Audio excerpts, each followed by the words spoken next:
have everybody here, and now we will be going through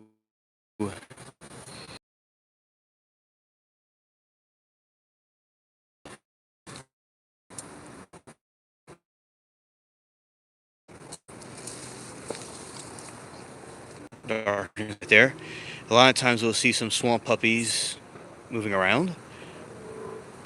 I don't know if I hear anything, but usually I think. Okay. See if we see anything.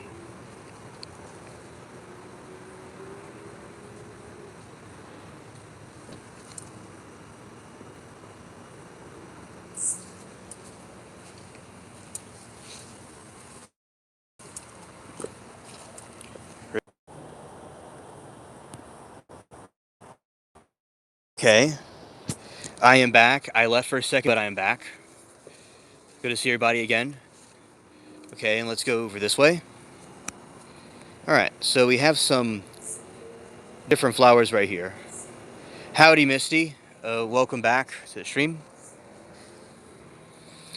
Yeah, we'll see if any of the raccoons come out. It'll be very interesting to see that, but it looks like the flowers have come back up since they went back down, because they were down, then they went back up like this. Oh, hello, Lindsay. We are in the garden looking around and seeing what we see. All right, and yeah, the moon is out right now, but it's very foggy. It's like a cloudy moon. All right, now let's see how it goes through here.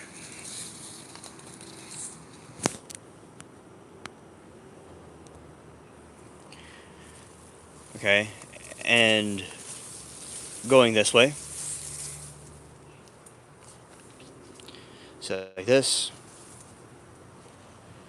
All right. Now, oh, thank you, Carlos, for the super chat. I appreciate it. All right, so yeah, so we're going through.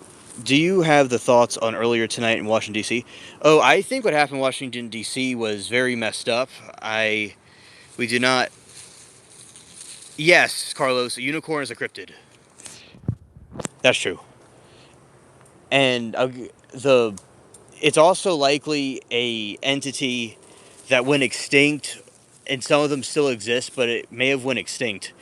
But it's still somewhat around, according to some sources. So, Lindsay, the the thing about, yeah, right now it's nighttime T95. Okay, so Lindsay, I think the shooting was very messed up. The person is a teacher from California, and he is a scientist from NASA. And it seems that people from NASA are going missing or disappearing, right? So it's very strange that another person from NASA, a scientist type person, is now, involved in something like this. And here's some different theories: is that NASA itself is a conspiracy. There's a conspiracy to NASA where I think they could be a government agent. He was a teacher, but he also worked at NASA too. Yeah, he had something to do with NASA as well, so he also became a teacher. So he was a teacher at NASA. Yeah, and there's theories that NASA is really just an agency to for surveillance and a government propaganda and hit set also. Definitely. And David said, the Space Lord is back to hunt the greenheads. Yes, David, yeah. Absolutely, Misty. So there are these different people who are, like the KGB in Russia, right? There's something called the KGB, and they they had this government surveillance in the Soviet Union, and they're part of propaganda, similar to the propaganda machines in the Third Reich. So we have in America, NASA seems to be a branch of that propaganda machine. And I definitely think with these situations that occur, it's very suspicious, and they're going to try to remember distractions. We have to be aware of distractions about what's going on. Like a shooting could be a distraction from something else that's happening, right? So when we have a distraction occur, we definitely need to remember to look at everything that's going on. For instance, there is another UFO. So a person that was going to go to Congress and expose UFOs has passed away.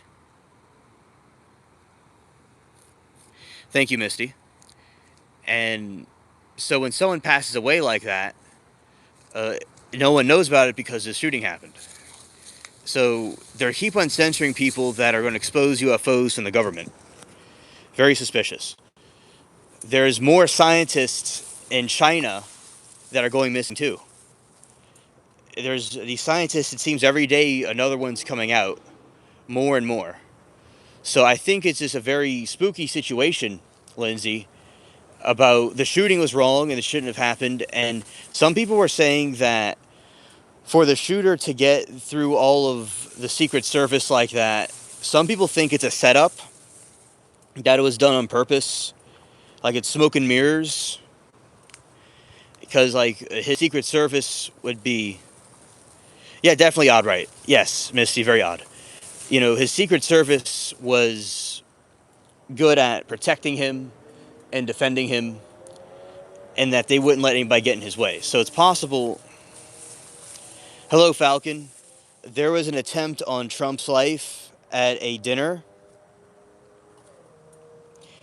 and that is what happened. I think that. Oh, hello, Angel. Uh, Little Angel. Glad to have you here. So that is what occurred. There's an attempt on his life, and the shooter is not alive anymore, and they got him before he could do anything. But yeah, the Secret Service is very strict, lots of strict security. So for this to be able to happen again after another time, another attempt on his life, people think is suspicious. Yeah. So there are scientists that are going missing every day, it seems. The person in the Tesla that blew himself up in front of Trump Tower was another one that that person was involved in warning people about a anti-gravity civil war that would happen, and that would cause World War III too. Right.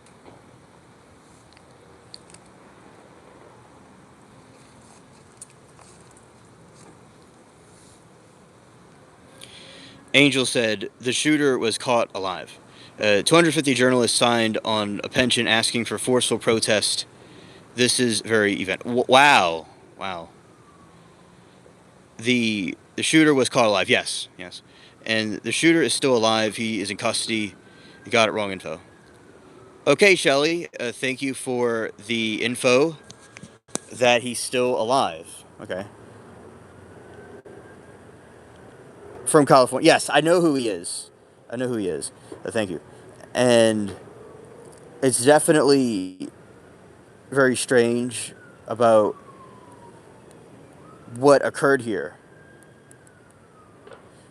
And I'm glad that they have him taken into custody.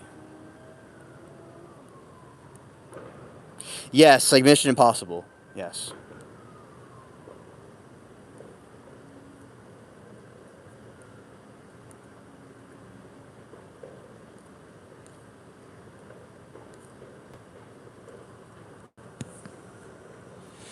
Hello, Royal Cowboys. Glad that you're passing through. Yeah, I saw a headline that the person was dead, but y'all are saying he's still alive. I'm not on my computer, so I can't really go check. So he's either he might be alive or he might be dead. So it's up in the air. Okay, so definitely whoever he is, he definitely needs to be prosecuted to the full extent of the law. Oh, this happened. Okay, Paul, I hear you. Paula, I hear you. So when did the guy blow himself up in front of Trump Tower? Okay, it was January 1st of 2025. It was the same day that the French Quarter shooting happened. Around that time.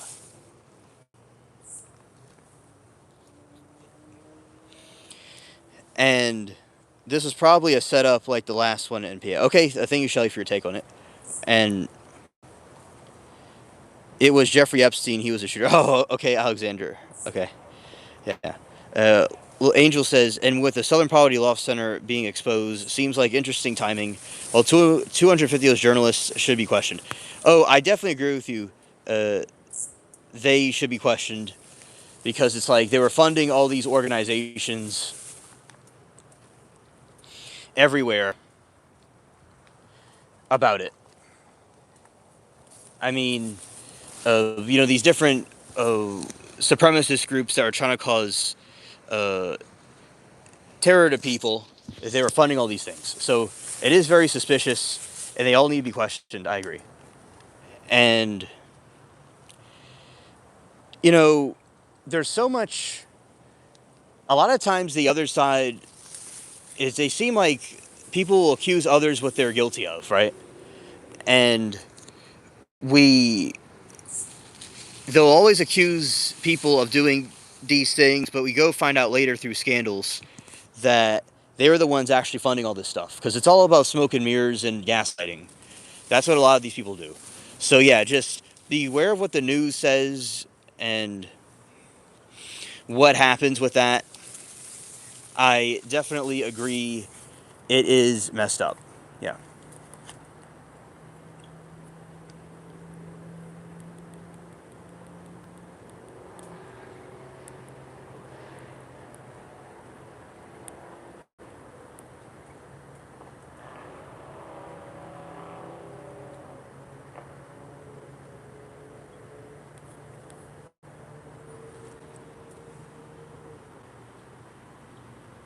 Raccoon right there. Yeah, it's a raccoon. There he is. Yes, there's an SS agent that was shot. That's true. Yeah, that's the raccoon right there. Over there. And, oh, greetings, Wiki. You know why you are lost or not? I have a biological GPS.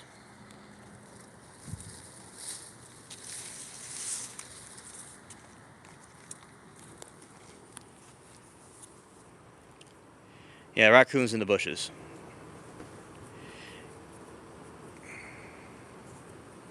Yeah, definitely. Definitely.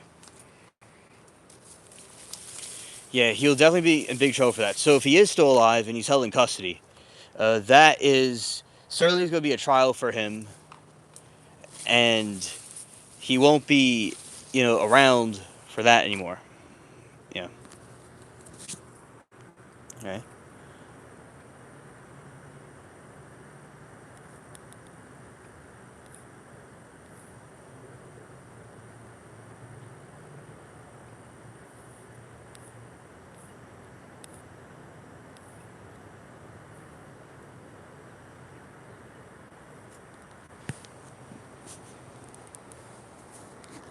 Right, life in prison. Right. These people wasting their lives like this is cringe. With the astronauts, at NASA, a lot of them seem like they're IMBD actors. So it is very strange what they're doing. Now,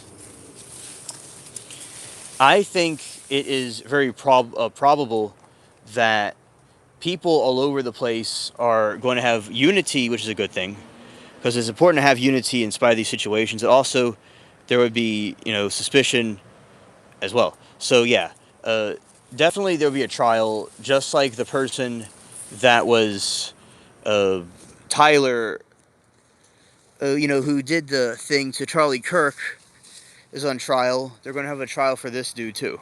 Right. Yeah, I mean, he was as I said, the scientist for NASA thing is really weird. How so many of them are. Oh, hello there, Wendigo. It's so crazy how they're all involved with these types of things.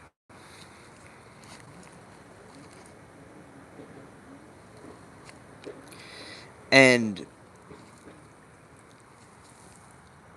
the idea of still being alive, after all that is crazy because certainly they need to be shot down and taken out. Is what's very important.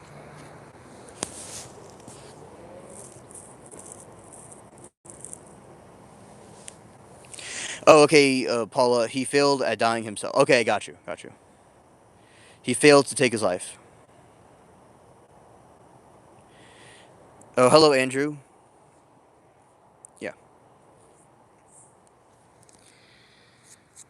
So definitely a very stupid attempt and a failed attempt, and he is still alive. And world leaders around the world are condemning political violence, and that's why it is good to have that. To have peace and have people condemn that type of actions. Right.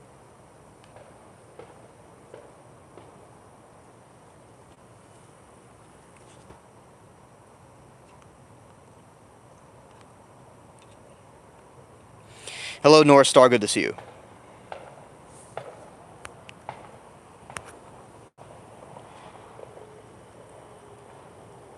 It's getting crazy again, and we have seen lots of political violence throughout different generations.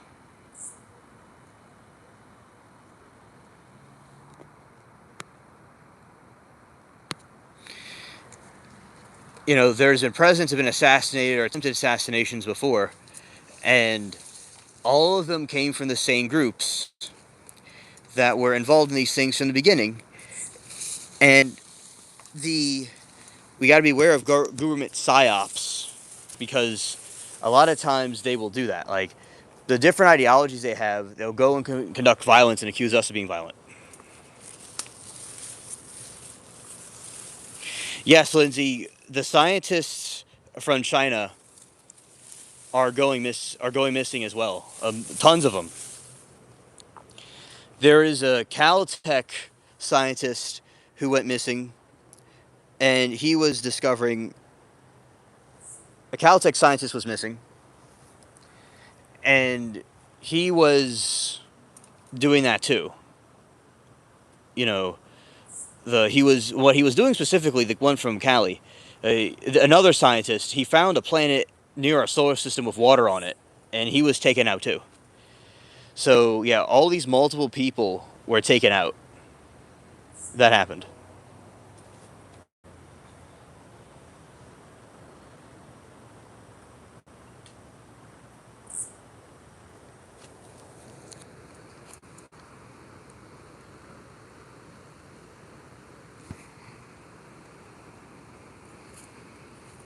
Chinese student and AI fell to his death in U of Michigan. Yeah, uh, Paula, exactly. Falcon, that is a very good question. Like this man was like in a restaurant, and he was able to go and do that and go past security and everything with all those firearms. It just that's why people think that it could have been a setup, like it was like staged. Some people think it's staged or some sort of thing like that, or it was set up to be that way. Yeah, so that's why I think that there's more questions and answers about it. And yeah, it was a leprechaun on the leaf. Yeah, you are correct, little angel. He did fail because he got through one branch of security, and then he got the other branch of security got him, and he failed about trying to get him because it is really messed up that he thought in his mind that he could get away with this, but he had to pay the piper though.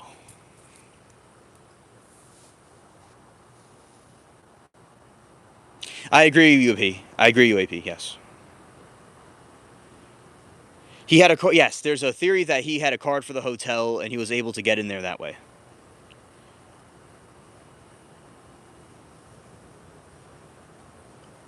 Oh, hello, Goose.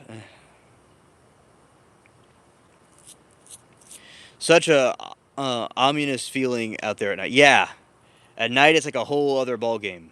Definitely. Yeah. So the person had a card to the hotel and he was an attendant there, and he was able to get through the security lines and bring in his firearms to a a dinner like that. Right.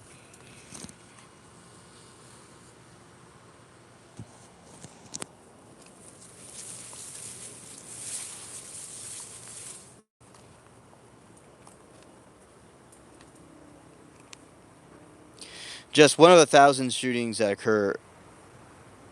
I know, and all the shootings are bad, but this one is getting national attention, so and it's a high controversial political figure, and perhaps it was just a warning from the elites to Trump not to get out of line. Yeah, I know because he has been exposing things about UFOs and doing a lot of things. Although people disagree with a lot of the stuff he does, there are things that, like a broken clock, could be right twice a day. I'm talking to people that don't like him. A broken clock could be right twice a day, and there may be people out there that just might be a little bit worse than him for those that don't like him. And in our country, United States, we're more familiar with these things.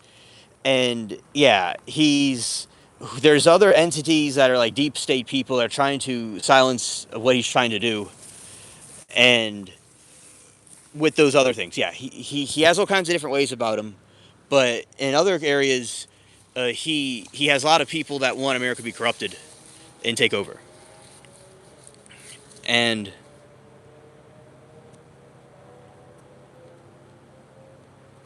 let's see, yeah, 3 attempts. That is a good point, Little Angel.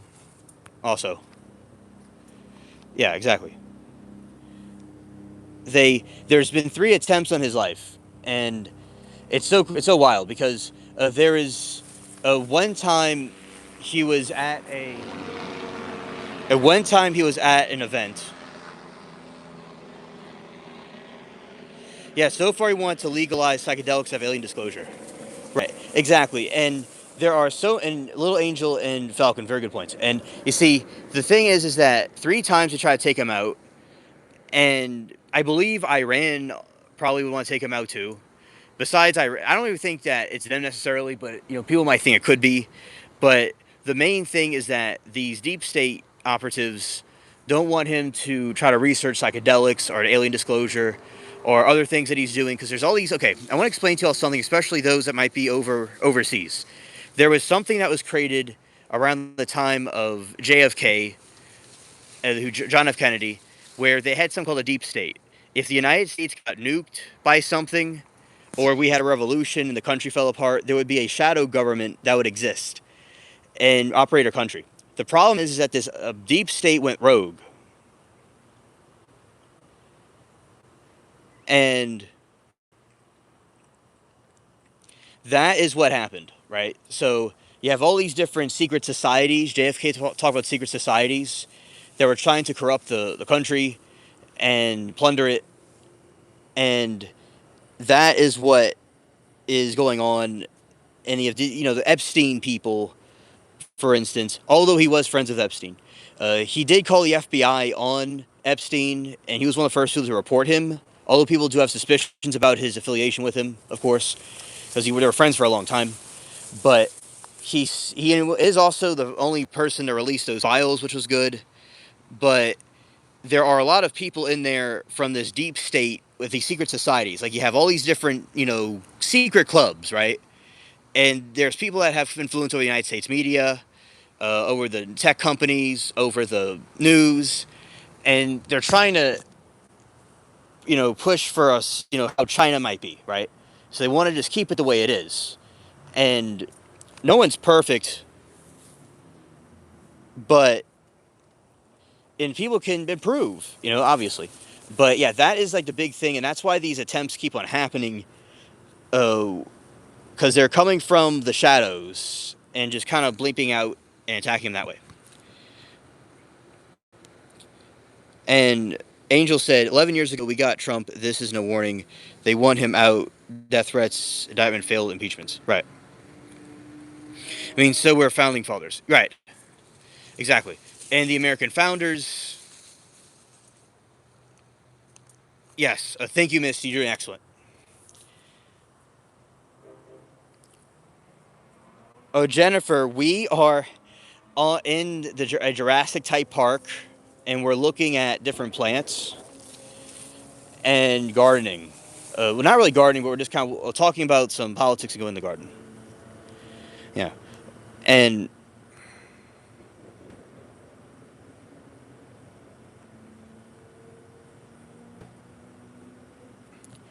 yeah, the founding fathers had close ties to the Masons. That is very true. The There is the Masonic lounges, and they were definitely had deep ties within it. Now, there's some people who will say that the Masonic lounges changed over time to be infiltrated, but people could take that as they will. So there's always been this back door that could be opened in our country from these secret societies that can seem to do things that are, sus. Think of it as like a crack in the dam, right? It was put there from the beginning. Now, there's other organizations too, like the Skull and Bones and other ones we don't even know about that are also not good either.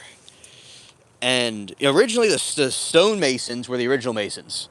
They were people that built the different blocks and used measurements to be able to orchestrate these events. Right? No, it's not weed. So, and they made guilds. So then it became a philosophical concept, and they put occultic things in it. So originally it had to do with people building castles and stuff. Then it became into like an occultic stuff. Oh, hello, mermaid. I'm very glad to see you. Welcome to the chat.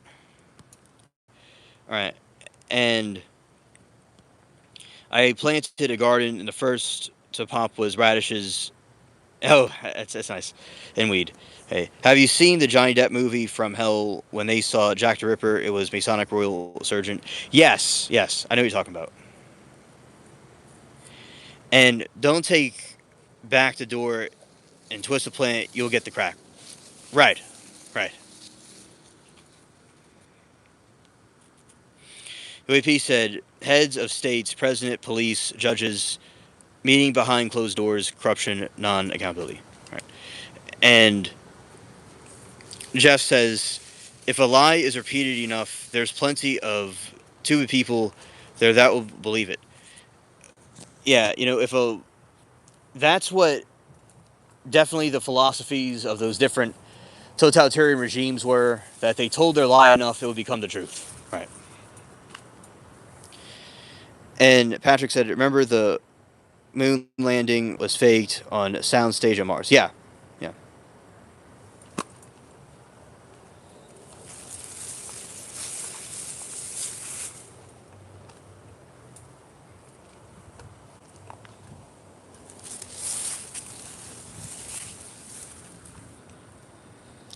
And give Tonka the white guy. Okay. And Little Angel said, there's even a Club 33 at Disney World. The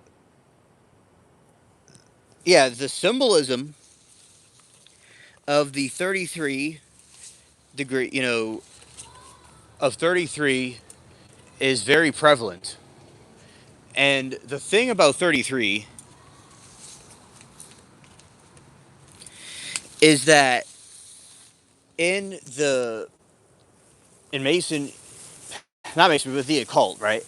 Disney will put a bunch of occultic symbols all over the place. Yeah, thank you, Angel, for the rabbit hole. And Disney is very tied to MK Ultra, and the different occults that are there because they want to influence the children. Just as uh, also what happened was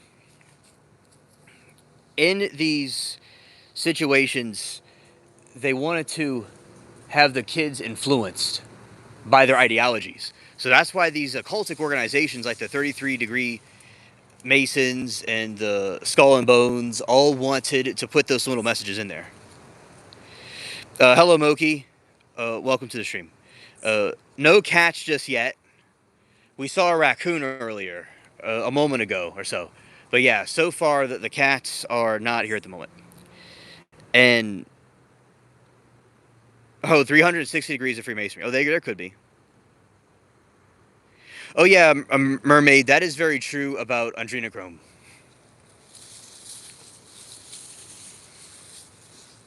And basically with adrenochrome, it is something to get from the kids, and that's what the Pixar had to do with that movie. And when that happened, it shows a subliminal message about what they really do. The monsters are the elites, right? And I watched it when I was little. I liked it, but it was also kind of scary. Oh, Misty, no deer, no, no deer. Okay. And Alien, my kids love Disney, and they are centered around torturing kids. It's awful to listen to. Yeah, I definitely agree. Oh, hello, Rose. Yes, we're looking for mini aliens. Yeah, we're looking for them. Definitely going to be hunting them down. Hello, Underboss. It's always good to see you, buddy. Yeah, we are.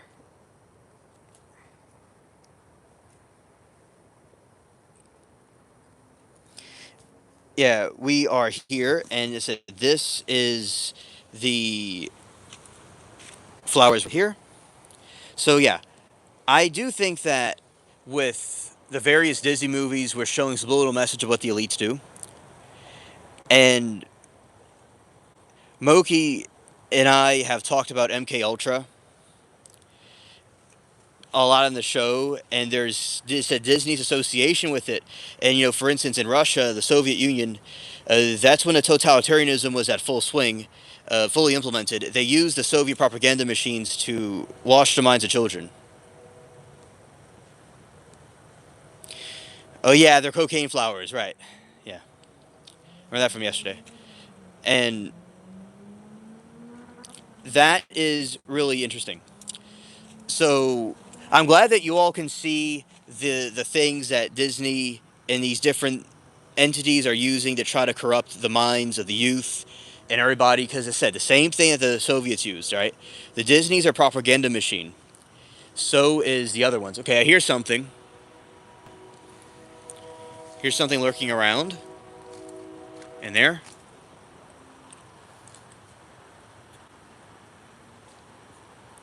Yeah, it's 4chan but real. Okay. So we'll see. We'll see if we find Claude or a raccoon.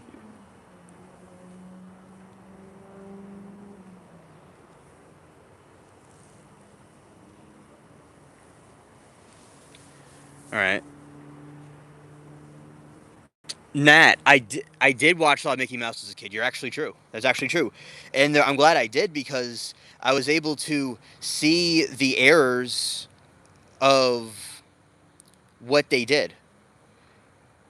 Because Mickey Mouse and all those things had propaganda in it to subliminally message people about about what's going on, right? Like you have Monsters Inc. Talking about scaring kids. Oh, hello there, Java Queen. Welcome to the stream. And that is something that I had always thought was. Oh, it's Sunday. Okay. Oh, the shooter is 31. Okay, thank you. That's young. That's young. 3 years older than me. And yeah, so the Monsters Inc. was subliminal messaging about what they do to kids. The monsters and the kids being scared is adrenochrome. Yeah, yeah, the mouse hats. The ones that kids wear, yeah. That's another occultic type of symbolism. Yeah, Trump is okay. He's doing fine, but he's traumatized, obviously. And all right, this is okra growing, by the way. Just a fun fact. And also we have this.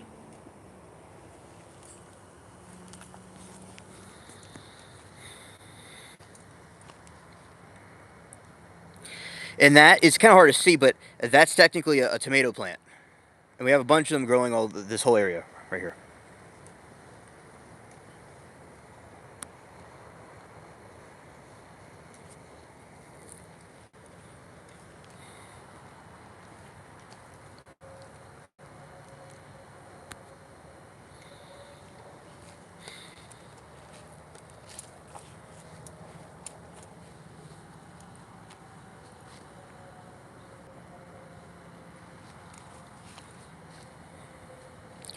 All right, and they have him in custody. Yeah, see, I heard that he was dead, but I'm hearing he's actually alive. So I'm not on my computer, so I'm relying on chat. Okay, I trust y'all that he's alive and he's in custody because I heard that he's dead.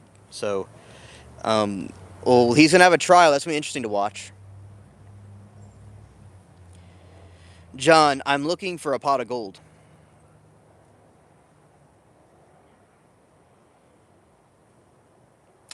Okay, Nat, I've heard about him not putting the hand on the Bible, but I think he did. He at some point he was not a he got more religious as he got older. Well, if he didn't put his hand on the Bible, he could have. You know, he should have put it more on the Bible, but at least he had his hand by the Bible at all. But I think he had it on the Bible. I don't know. I have to go back and look at the video. I saw it live, but I didn't. You know, I don't know if it's really a big deal. Yeah, Trump is Presbyterian. Okay, gotcha, Mookie. Yeah, you see, Trump, he is. My ancestors actually are Presbyterian. So in England and Scotland, I have ancestors from northern England, southern Scotland that were Presbyterian. But I'm related to all the different Christian denominations. Like, family's Catholic, but we're also related to Lutherans and all kinds of things. So I'm related to pretty much every single Christian denomination. I mean, okay, Protestants and Catholics, right? That makes any sense. But yeah, I have Presbyterian ancestors, and I have practices from it. You know that I adapted. You know, the being Bible based, etc.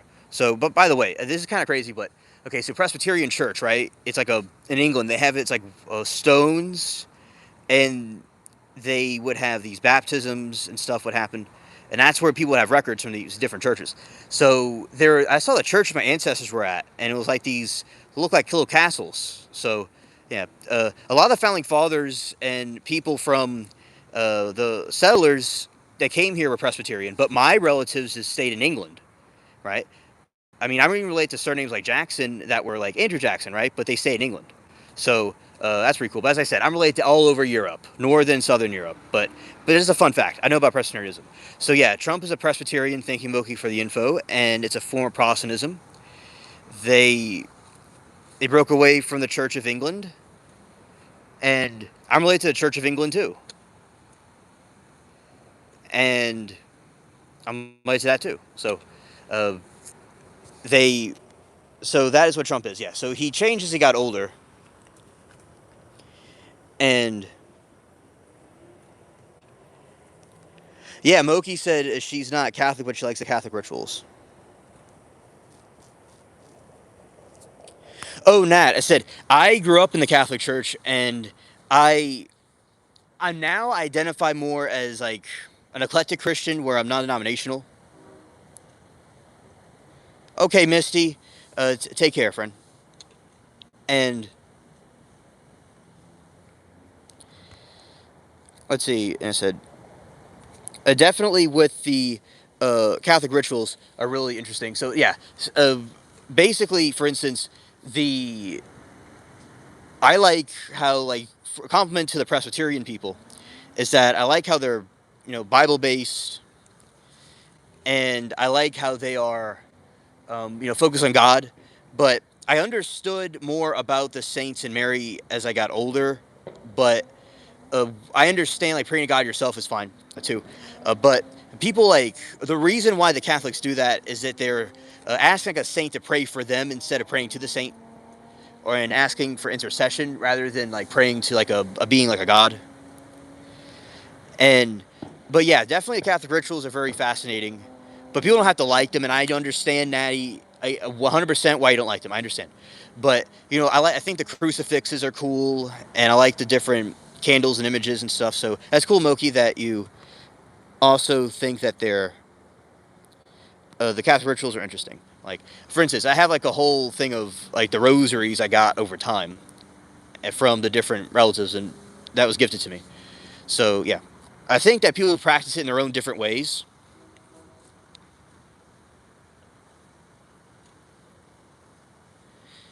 Amen, mermaid. Absolutely.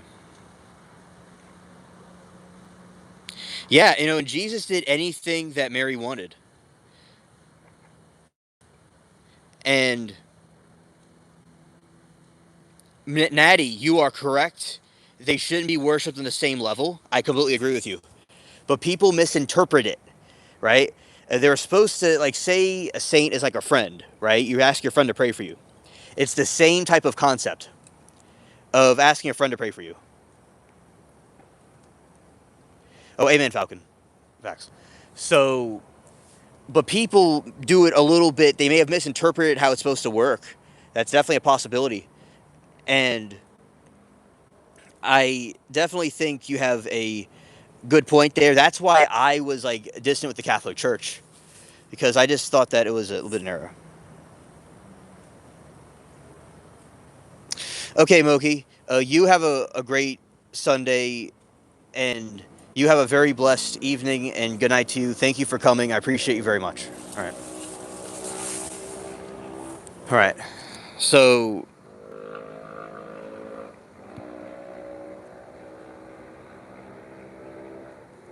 yeah, definitely a very beautiful thing, Mermaid. Absolutely. So that is what happened with those things. They, if you ask a saint, like, to pray for you, that is, like, if someone wants to practice that, just be like asking a friend to pray for you instead of praying to it like a deity.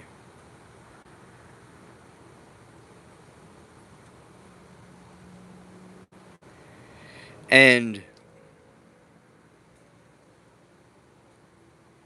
Mermaid said, "I'm not Catholic. I will not do rituals. The Bible teaches us against it." Now, the thing is, and that's good, Mermaid, that you do that. Understood.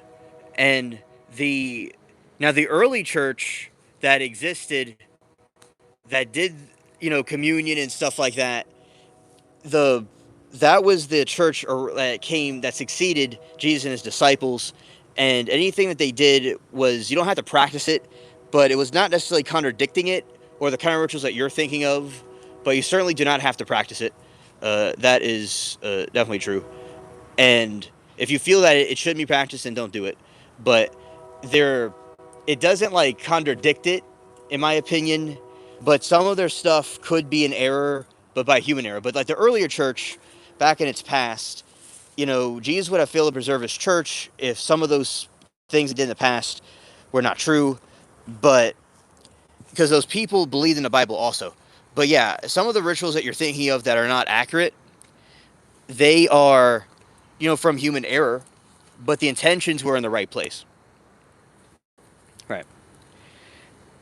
So that is, like, you had the Armenia. Oh, look at this. There he is. We have, here's Bubbles. Moki was wondering where the cats were, and here's the cat.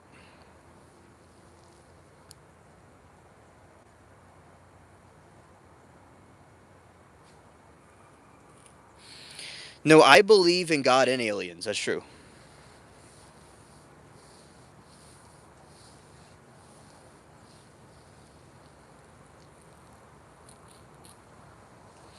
You know, like Moki, for instance, like, you know, I mean, not Moki, mermaid. Like, you know, God said, "Have no strange gods before me." Right, and I'm glad that you and I both practice that principle. And I don't really do any rituals myself. I just, you know, but people that I just do my own thing. But definitely, it's good mermaid to be Bible based because that's the most important thing to be. And Nat said, I was an altar boy when I was maybe 7. My mother had me do all that, but you wouldn't believe what the church puts away from the safe rooms. Yeah, Nat, I like to know. I'm sure it's unimaginable, definitely. And yeah, I do think that like the communion every day or whatever they do is not necessary. You know, I believe that it could be a symbolic thing.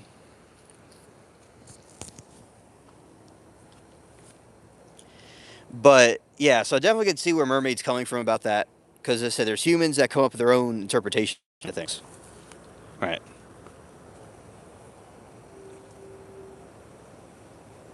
Scared.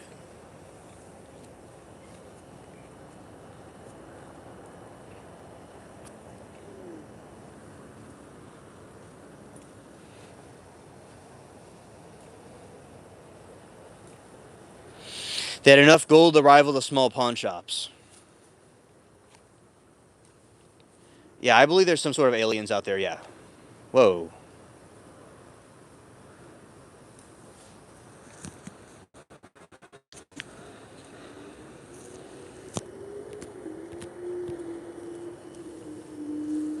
I'm scared.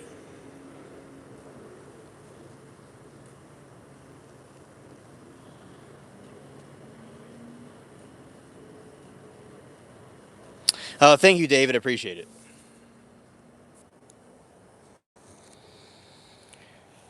Okay.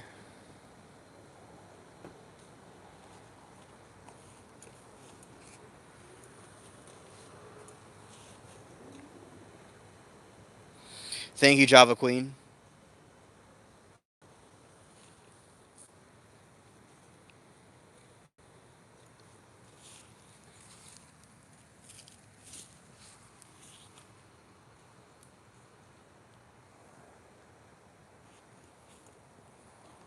Okay, we're gonna go this way. Come on.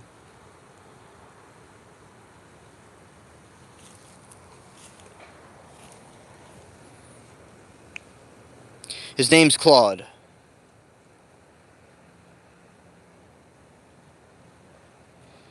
That's a good idea. We don't usually put collars on the cats because of what they can do.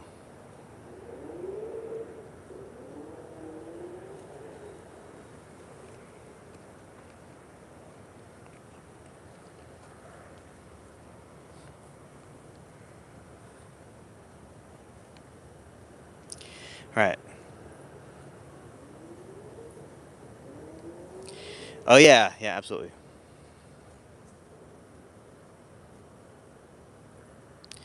You know that maybe there you go. The Wi-Fi is not good for kitties. Oh, look at this cat. He knows he's a star.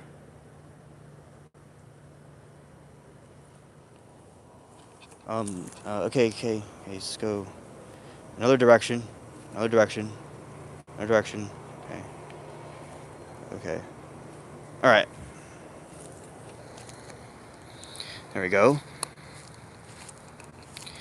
I have a giant named Sushi. He's a chubby man. Oh yeah, yeah. Oh, that's good to know.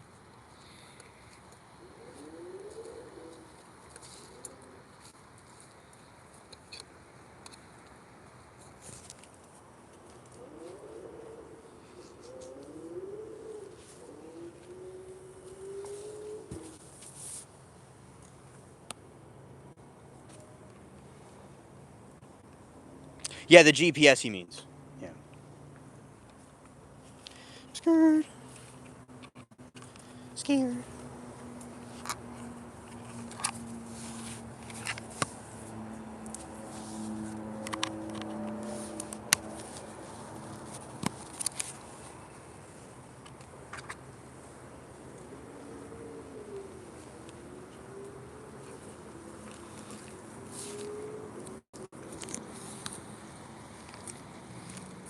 All right, let's see what this movie star is doing right now.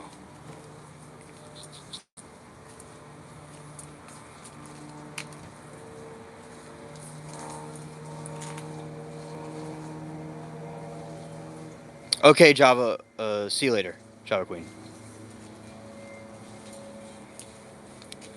Look at this cat. The feline in charge. Okay. Hello, Ellis. Elias. I'm not too sure how you say your name. Celebrity cat right here.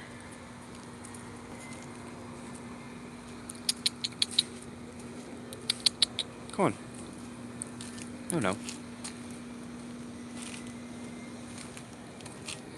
We're gonna leave him alone. We're gonna leave him alone. We're gonna leave him alone. Claude, we're gonna leave him alone.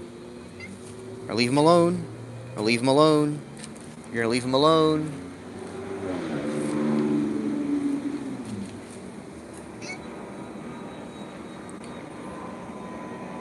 Okay. Leave him alone.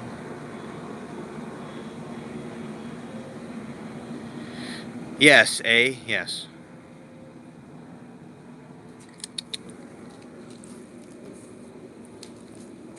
Okay. Let's go over this way.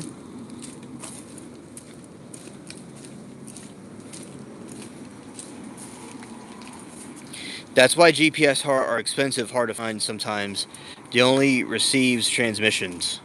Wi-Fi is bad. GPS collars are safe. Okay.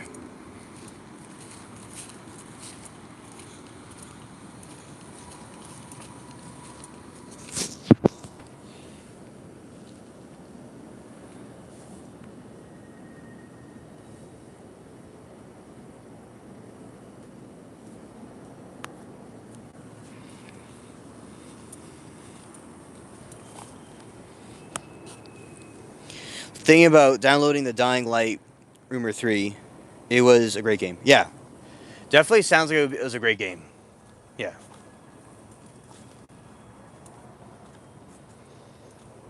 Yeah, I mean, so many of these like elites are using children's movies to put subliminal messages in there to talk about what they're doing. Because a lot of evil people like to do dark deeds. Right. And also, Trump not putting his hand completely on the Bible, I don't think it's necessarily like a bad thing. Like, I think he did it the way he was supposed to do it. Right. So those are those points right there.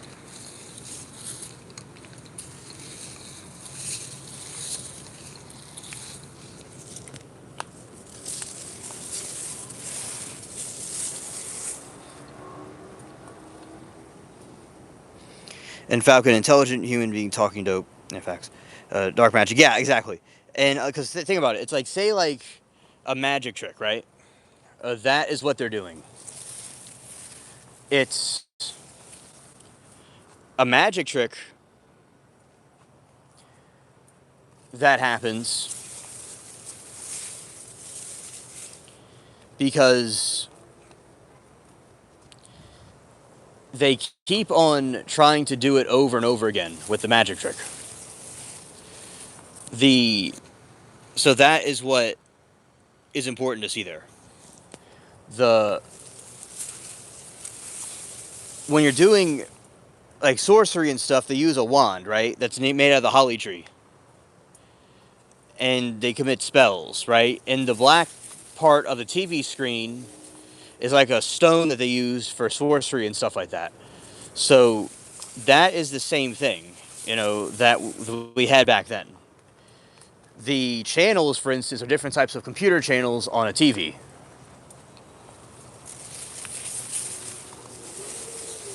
So that's another one right there. A trickery of words, right. So that's why the TV and what they put there is like spells, like Hollywood type spells.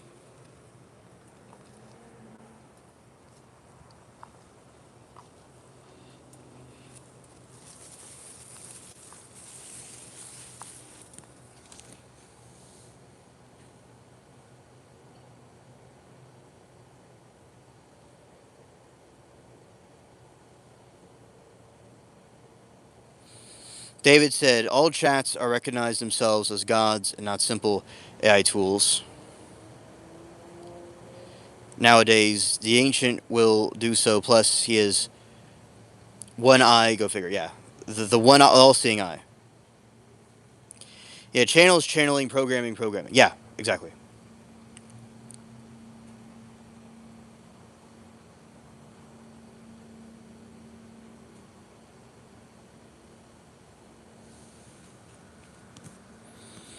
Skynet must fall. Right. Right.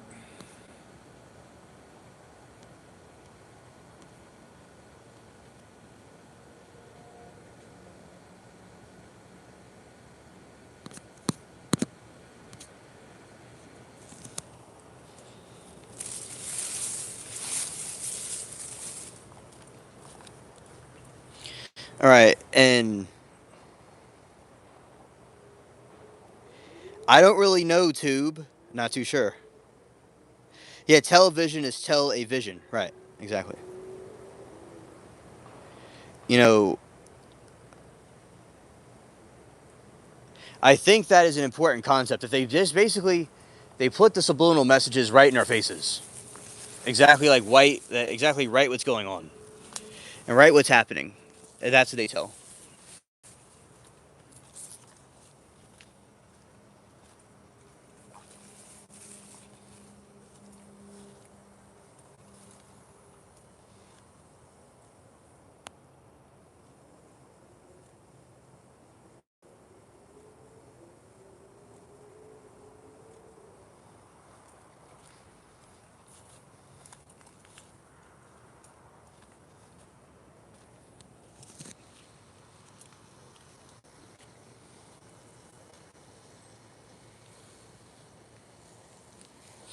Yes, that is true. And most Disney movies have the wicked stepmothers and those children. Right. Oh, they're waking at you. That's cool, David.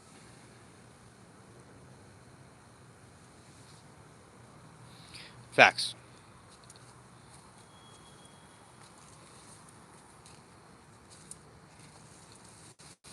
Yeah, for instance, there's Bambi, there's like Finding Nemo, and they all don't have a mother, and they have wicked, or sometimes have a wicked stepmother, like in Cinderella.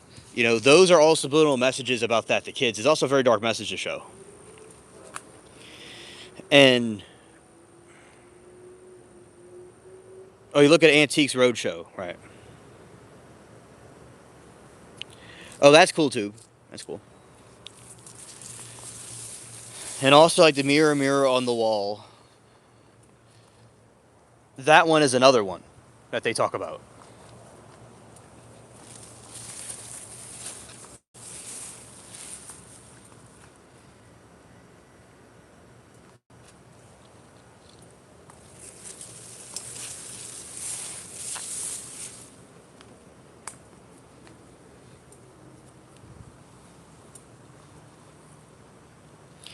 Sword in the Stone is another orphan movie. Yeah, yeah. Sword in the Stone, another orphan movie, and the King Arthur and stuff like that. Uh, I and he has the magical wizard. So yeah, there you go. Those are a variety of different subliminal messages that these elites will go and point out. Now they want to produce certain feelings, and for instance, like Disney, they have. Although I think it would be interesting to see Disney one day. I think that the Disney movies are very good.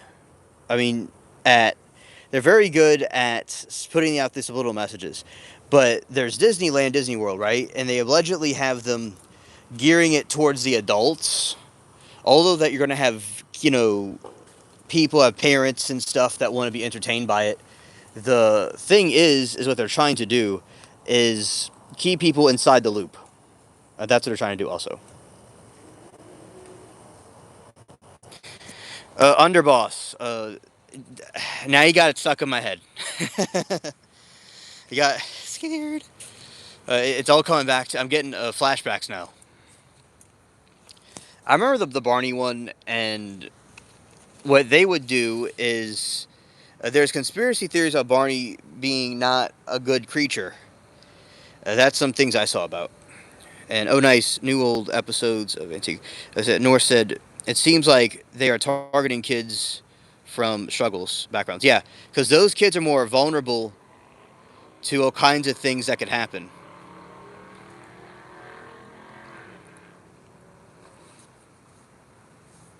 Right. Oh, the Teletubbies are a subliminal message about communism.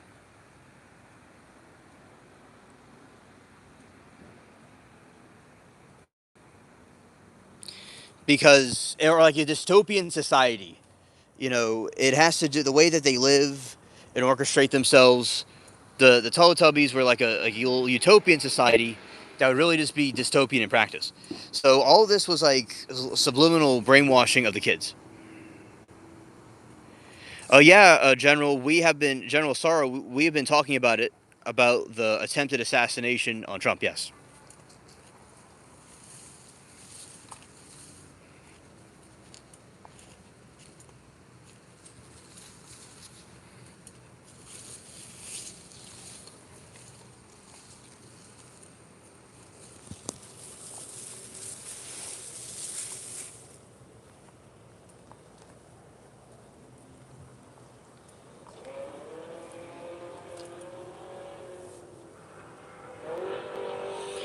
And I watched Teletubbies on black and white TV. You don't know fear. This man said, "North Star." They don't know fear. Yeah, I don't know what fear is, my friend. I definitely. You're right. Yeah, thank you, General Sorrow, bro. Appreciate it. And Angel says also spellcasting coming out into agreement with witchcraft. Little Mermaid, a Sorcerer's Apprentice, Beauty and the Beast, who whole castle was under a spell. Yes, there is a big thing about the using witchcraft and sorcery and magic. And this could be a reference to what the elites and occults are doing behind the scenes, and also indirect subliminal messaging.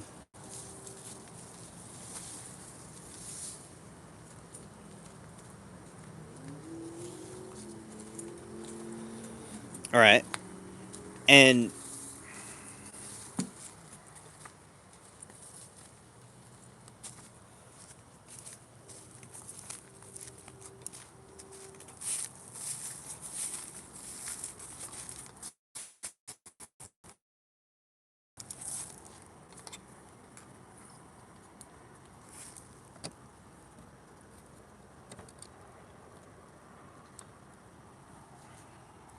okay, and we're going right here. I see what Underboss is saying. I see what he's saying. I'm just gonna this. All right, there we go. So let's see. Notice movies change when they started being recorded here in Georgia versus when they were in California. Ah, yes, yes. And the Teletubbies with their red eyes teaching kids to jump in rain puddles against their parents' wishes. I hated them. Yeah, I definitely agree. I was in Telema group around the family practicing Wiccan ladies, and they raised me. I know a fact: children are essential with ritual. Yeah, and one thing about young people and kids is that they're very impressionable. Another thing is they give off a pure energy. You know, Aleister Crowley was talking about the kids. You know, they had this pure energy to them that the demons get energy from, and that's why you have a lot of the adrenochrome and like the thing like Monsters Inc. that drawing energy from kids. So the silver lining is that they do all kinds of things of little messages about magic, witchcraft, the occult, sorcery, broken homes. It seems to be a very big theme in their movies. VD says my family worship Teletubbies. Oh, I mean, I definitely understand what you're saying, and I mean, when I was a kid, I dressed up as the green Teletubby when I was little. I used to walk around everywhere with it. I'm sure Underboss would get a crack out of that one. Yeah, they had me dress up as a Teletubby. Oh, one time what they did to me was they put me in a bumblebee costume with like a skirt. I know this sounds kind of silly, but I have like pretty features, so they're like, oh, this looks like a cute and a little bumblebee outfit. It was like a bumblebee thing with like butterfly wings or something. Yeah, so you're probably too young for the band, no doubt, but Gwen Stefan was a lead singer of a band they put out was Tragic Kingdom. It's about Disneyland. Okay, I know I'm familiar with what you're talking about. I don't know that specific song though, but I'll go look the song up. Okay, but I'm familiar with the name. Yeah, thank you. Yes, UAP. I'll go see about finding them and I'll show y'all. Thanks, Underboss. And oh, hello, Christy. I didn't acknowledge you and I should have. All right. There's so many chat messages. My little Timu alien brain doesn't always comprehend them. So yeah. Hello, Christy. Glad you're here. Okay. Retired young. What I think about Wilcox is that he's part of this giant conspiracy theory where he was exposing the Illuminati and the elites, right? And when he was doing that, that caused him to get deleted, taken out. Because there's a bunch of people from Ancient Aliens are taken out. A bunch of people for scientists in China and the United States are being taken out. So I think that they knew something. She said Woncox. Sometimes they have to do that, right? They they will do that in those times.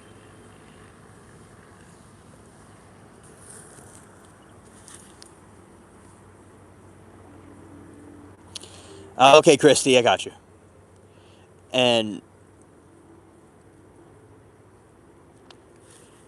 Wilcox was a brilliant person. He exposed aliens and the Illuminati, and I guess they finally got to him. You know, like Charlie Kirk talked about a lot of things, and he got taken out. So they do stuff like this. We live in some really crazy times, chat, where you have, regardless of the political spectrum you're on, all right. I think that it's not even about politics, but we got political figures being attacked. We got people that talk about aliens. A lot of people think that aliens are not real or mythical, right? But people that are talking about aliens and have to do with science with anti-gravity are being murdered or suicidal or whatever. It's crazy the times we're in. I mean, good grief. And on top of that, inflation's happening, everywhere, all over the world. So we're in like some Weimar Republic type a dystopian right here, like a banana republic.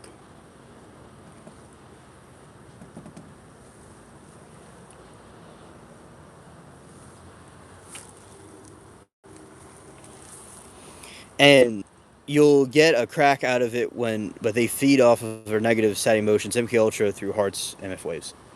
Yeah, that's true. They probably, yeah, I think the economy can improve. All right.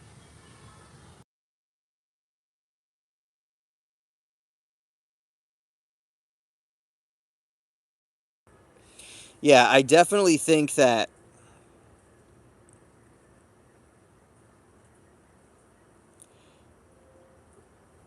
Christy, I'm 28. Yeah, I think the inflation can improve, but we'll see how that goes. Right. You're 39 trillion in debt. Yeah, that's a big number.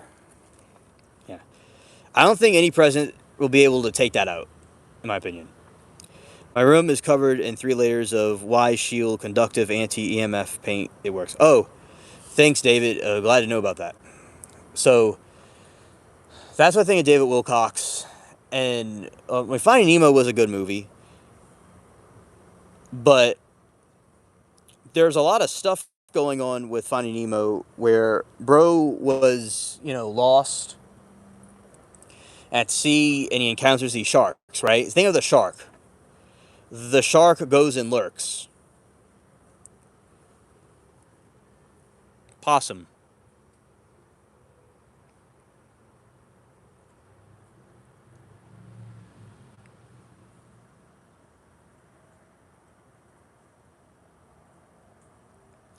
And that is the thing, right? You have and the shark has a moment where the personality goes away, and when he smells blood, and he goes off.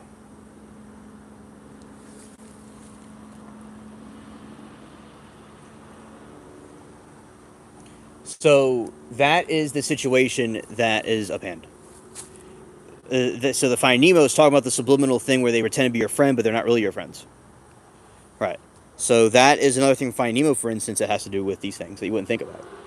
And 36-year-old and is getting no better. It's going to these prices increase. Have been trying ongoing since I was a child. Oh, I got you. I got you. Understood.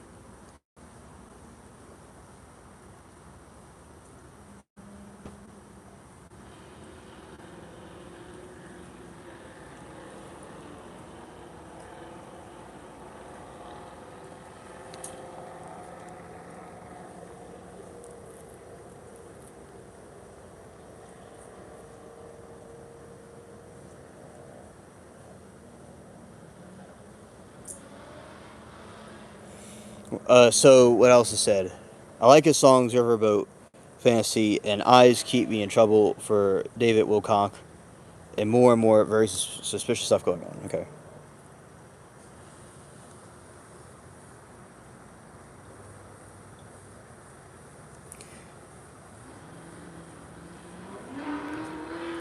Oh, and Little Angel just doesn't see it where she is. Oh, that's cool that you have possums in America. I am glad to know that. The fish knew exactly where Nemo was. They just don't want to get involved. Yeah, you see, it's kind of like a bystanders. That's what they're like. They're kind of bystanders, and there is many things like that are going on because and in the world now, like you have the same thing with the way the fish are. They have them now.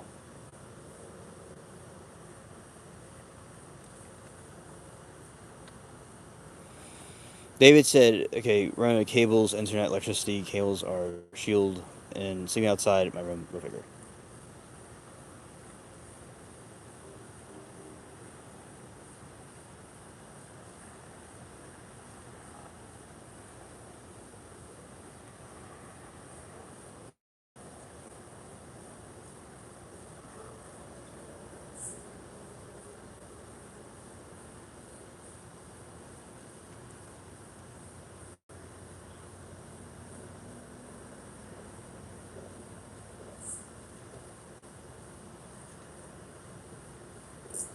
You have it in South Carolina. That's good. All right. Oh, you have amazing pandas. Yeah, I do too. All right. Retired Young says, hopefully they don't mess with Shatner since he's part of the ancient aliens family. Oh, and I hope they don't mess with Giorgio Tsoukalos because he was like the mascot of that franchise.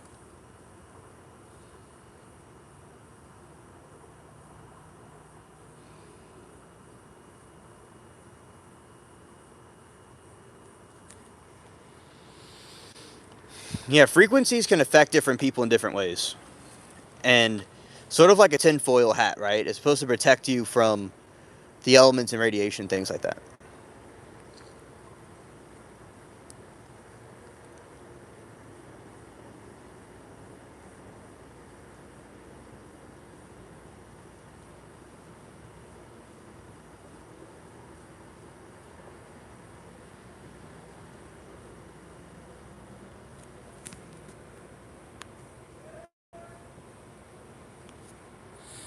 And Chrissy says, what are we looking at and why?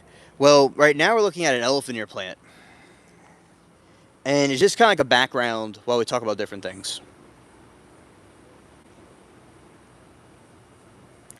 They have squirrels, hamsters, snakes, deer, turkey, and fish. Gotcha.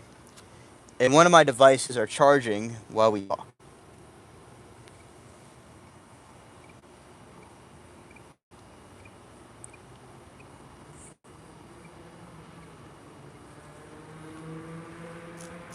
Well, that's a lot of wildlife.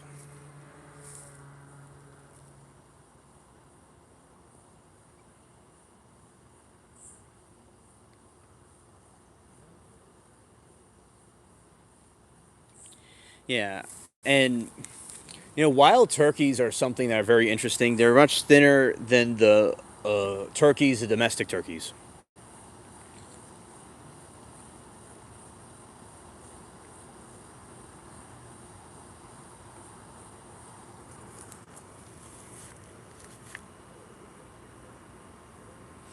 Yeah, and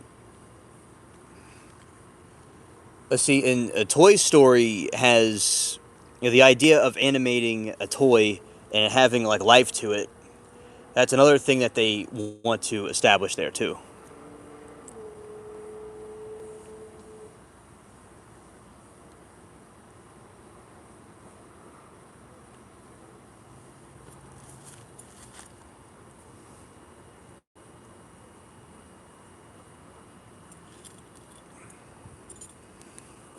Thank you, UAP.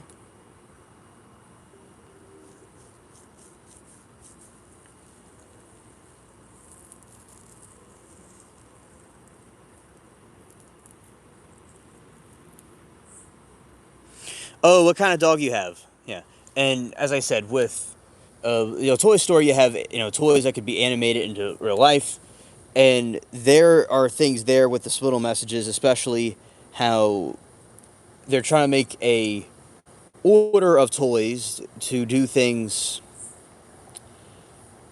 through an authoritarian of government through one of the versions of it, like with that teddy bear one. That kind of shows when you don't listen to the state, those things happen. Right.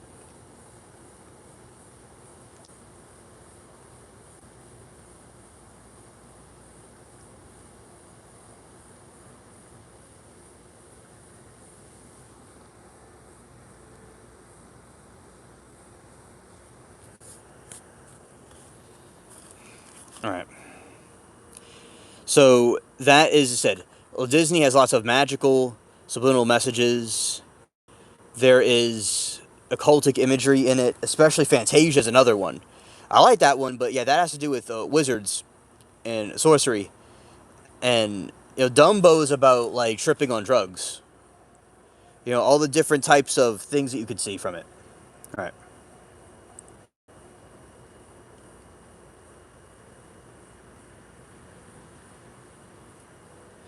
And we are a free country. Get used to it.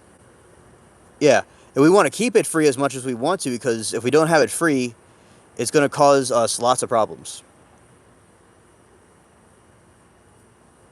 Oh, and retired young has two dogs taking up 75% of the bed. Oh, well, that's nice. Yeah.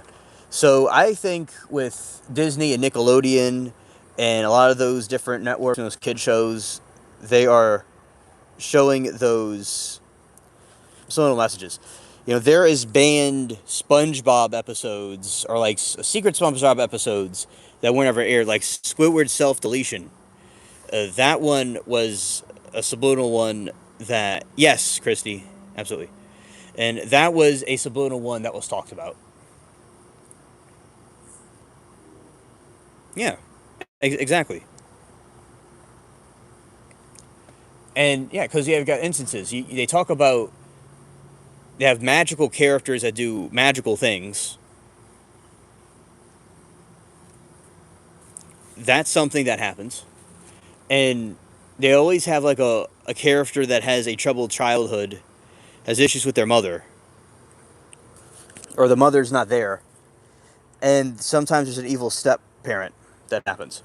So it seems like a similar type of theme the whole time with Disney. I like Disney, but there's definitely occultic imagery in it and symbolic messaging from the higher ups.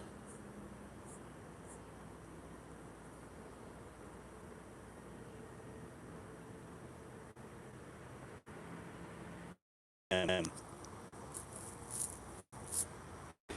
so yeah, imagination. Yeah.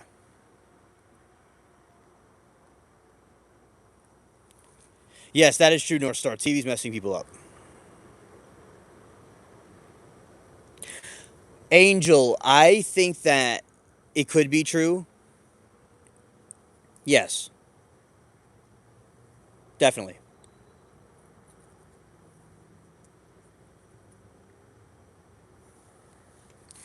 Because I don't put anything past them about the technology they have, and similar to how they had Chairman Mao and those communists frozen, it's possible they may have him too. I'm sure they have all kinds of technology in secret places that we don't know about. Right.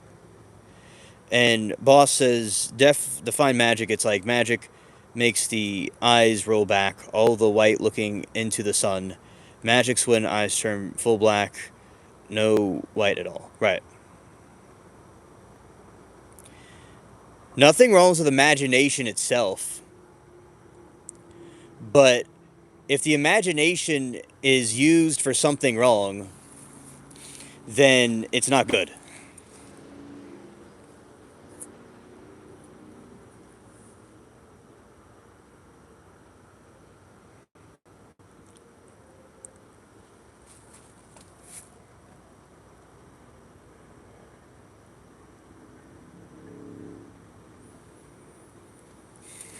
And Angel said, the song I mentioned alludes to it also. Oh, got you, got you. Yeah, you see, because remember, in those songs, they have subliminal messaging. It's like them telling you little bit, like what's happening. Yeah, imaginations can be demonic stronghold. Imagination isn't bad in itself, but it can be used for something bad, right? And I like Disney, but there's subliminal messaging in there about the 33-degree Masons and different things because they had Disney high like taken over because it's where all the kids go. And if you have all the kids in one place, you are going to have mass, brainwashing of what the propaganda they want to convey.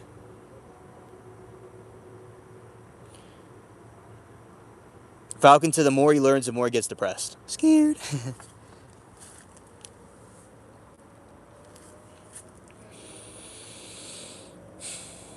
Right.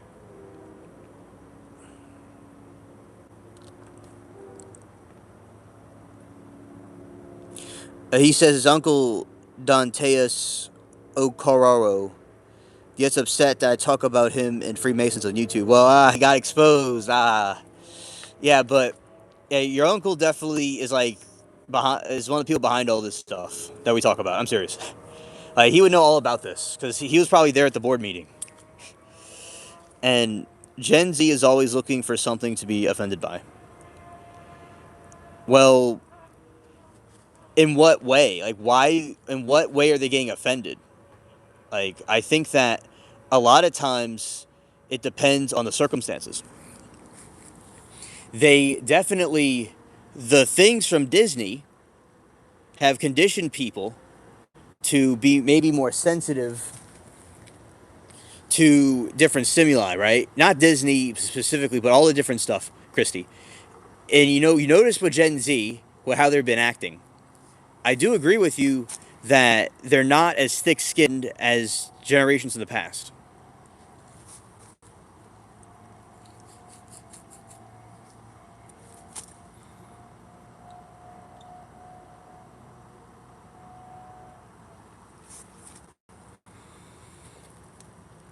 LeBron, I think he's a good basketball player.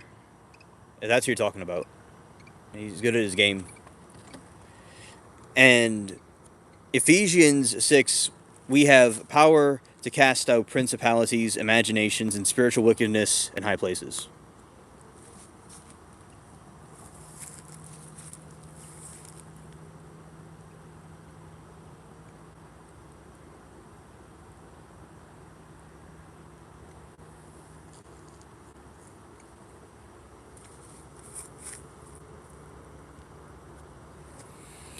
North Star, Falcon, and Titanic, we haven't seen Iceberg yet. Oh, yeah. And children's books nowadays are like Mike Hunt and Muncher, Peter Pan.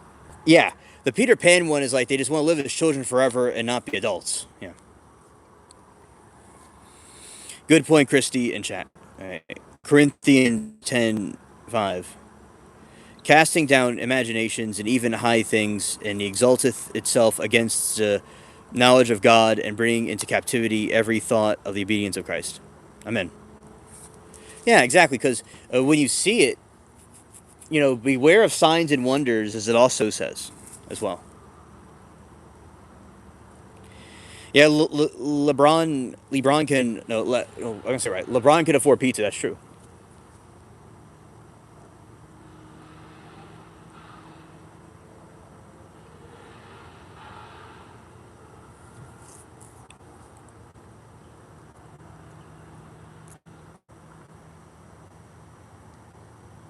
That is so cool. VD. That dude's funny. He's always in the commercials. That dude's a Nephilim. He has Nephilim DNA in him for sure. UAP. I like pizza too, but not in the Hollywood context. Yeah, because a lot of the Hollywood elites will talk about getting a pizza, but it really has to do with molesting children. I could say that in more of a PG way. It has to do with doing things to children are not nice, allegedly. Because that's like over in Hollywood, that's like a code word they have. Or it's even worse than that. It's like, drinking their blood or something. So, yeah. And it's a code word.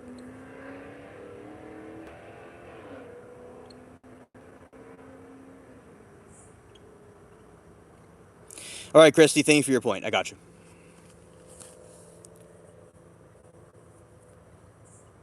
Oh, that is good.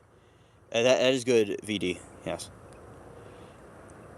And then why does the Catholic Church perform exorcisms if humans can cast out spirits? Underboss, because the the way that they did it was they they had this thing where they wanted people to go through a church instead of doing it themselves. See, this is an era of the Catholic Church I was talking about. The Catholic Church talks about these things where they they can't like go to God themselves, right? So the Catholic Church goes into error a lot of times, and they don't follow like what the Bible says sometimes, and they come up with their own traditions. So yeah, it's just humans. You don't need a priest to do it. Although a priest might know certain skills or be taught certain things, it's not necessary to have a priest. They can do it themselves if they want.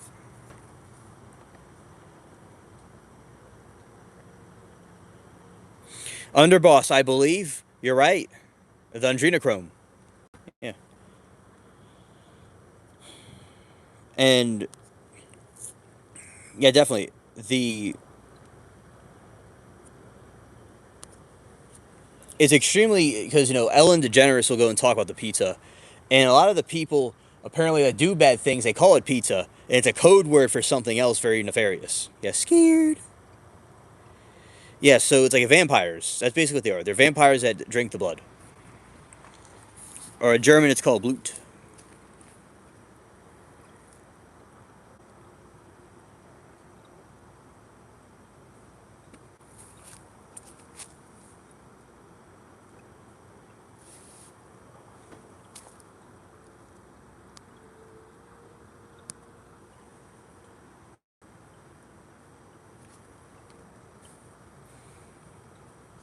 Yeah, and basically that's what they do, right? Yeah, cannibals. Yeah, they're basically like cannibals in the rituals.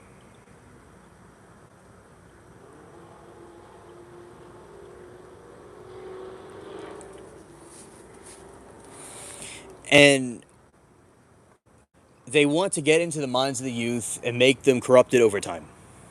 Right.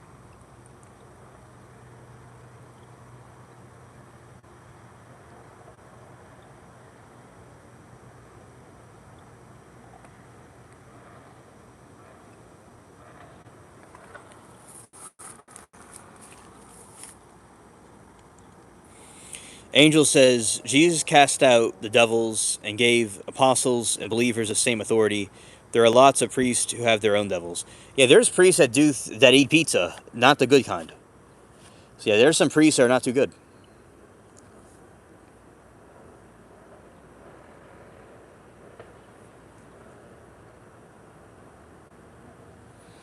I know, but you gotta understand, their boss, that Jesus and Lucifer are completely different things. You know, that's the thing. It's like they both are two. The devil and the Jesus are two opposing forces. I do agree about Oprah. You know, she's part of this cabal, this elite that's doing these things, definitely for sure.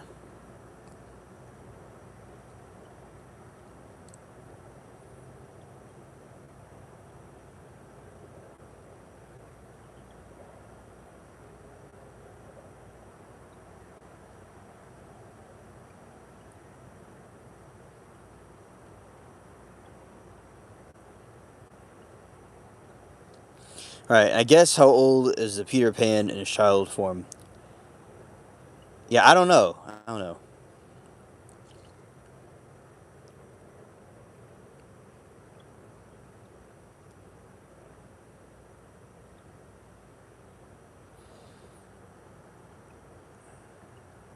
Jackbox. I don't know. I'll look into Jackbox. I'm sure what that is. Yeah, I know, but a lot of these elites and these occultics, it's like, yeah, Rome has their deception, and they have so much things in the Vatican that are all over the place. Like they have all kinds of information that they're concealing, things that they're hiding. Yeah, a lot of stuff that is out there.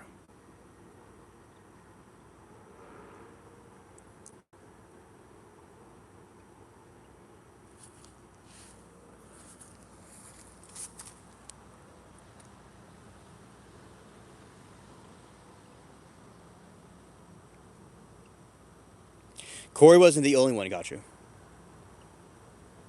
Oh, okay, General. That's a good idea.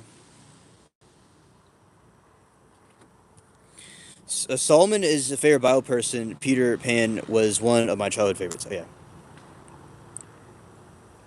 Yeah, that's a good way to look at it. Peter Pan being a priest. Yeah, yeah.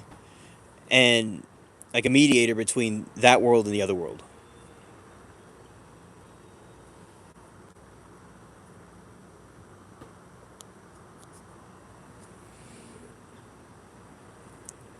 That's why so many childhood actors get screwed up lives. Yeah, definitely.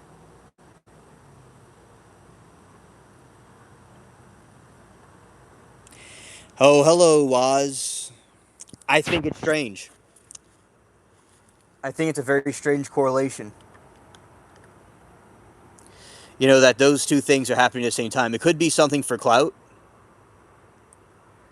you know, or it's just something that may have happened coincidentally, or it could be part of a greater scheme of an internal war we're not completely familiar with. This is a elephant ear plant and some needle flowers in the background.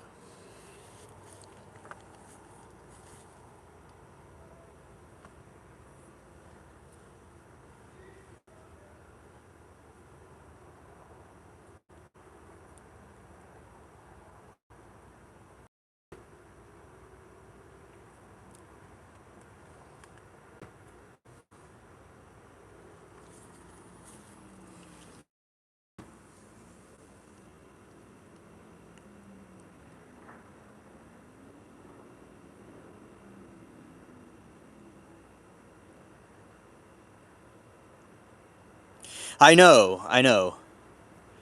There's lots of pans. Yeah, it's a that probably may be another subliminal message. Yeah.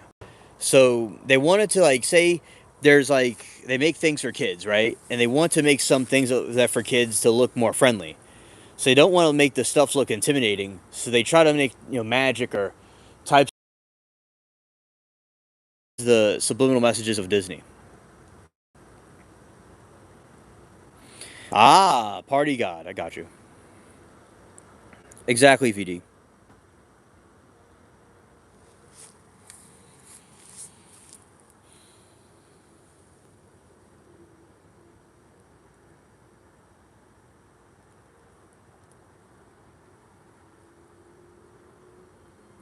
Oh, they have a similar dude too. Okay.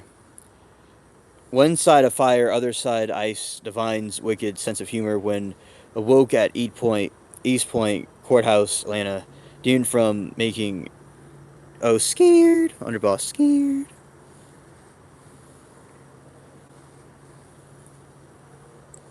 Oh, his cooking pan, yeah. So you have to beware of the sorcery of the television and the movies and the cartoons. They got rid of 2D animation and got 3D animation.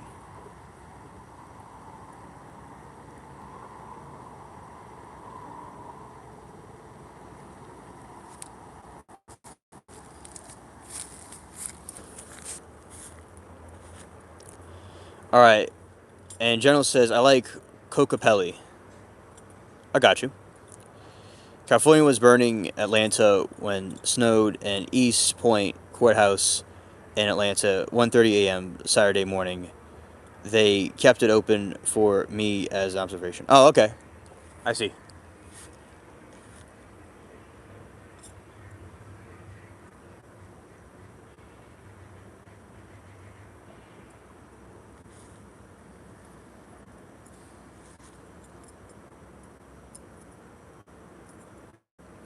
Oh, pancakes are very tasty. I like them.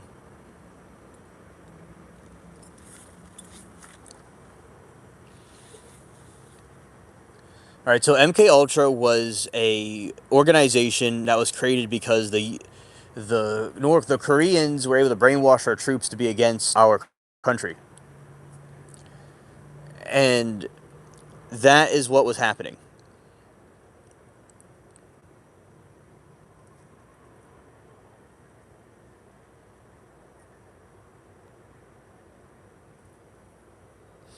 I don't really know what that is, the Cocapelli. I don't I don't really know what that is, but so that's what happened. In that situation, you have these incidences that occur where oh okay, dancer playing a flute. Okay, kind of like Pan. Okay, so and MK Ultra was this organization where they put drugs and psychedelics in people that were unsuspecting. Oh yeah, a false god. Thank you, Little Angel.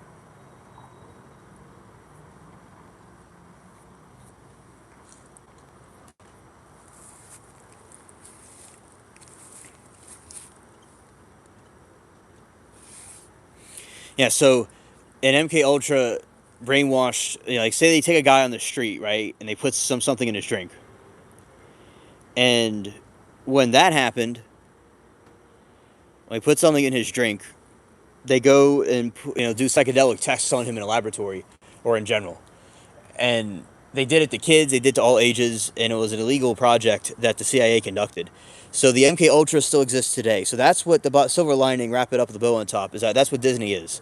It's influenced by those things. Okay, it's influenced by the MK Ultra, which is to use a giant surveillance propaganda machine to go and twist the minds of the youth. Yeah, Pan Island, Epstein. Yep. Oh, okay, to the Native American tribes. I got you. Okay.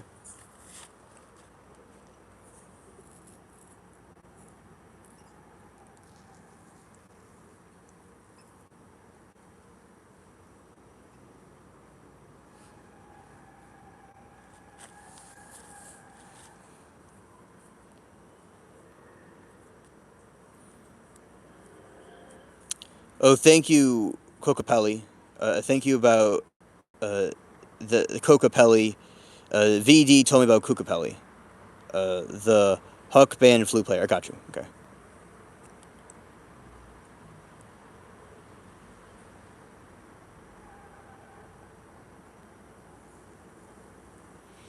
I think the MK Ultra stuff is missed me by a few years, but there were still some rituals around. Yeah, and I believe that MK Ultra, although it was dissolved, it still exists today in a new form. Yeah.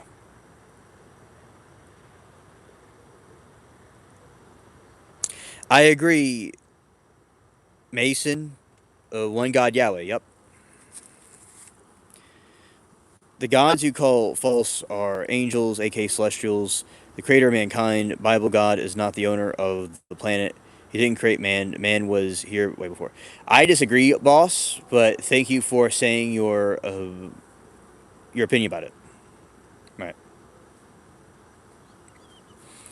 And I like getting poked by razor blade to like some of our scared. Yeah, they want some of our blood. Yeah. So yeah, MK Ultra is the organization that is the root of all the stuff we see now.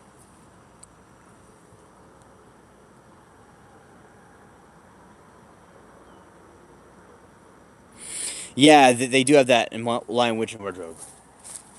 Yeah, that's another movie with a lot of subliminal messages in it. Carlos, we're talking about MK Ultra and some theology.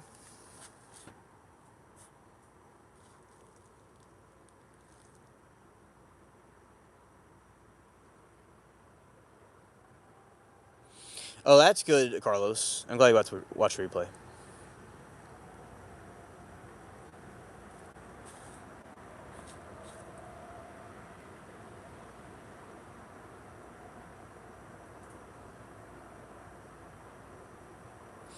Yeah, so that is a recap on the MK Ultra conspiracy theories right there.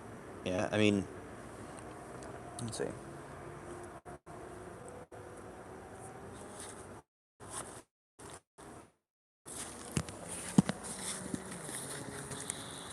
Here's more of it.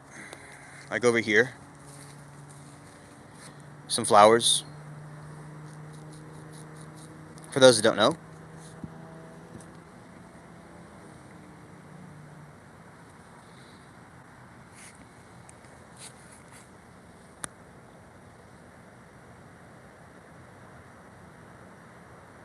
Well, I hate it too. I don't like it either.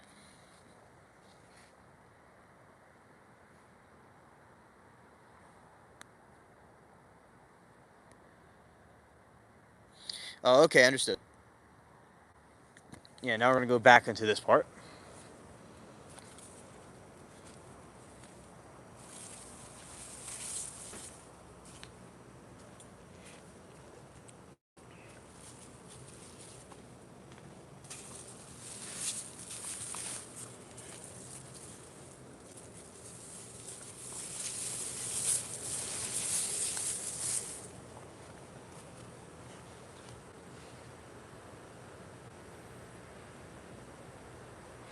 I just got back in MK Ultra. Yes, lots of tests done. The KGB did lots of strange things as well. Yeah, yeah, that is certainly what those organizations are doing, and they are completely just really insane with all the stuff that they do. The and yeah, the KGB, CIA both use the same type of methods, and that's what's going on today. So yeah, that is the certainly about what the Disney does. The birds ate our neighbor's sunflowers seeds, and pooped them on our yard, and we got the free sunflowers. Ah, well, there you go. Congrats on the free sunflowers.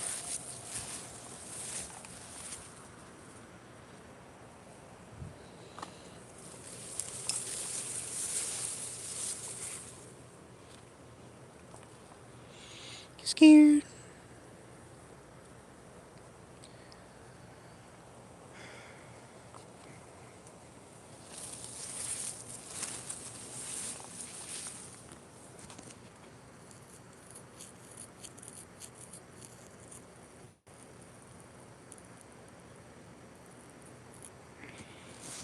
Wizode. I mean, don't you know the form of sorcery of walking in the woods, back and forth like this? Yes, I agree, Jen. We have a lot of violence this year. And I believe that we need more peace and not violence. Because,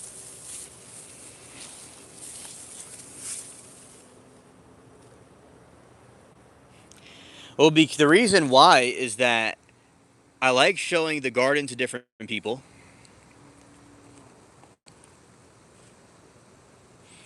and it's a way for me to conjure up all the energy that's possible from nature to go and do these live streams with everybody. That's why.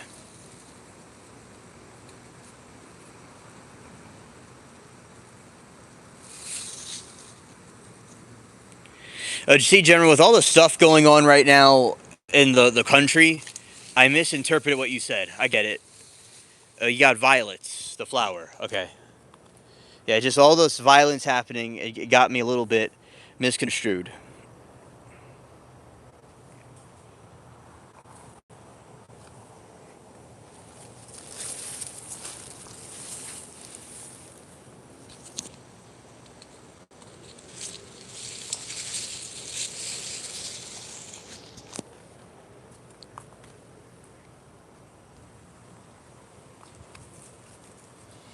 So I just read about the author of Peter Pan before he died in an ice skating accident. He wrote Peter Pan and preserve his essence, magic, childhood. He wanted his brother to return. Oh, okay. Interesting. Because they were able to use that with a propaganda machine, but it's very interesting to see the origins of it. And hello, Frosty. And Angels say he lost two infant siblings. Oh. Well, he was able to express himself in his own way.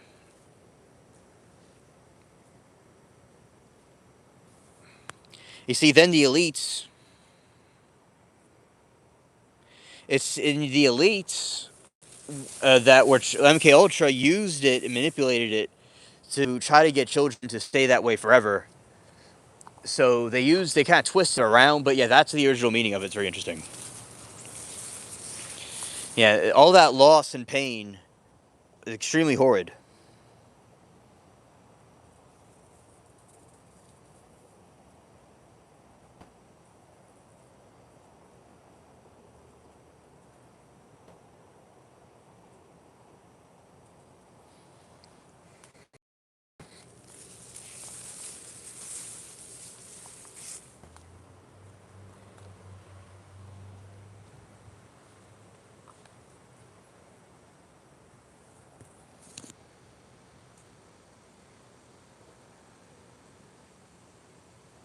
Oh, that's cool, VD. That's cool.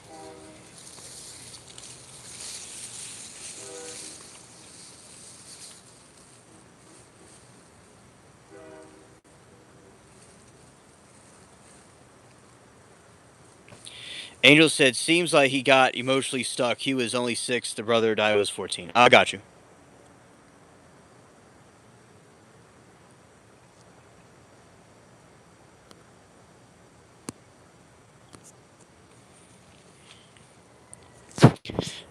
I wrote an AI program without coding anything. I'm now the enemy. Yeah, definitely.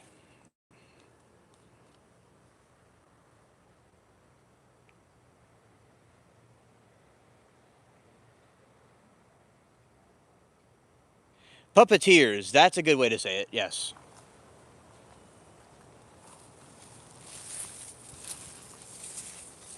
Yeah, definitely the puppeteers that are doing things behind the scenes. Absolutely. Thank you, Angel. A little wind chime program. That's cool. Boss says he woke up at. He got bored, so sleep like 7 p.m. sometimes. Yeah.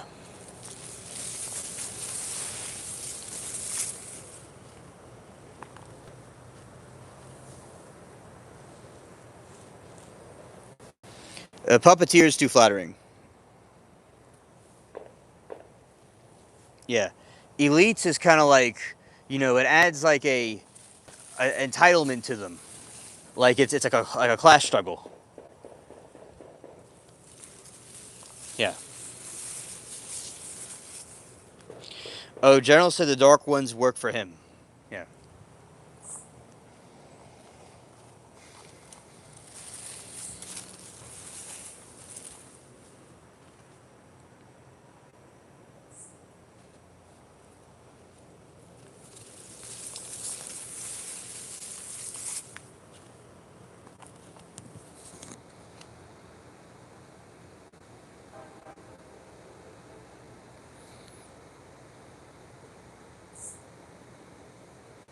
Yes, Angel, I know what you're talking about. Yes.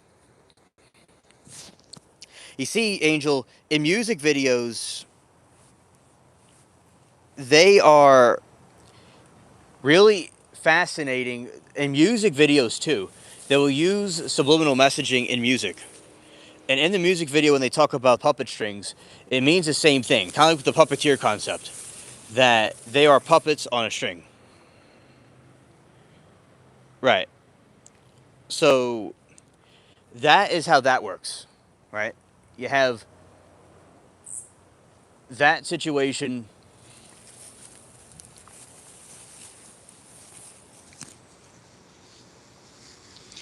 going on, and it's extremely, yeah, Pink Floyd. Pink Floyd. I know about Pink Floyd. I think Pink Floyd had a lot of subliminal messaging in their stuff, especially the triangle with the light going into it. That has to do with the Adam and Eve. The fall of humans is the light, and the rainbow is all of us. Yeah, the artists are a product. They're basically the puppets on the strings. They're just like in that guy Jared Leto from 30 Seconds to Mars, who was also the Joker. He wrote songs about the music industry using the musicians for their as puppets. He's kind of alluded to that in his songs before. So, and that's more of a that one. They did that. You know, bands from the past, present, and future are talking about the same thing. There are also rap artists that have alluded to the occult as well, that have either participated in it or have warned about it. So yeah, they definitely are using the artists as puppets.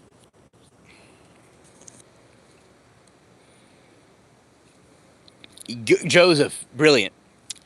They are ambassadors to the common folk. Pizza Hut during the '90s was peak pizza experience. Yeah, I remember Pizza Hut when I was in. I used to on Friday they would send pizzas over from Pizza Hut. That was pretty cool. Something I learned about Matt Groening, creator of The Simpsons, used his fame name, and people he knew the Simpsons character's name. Okay.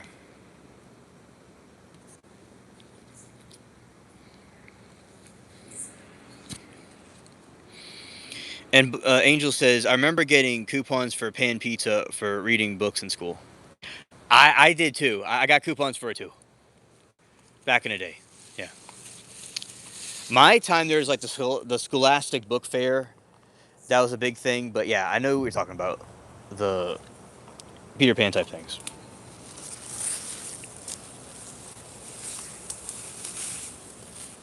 Yes, Angel, that is true. It was uh, very nicely set up with the little salad place.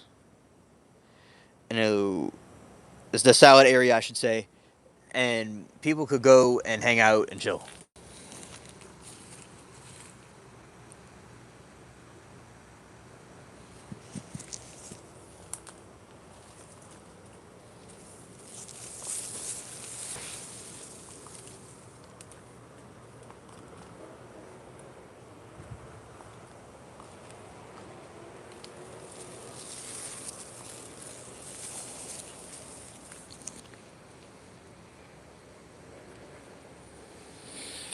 And yeah, book it. Let's see. Oh, he general didn't. All I got were free papers and pencils at the school. Ah, okay. Oh, you had a jukebox. Ah, okay. Yeah. See, Underboss sees the pain symbology. Yes.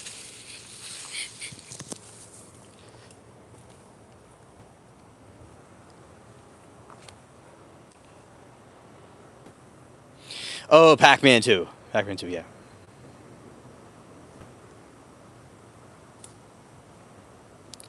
Oh, I know. They gave us books and workbooks, and we weren't allowed to take them home. So how do they belong to us? Yeah, I know. It's like the whole thing is like being rented.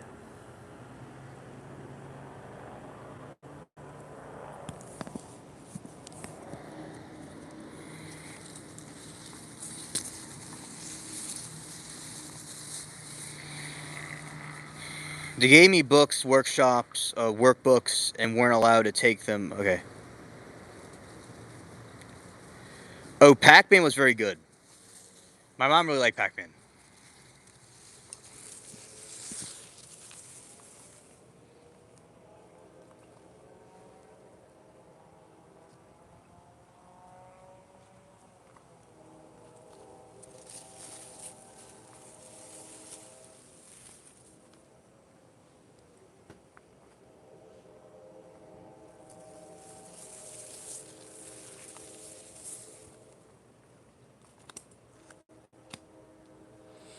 Right, and yeah, it says shout out to the trains, and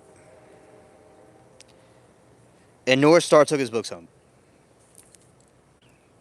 Yeah, I would take my books home.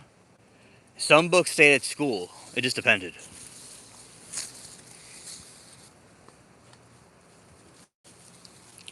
All right, there's a pot of gold, right there.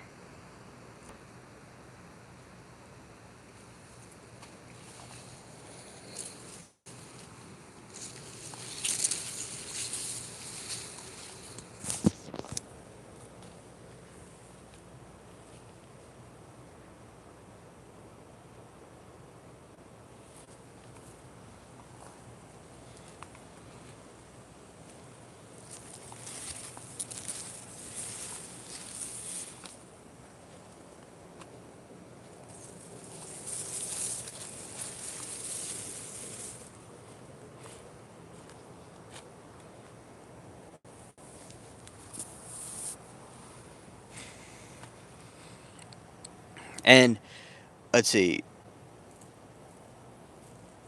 Yeah, Jones said, yeah, took folks home in early grades and used paper bags to make covers out of them. Well, now they have these things to put covers on them that are made out of like nylon. Oh yeah, the girls are cool. I like the girls at my school too. Yeah.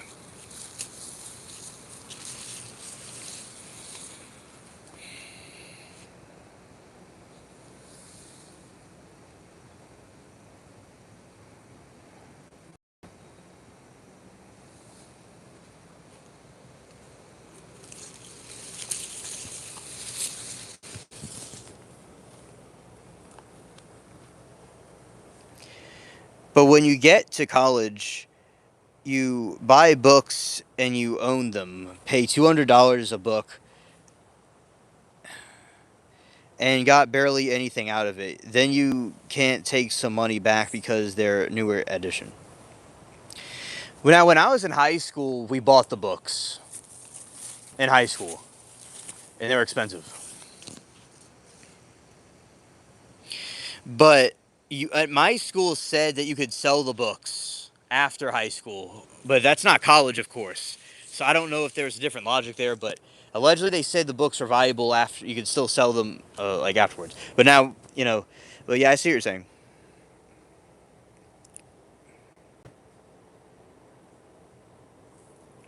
Yeah, but I definitely get it. Hey, bro. Hey, penguin, bro. I'm in my garden somewhere in planet Earth.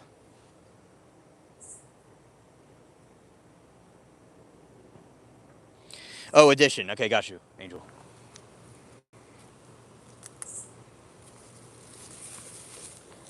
I was gonna show you all the tree,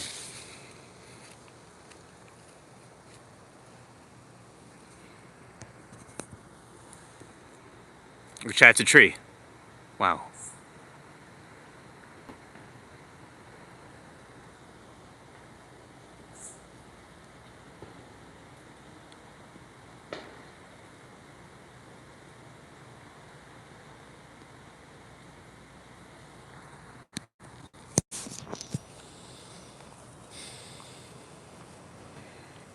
You'll always find a book for free or cheap online for college. Oh, it's good they're able to find those because sometimes, like when they were, I didn't go to college, but when they were preparing us to do that, they were talking about how you have to go sell your books from school to go to the college one.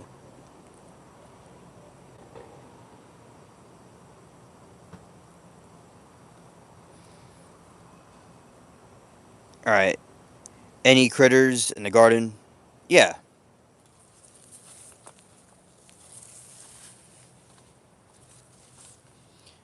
Okay. All right. All right. So here we go. Let's see. You can sell them if you next semester, but you'll have the same books. If not, won't buy it back. Okay. Oh, hello, AJ. Good to see you. We are talking about textbooks and school experiences.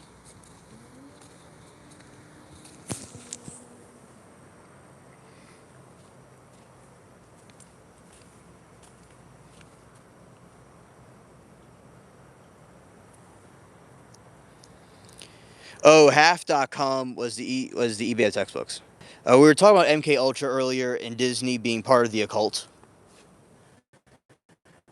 and we're just kind of walking around the garden. Although I will be going in for a moment because there is a charger I need to get for this phone.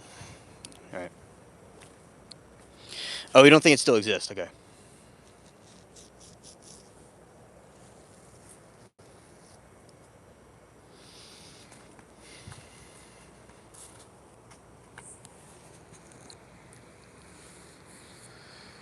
Okay. Let's see.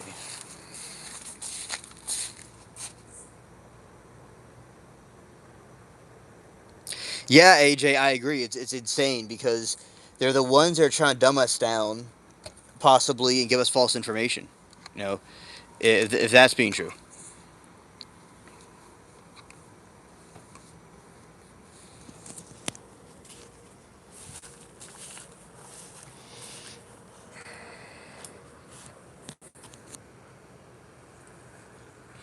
And school photos, right? Right.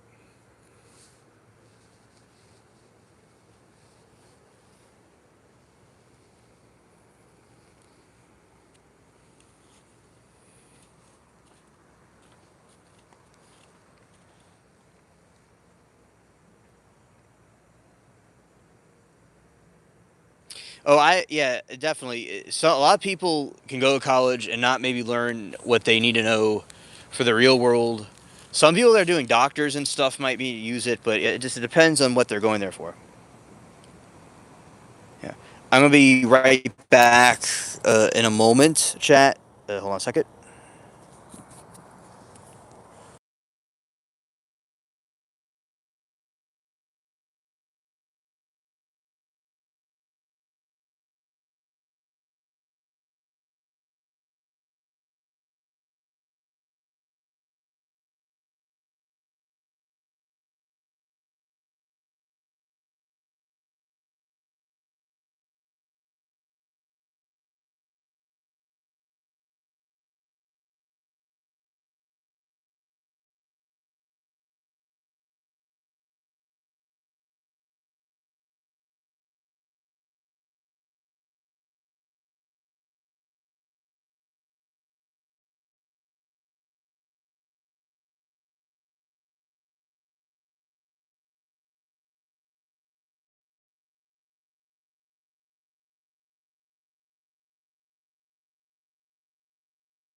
All right, hello, chat. I am here.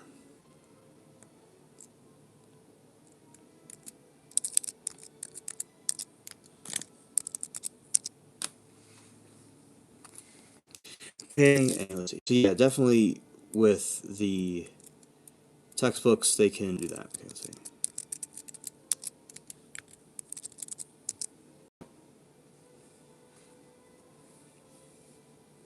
All right.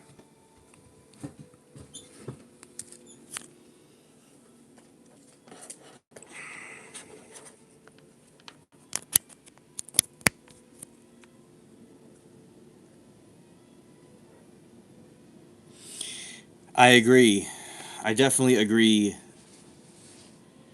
Angel, if only a fool says there's no God. Right. All right. Let's see. Thank you. And ironically, look, I got here. I got here. Mickey Mouse.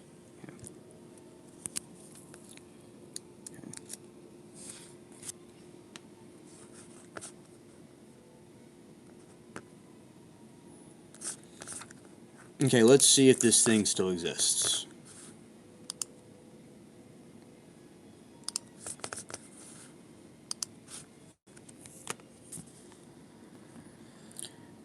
Let's see. Half.com. Let's see. Yeah, yeah.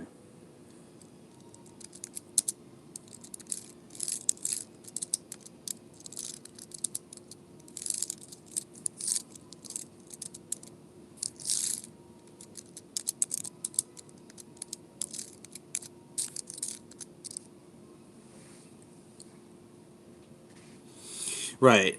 Half.com no longer exists. The site officially shut down in September 1, 2017. After acquiring the site in 2020, eBay eventually decided to dissolve the platform to focus on core eBay marketplace, while the domain once focused on specifically on fixed price media like textbooks, movies, and music. Those functions have since been integrated into eBay or replaced by other services. Oh, hello, John.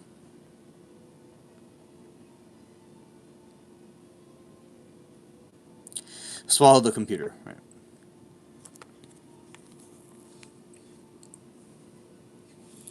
The custodian eBay wanted to streamline its user experience by hosting all the listings on its main site rather than maintaining a separate subsidiary.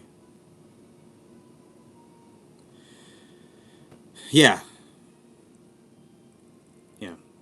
Fees. Its final months on eBay significantly hiked the seller commission rates to half.com, in some cases up by 200%, when many users saw the move force closure of the platform.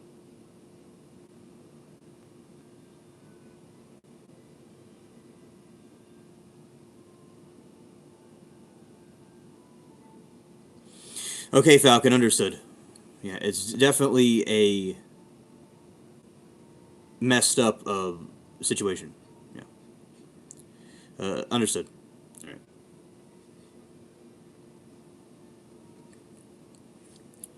Some crack overstock.com, they eaten up some way. Okay, thank you. Okay. And why it closed? Consolation.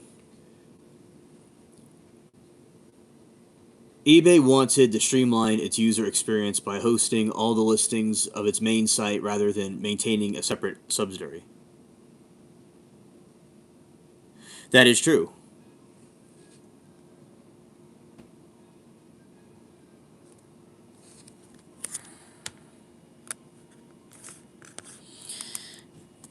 Oh, I agree.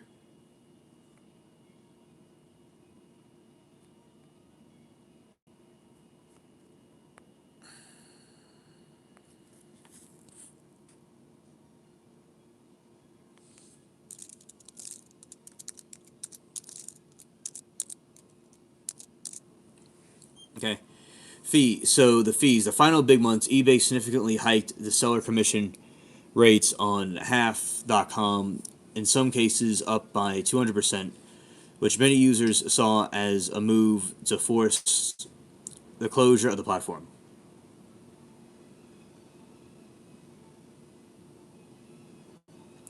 Yeah, John, when you get stung by a bee. Oh, thanks, David. When you get stung by a bee, the bee dies automatically when it stings someone.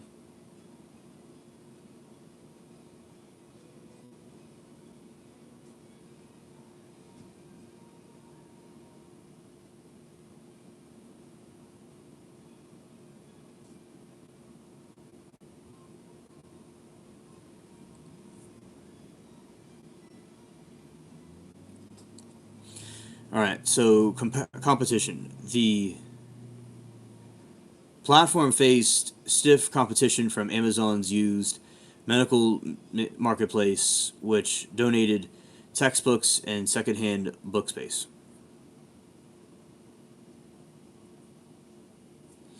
You heard bee venom can be very therapeutic. Yeah, for some people probably so. Yeah.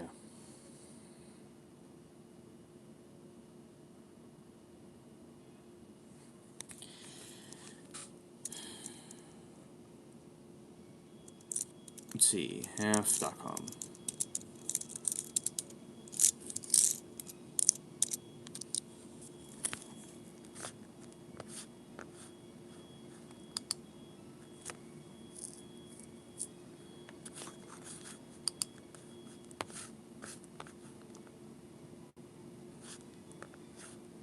Oh yeah, absolutely. You know, both architectures are really incredible how they're able to do those things. Yeah, definitely.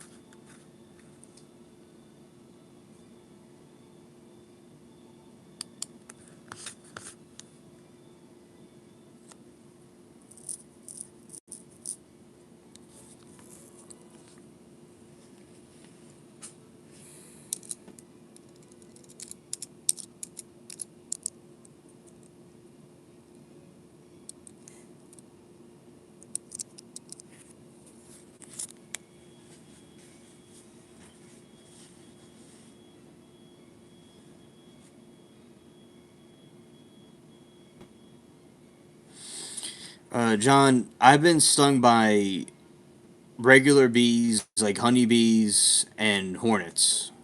I mean wasps. I've been stung by yellow jackets, and I've been stung by a red and black wasp. Right. Those are only three I've been stung by.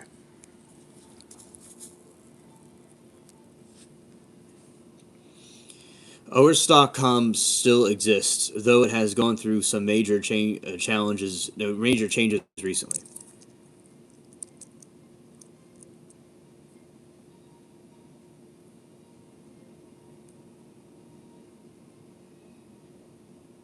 Hilarious, boss. Hilarious. Scared.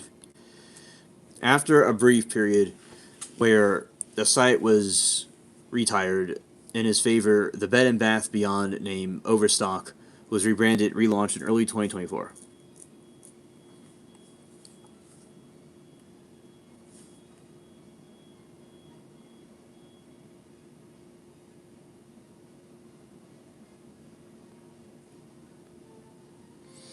Oh, the stinging scorpion must be very painful. Yeah.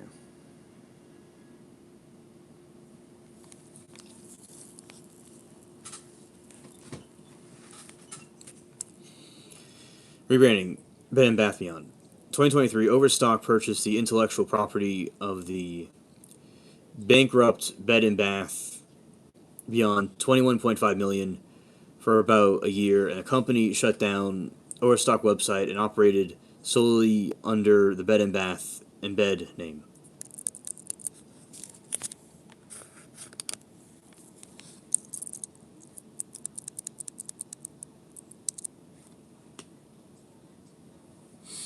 Oh yeah, I can imagine it was a rush.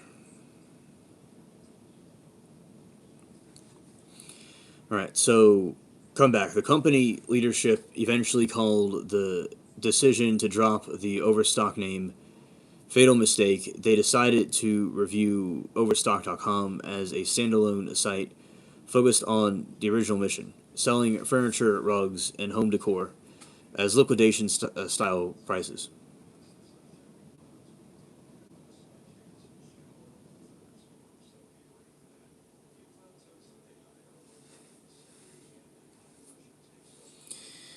I've no butterflies don't sting.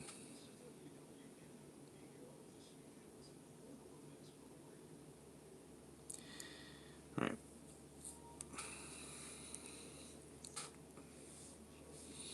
Well, companies primarily online, they have recently began operating a few physical Bed and Bath Beyond home stores through partnerships with retailers.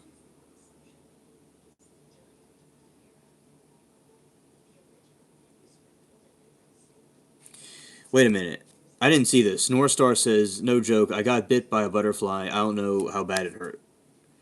I guess it's sucked on my skin. Okay, let's see. Do butterflies bite? Let's see.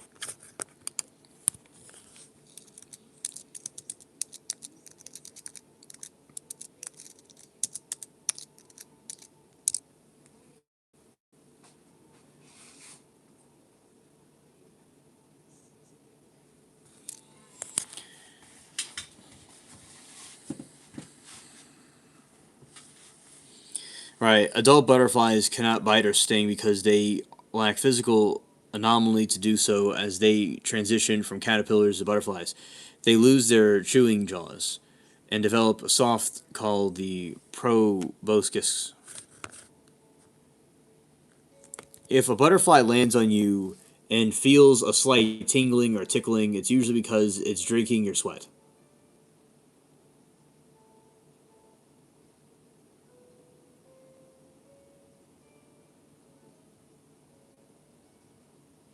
Okay, Falcon. Yeah. Yes, North. Yes, North. You said bit.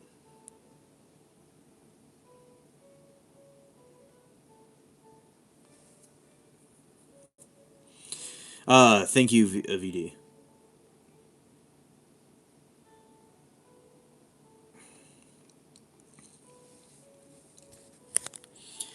All right, so mineral deficiencies. Butterflies primarily eat nectar, which lacks. Okay, the okay. So let's see a hypothetical bite be like.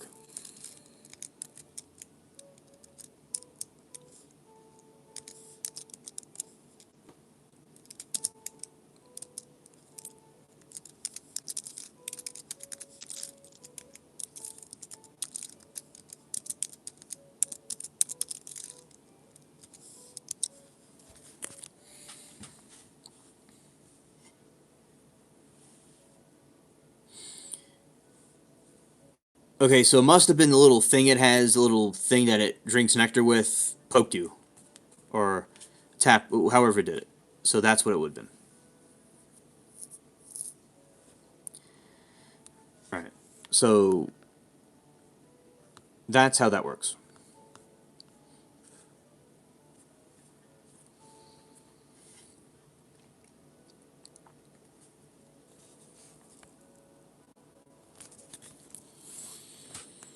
All right. So let's go here.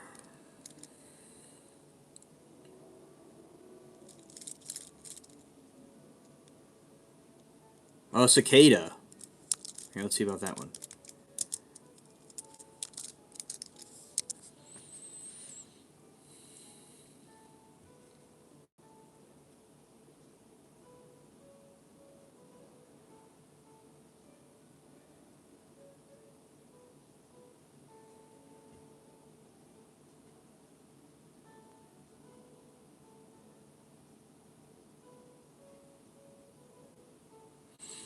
Hey, Morgan, dude. Welcome there.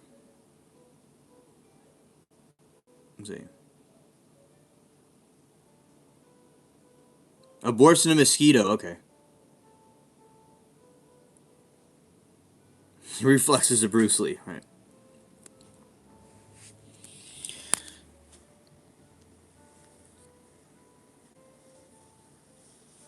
Okay, let's see.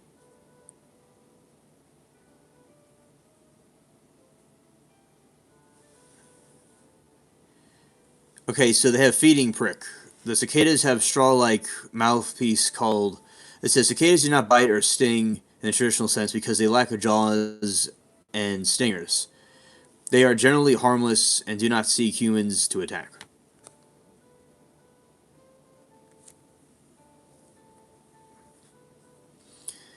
The feeding prick. Cicadas have a straw-like mouth part called proboscis used to drink sap from trees.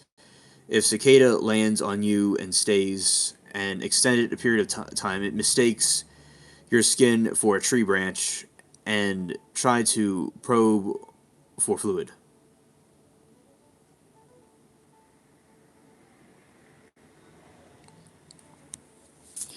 The sharp legs. Cicadas have tiny hooks like claws on their legs and help them grip trees.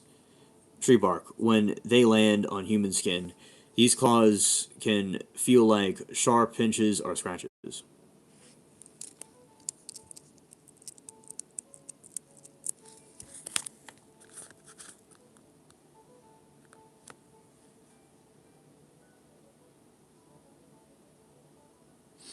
Oh yeah, understood, boss.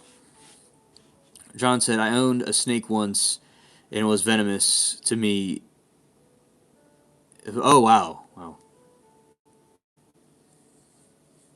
Oh yeah, I agree about giant water bugs. Mm-hmm.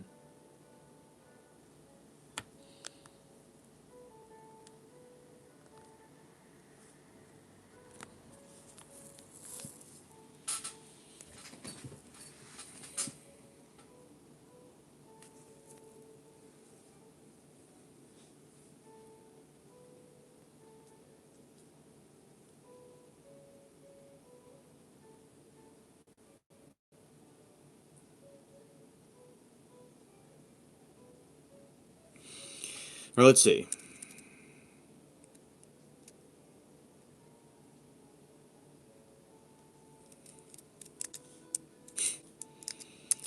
Yeah, I am just an alien.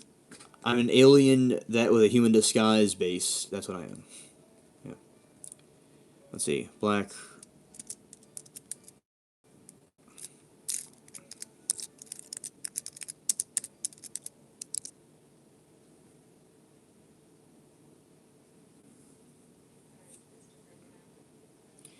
Let's see.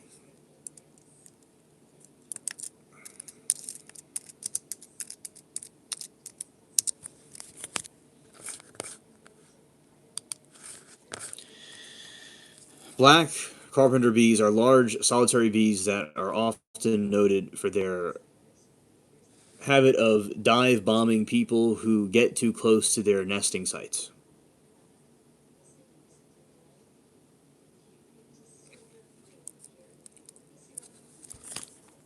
A witch turned me into a newt one time. I got better though. Oh, okay. Scared. Intimidating, not aggressiveness. Bees you see hovering and darting on your face are almost always male. They are highly territorial, completely lack stinger, so their attack is bulletproof. No, not bulletproof. The attack is bluff, intended to scare away intruders.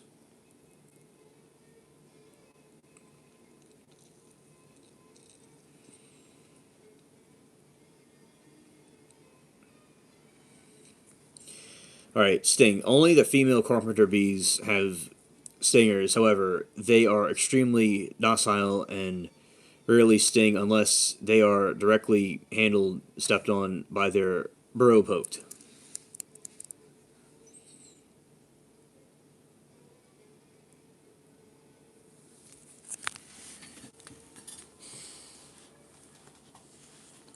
Fighting. While they have strong jaws, use perfectly circular holes into the wood. They do not bite humans in defense.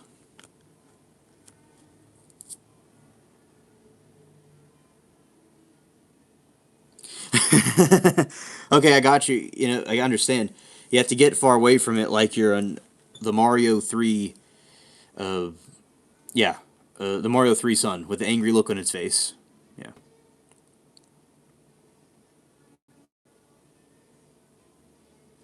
Oh, it's not a shark. It's a bee. It's probably 4 times as big as a normal bee.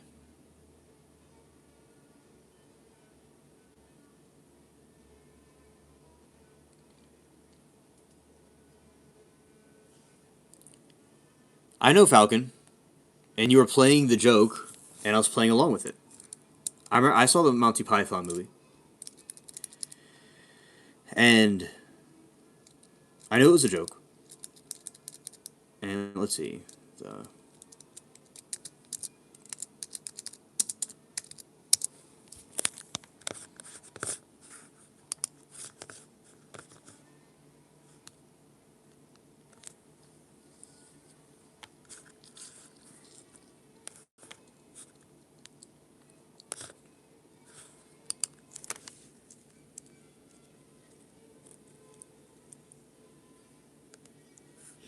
Carpenter bee.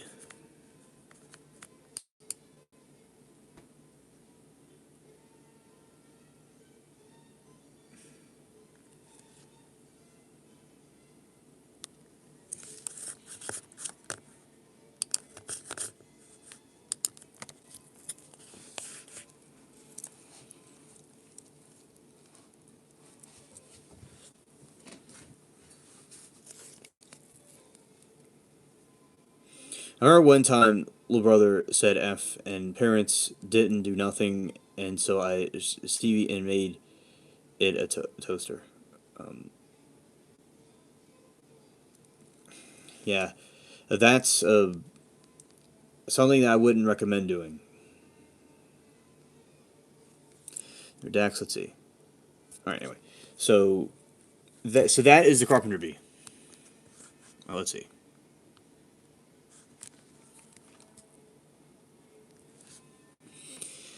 All right, why they are pests. Their primary concern with carpenter bees is structural damage rather than physical danger. They bore half-inch holes into soft, untreated wood like cedar pine or redwood. Over several years, multiple generations of bees can expand these tunnels, which may weaken structures or attract woodpeckers, further damage the wood and larvae.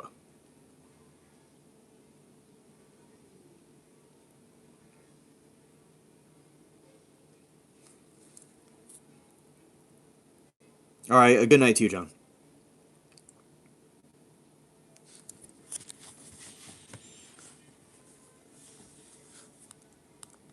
Okay, so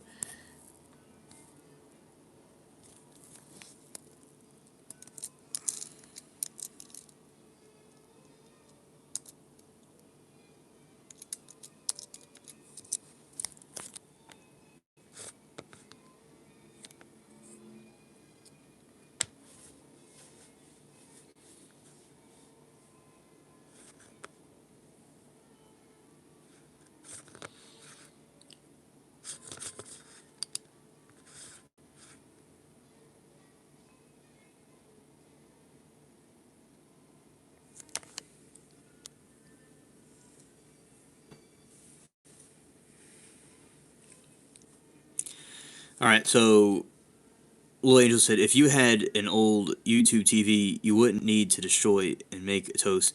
Just put it in the back where it gets hot. Scared. Yeah, there you go. Diabolical. Facts. Scared.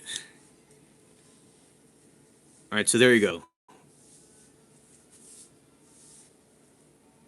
Yeah, the face works. Yeah.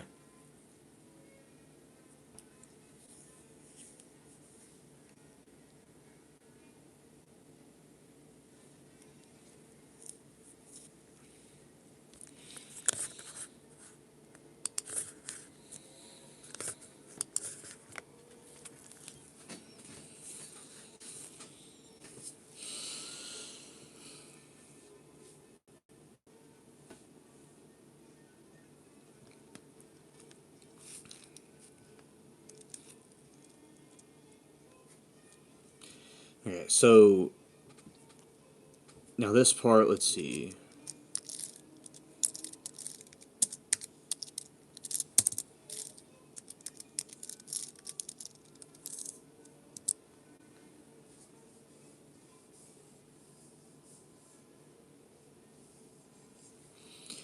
Okay, Arizona is home to several famous cryptids, including the Mogollon monster, which is often called the Arizona Bigfoot.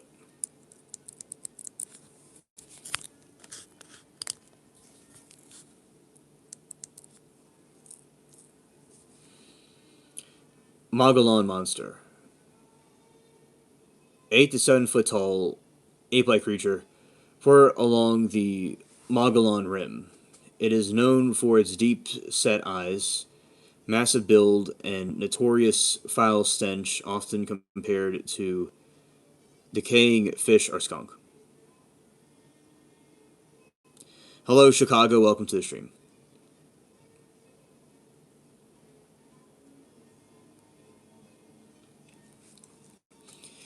The Tombstone, Thunderbird. A legendary giant winged creature in 1890. Two ranchers near Tombstone reported shot a massive bird with a wingspan that could stretch across a barn. Witnesses described it as having smooth skin and leather wings resembling a pterodactyl.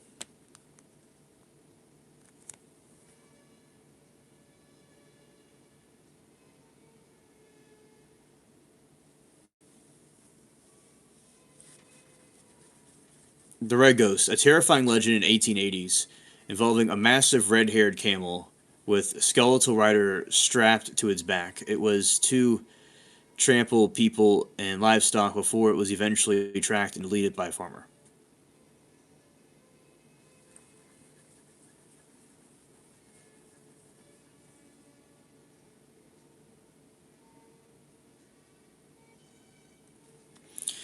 Okay, Angel, good night to you. Thank you for hanging out with us.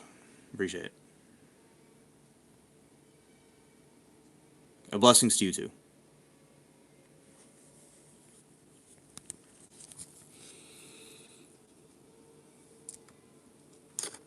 All right, Skinwalker, deeply rooted in Navajo folklore. This is believed to be a malevolent witch or shamans with the ability to shapeshift into animals like wolves or coyotes.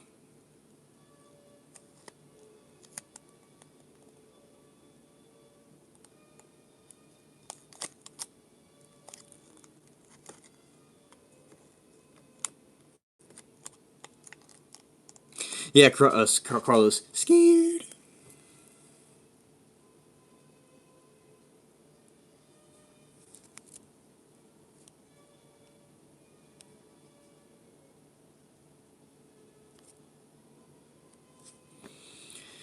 Skinwalkers, deeply rooted in Navajo folklore, these are believed to be malevolent witches or shamans with the ability to shapeshift into animals, wolves, or coyotes.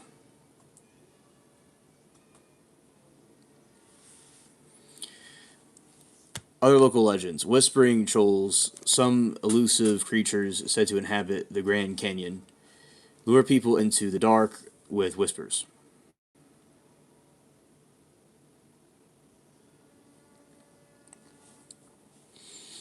The Cactus Cat, a bobcat like creature, thorn like fur and spiked tail, that uses a slash open cacti to drink fermented sap.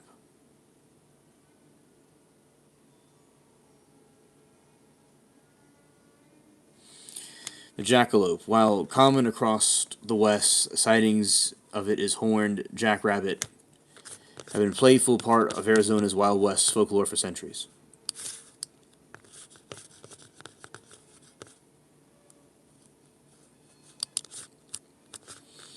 Yeah, they definitely can do that.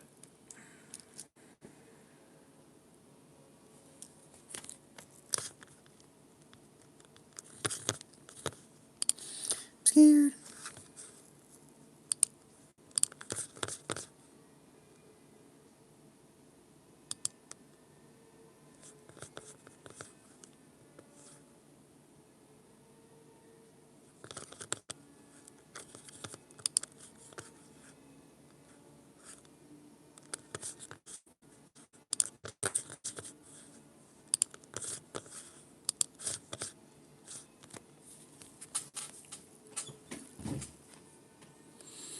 Yeah, I definitely think that can do that. Indeed, absolutely. All right, so let's look at some more.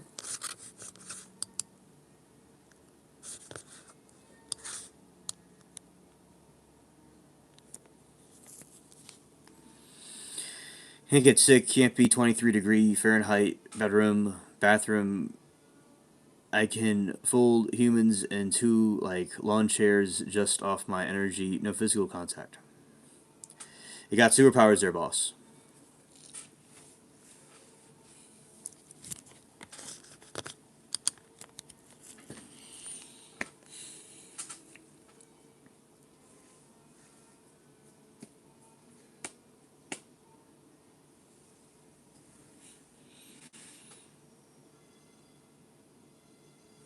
I have not. Let's see.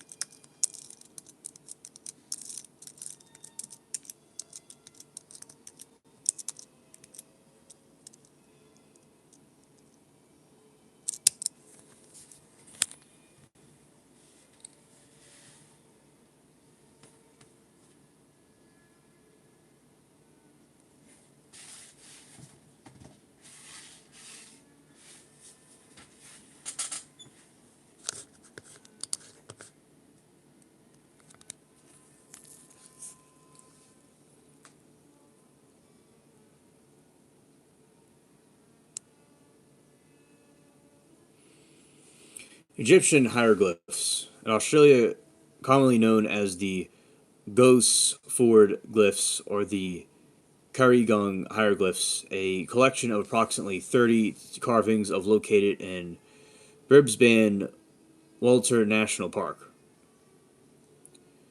and Karigong, New South Wales.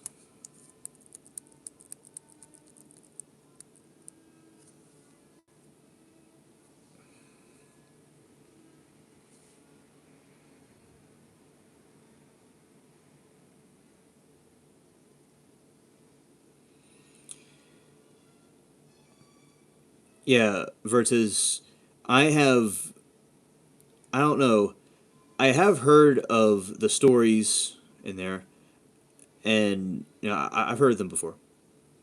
Let's see. Thanks for your question. Yeah. An ancient archaeologist in Egypt.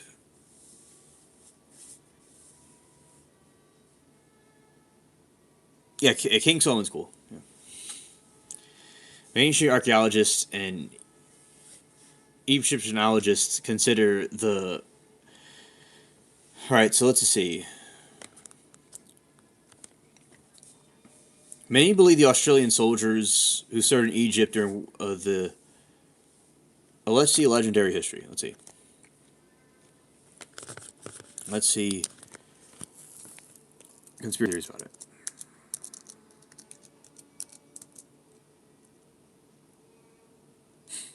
Right. Yeah. The nose of that monkey was huge. Yeah.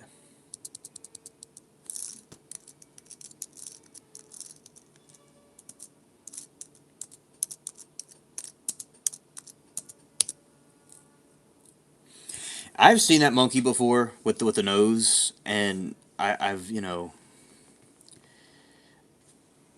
was always like a joke. I remember.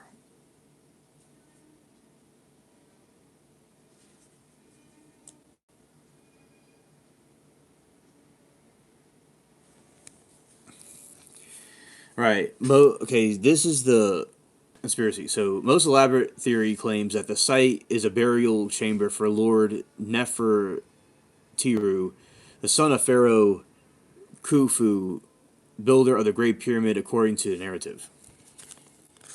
His shipwreck. An Egyptian fleet was caught in massive storm 4,500 years ago, eventually capsizing off the coast of Australia.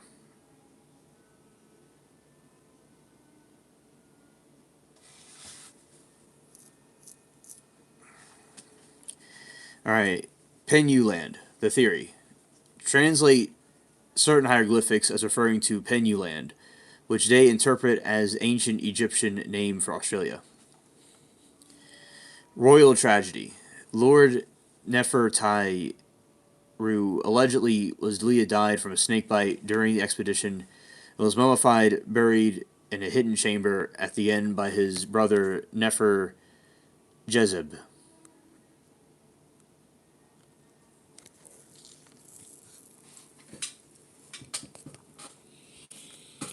Secret knowledge conspiracy theory.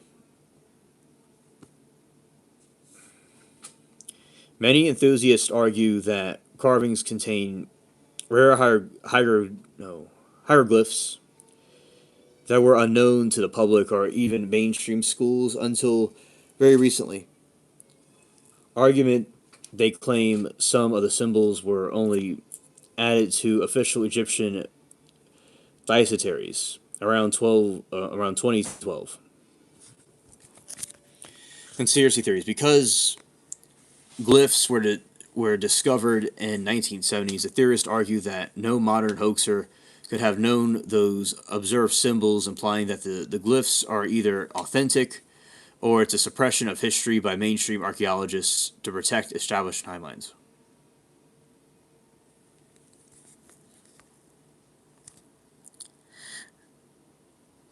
Yeah, domestic turkey.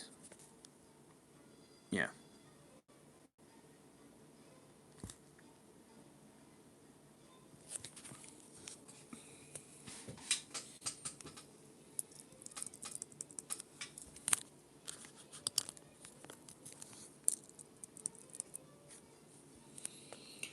Ties to ancient aliens. The lost civilizations, global prehistoric travel that ancient Egyptians possessed, seafaring technology far beyond what is recorded in history books, extraterrestrial influence.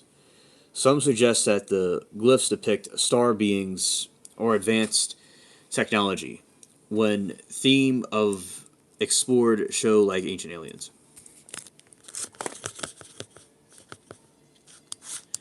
Yeah. So I definitely think that there's possible with extraterrestrial influence, because with the extraterrestrial influence,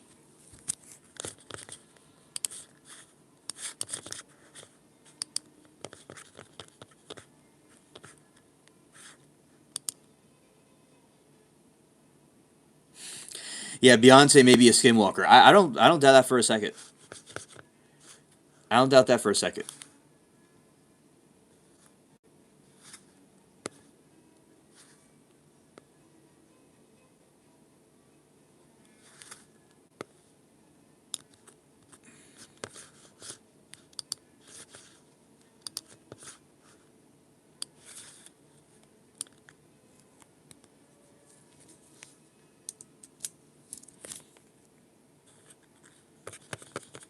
All right. We thank you, O Monolith, for revealing the cunning plans of your enemies. Us, may your light shine down, and souls, brave soldiers, give them grace in your will. I'm scared.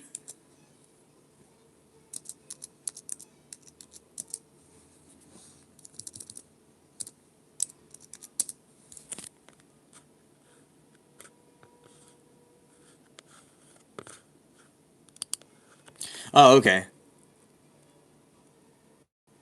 Oh, I got you. Okay. So let's see. Person. Let's see.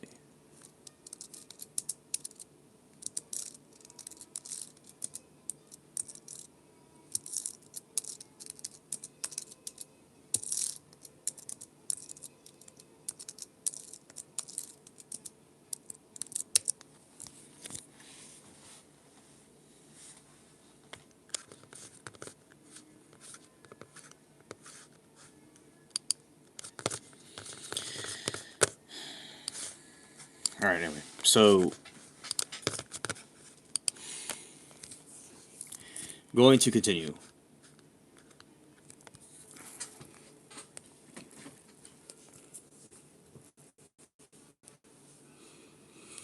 All right. The theory that some residents and alternative historians believe that NPWs intentionally allowed or even caused the damage, destroy evidence, it glyphs authenticity, motive. The theorists often claim that it's done to avoid logistical findings, burden of managed world heritage.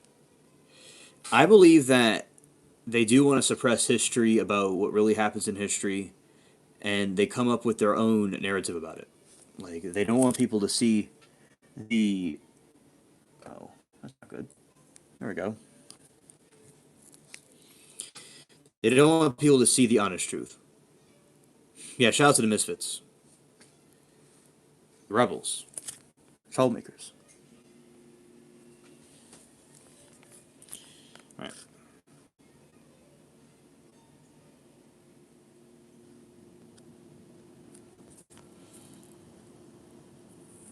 Thanks, UAP. All right. So let's do a little picture of this.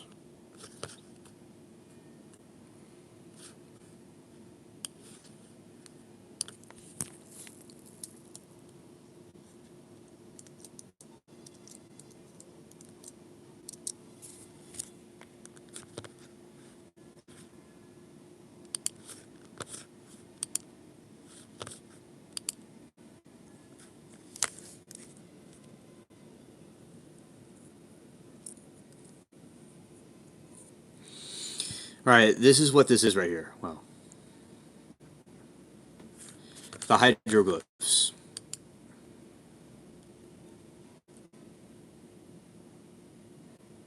Yeah, shout out to the lurking mods.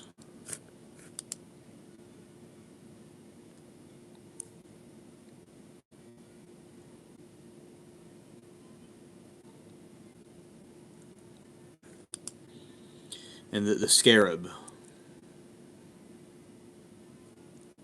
Scared.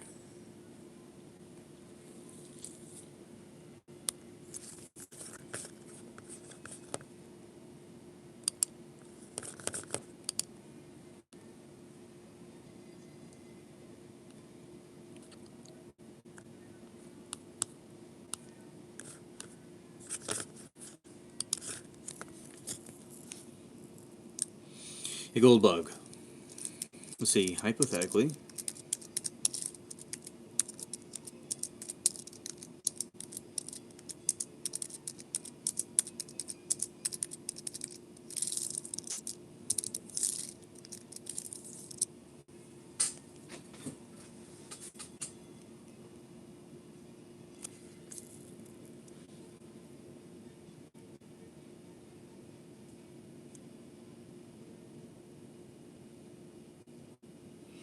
Hello, attractions. Um, welcome to the live.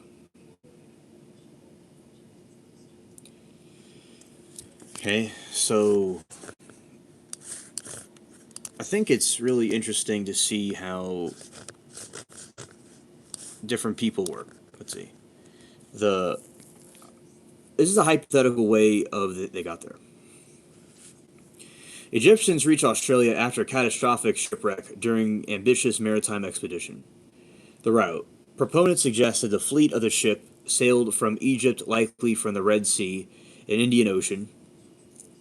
There is proposed that they have used island hopping routes or were swept off the course by fierce westerly winds and ocean currents around Tasmania before ending on the east coast. Seafaring capabilities. Believers point to the 43rd meter long solar boat Pharaoh Khufu. Also evidence that the ancient Egyptians could build massive ocean going vessels, and they argue that the ships were significantly larger than those used by the Columbus to reach Americas.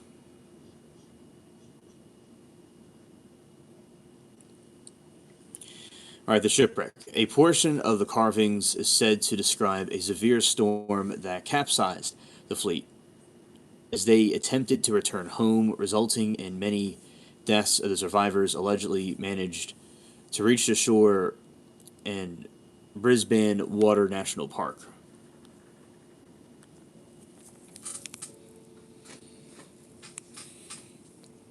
Royal burial. Two brothers believed to be princes and sons of Pharaoh Khufu, led by an expedition. One brother, Lord Nefertairu, reportedly died from poisonous snakebite.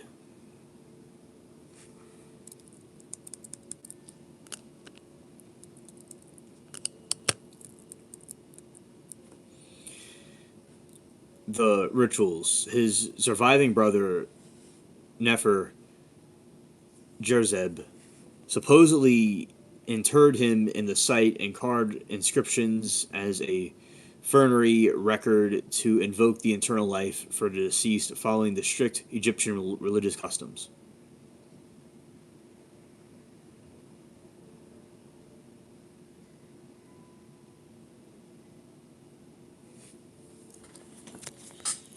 All right.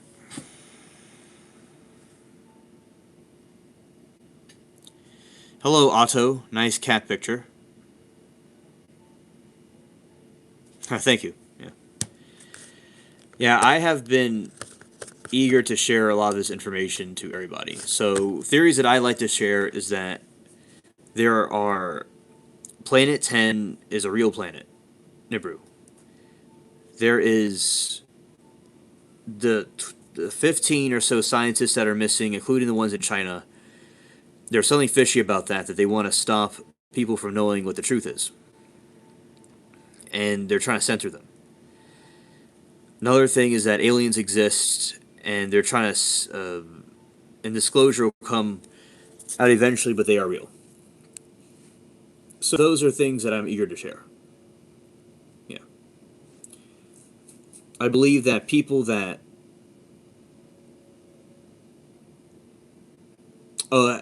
what is in common. Let's see, yeah, who has what in common? North.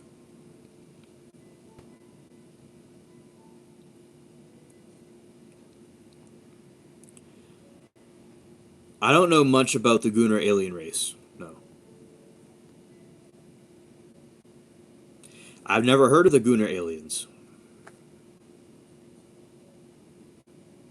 Okay, so they're nuclear scientists, and they've dealt with nuclear physics, and they've been a lot of them have been outspoken. Maybe all of them have been outspoken about nuclear anti gravity and aliens, and they knew things that could get into the wrong hands. But really, the wrong hands got to them before they could release it to the public. So that's what they have in common. Nuclear scientists. They knew about anti gravity and dealt with things allegedly with UFOs. Yeah.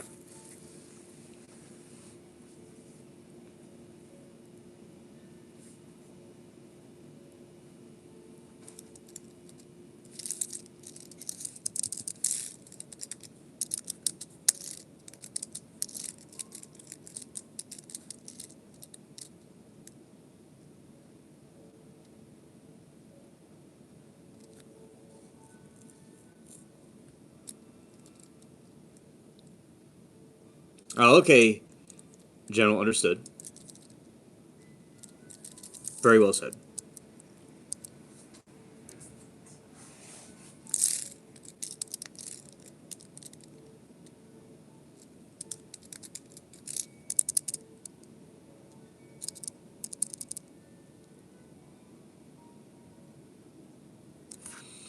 Oh, that's good.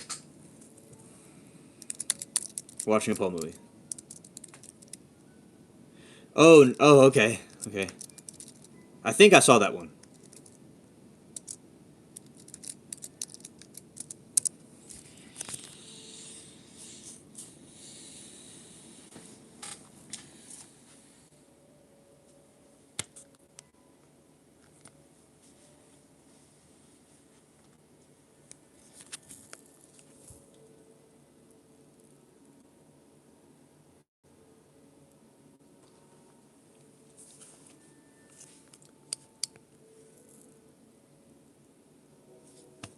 Well, that's good. Shout out to the Gooners, the Gooner aliens.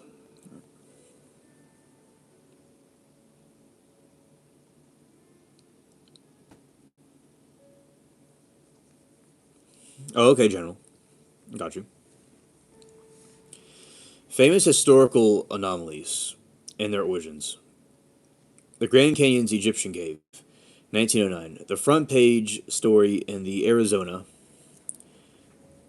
Gazette claimed that explorers found a massive cavern filled with Egyptian mummies, hieroglyphs, and statues of Oriental deities deep in the Grand Canyon.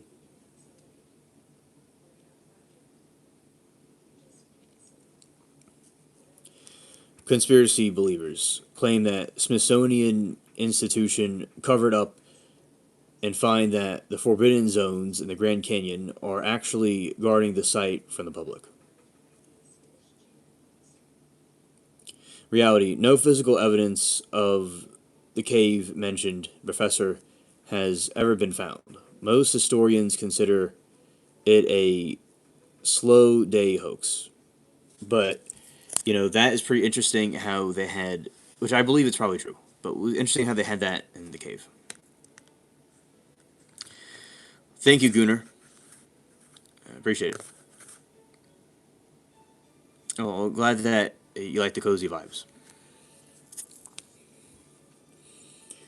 Right. So the Kingston runestone, 1898, large stone slabs from the farmer in Minnesota inscribed with the Norse rune date 1362 tells a dark story of Scandinavian explorers whose camp was raided by 10 men red with blood and dead.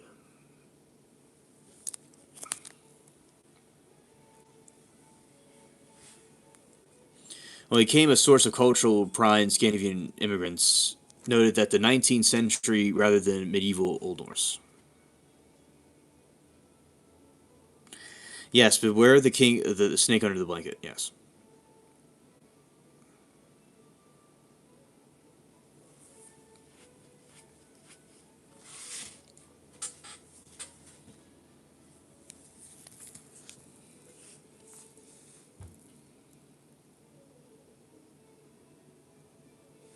Yeah, I've listened to it before. The Back Creek Stone in 1889, an inscribed stone found in Tennessee burial mound during a Smithsonian excavation. It was initially labeled as a Cherokee, but later researchers claimed it was actually Paleo Hebrew for Judea. Okay. 2004 experts discovered a Hebrew inscription nearly identical to illustration, suggests that the was forged to impress superiors.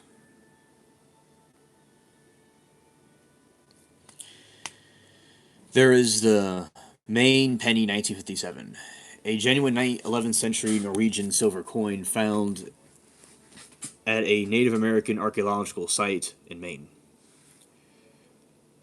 Unlike many others, the coin itself authentic. The debate is whether it proves direct Viking contact to Maine or its trade through Native American networks from known settlers and simply planted by collectors.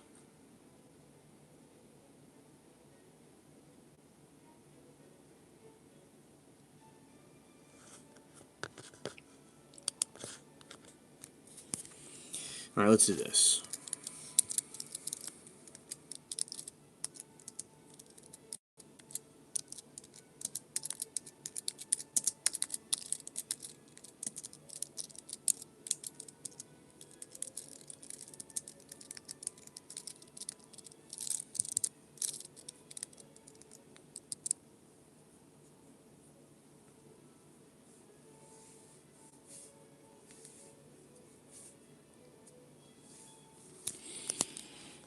For these things to be true, there would be require a massive shift in how we understand ancient seafaring and cultural contact.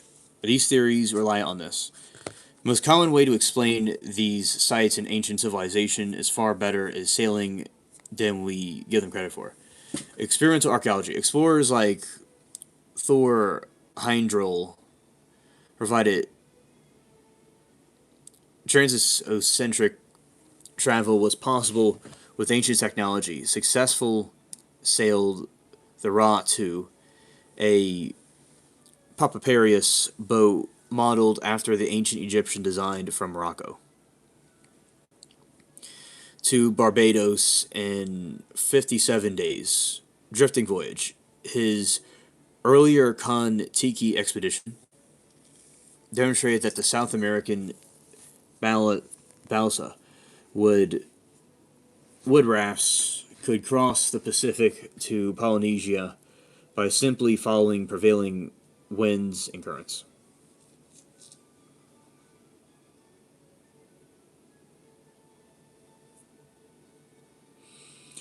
Egyptian precedent. We know the Egyptians conducted complex naval expeditions to the mysterious land of Punt as early as 25th century BC, bringing back luxury goods like gold, ebony, and exotic animals. Proponents argue if they could manage 1200. Yes, we are the aliens, facts. Yeah.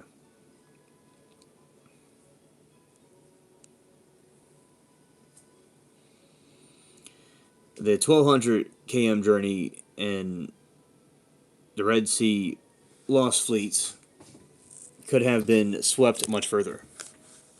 Okay.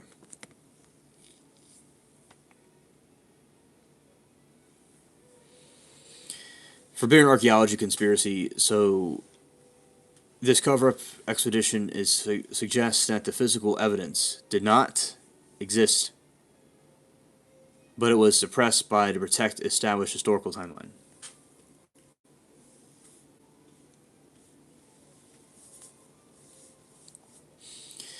Institutional bias. The theorists argue that mainstream science automatically dismisses any find that does not fit the official story.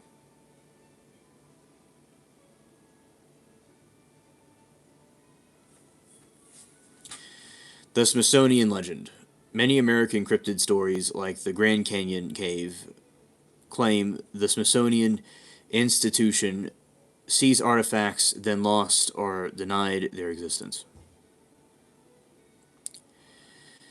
Internal damage. In the case of the Gosford glyphs, some believe that authorities intentionally damaged the site to delegitimize and avoid the cost of preserving world-class archaeology finds.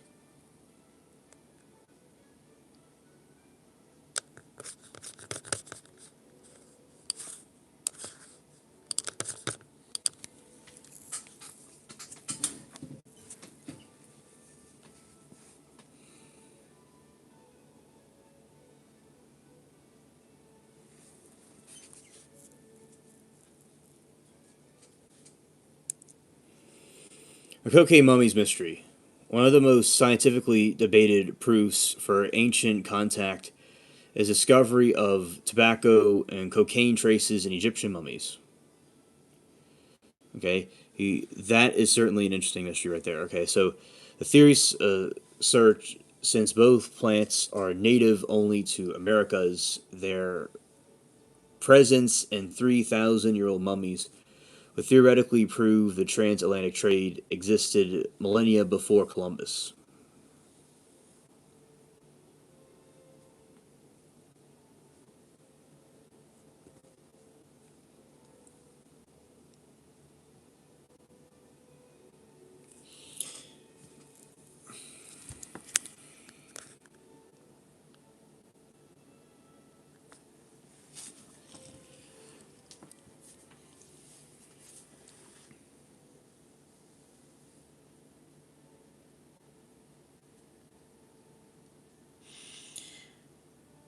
Oh, okay. General, yeah. General took it to them. Okay, we know it's you because they had a nicotine fit. Okay.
VD says anti gravity canceling or escaping gravity. Most sci-fi antimatter real particles with opposite charge and still have mass, so gravity still affects them.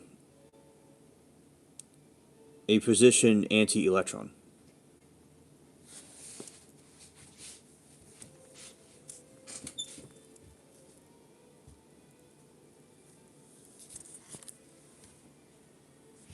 Yeah, thank you for that. Okay, let's see this.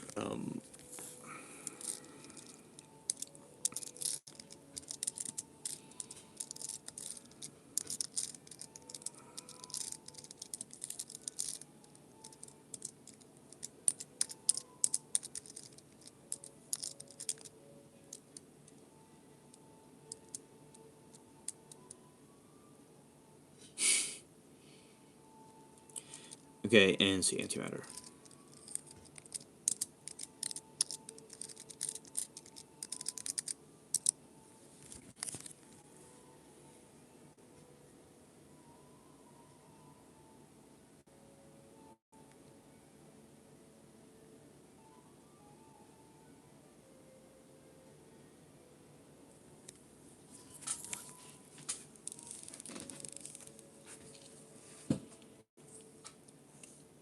All right, so here we go on anti-gravity.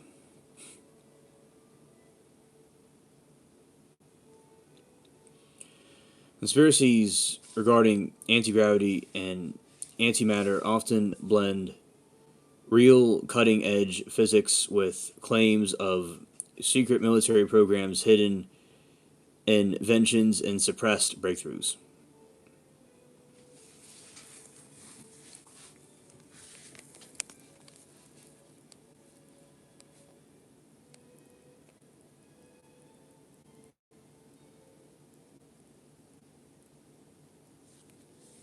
Oh yeah, I understood, General. Understood. Anti-gravity and hidden military tech. The core of anti-gravity conspiracies is the suppression theory, that idea that major scientific breakthrough occurred in 50s and 60s and immediately classified as a black budget project.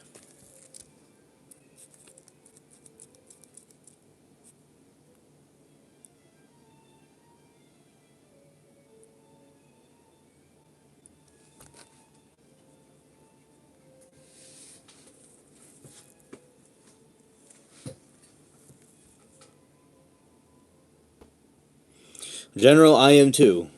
I am too. So you're in the right place. This is the place for all the troublemakers to go and hang out. Yeah.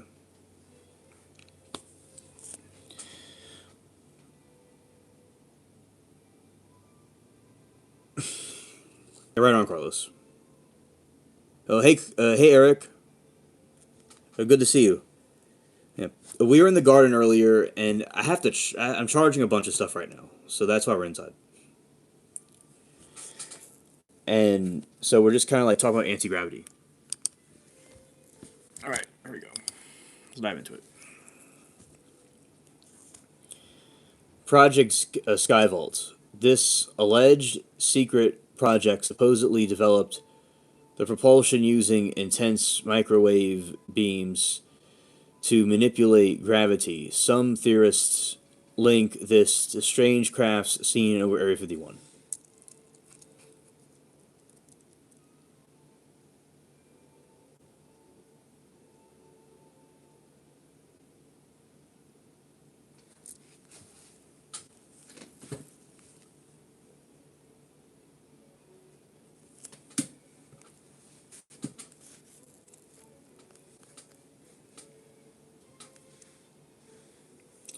Good morning, Brig. April 26, 1992. Yeah. Hello.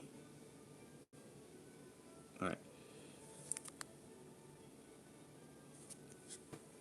All right. So, the B 2 bomber theory. A popular theory suggests the B 2 Spirit stealth bomber uses electrogravics, anti gravity, high voltage electricity to supplement its lift rather than just traditional androdynamics.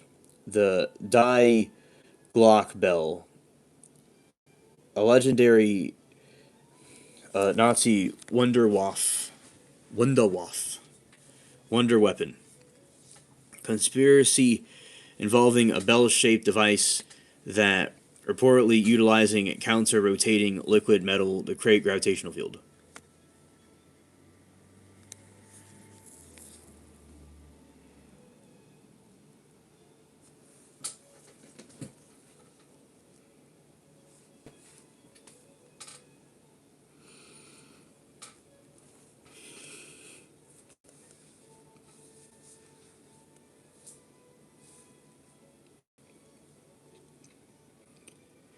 Oh yeah, facts.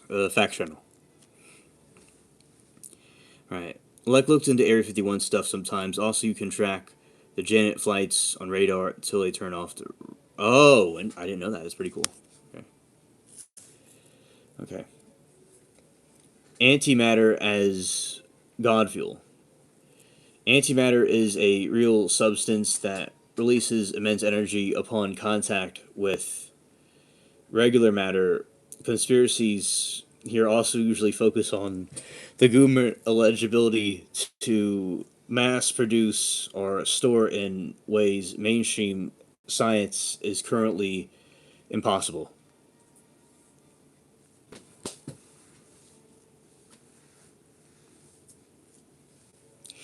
Propulsion conspiracies. While NASA and CERN are openly researching antimatter propulsion, conspiracy theories claim that black projects have already built Operation Antimatter powered by spacecraft capable of interstellar travel.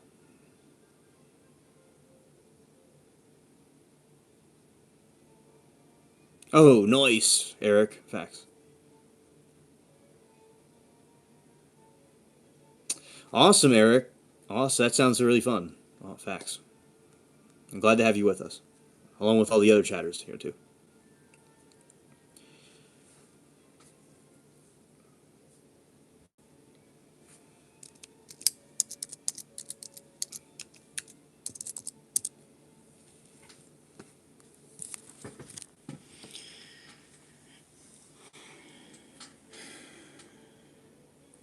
Antimatter as God fuel. Antimatter is real substance, releases immense energy upon contact with regular matter conspiracies. Here usually focuses on the government alleged abilities to mass produce or store ways mainstream science currently think is impossible.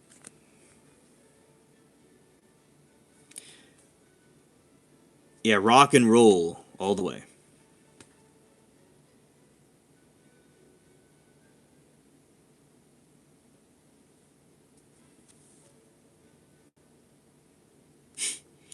Yeah, it's yeah. VD said, "Come again."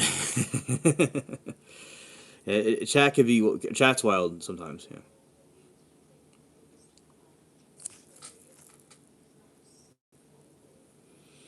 Propulsion conspiracies. While NASA, CERN openly researching antimatter, propulsion conspiracy theorists claim that black projects have already built Operation Antimatter powered spacecraft capable of interstellar travel.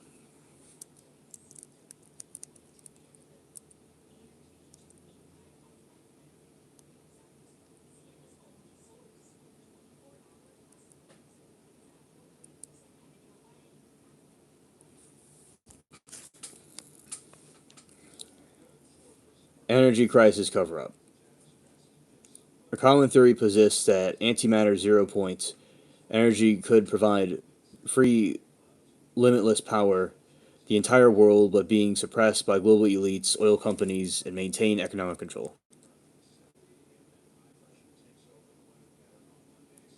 Yeah, definitely, definitely.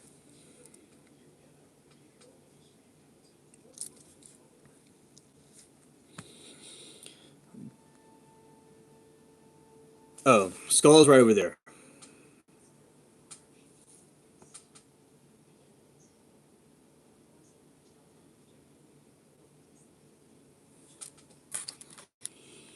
All right. Perhaps the most famous crossover between those two topics from the Bob Lazar, who claims to have worked on back engineering alien craft 5 to 4 near Air 51.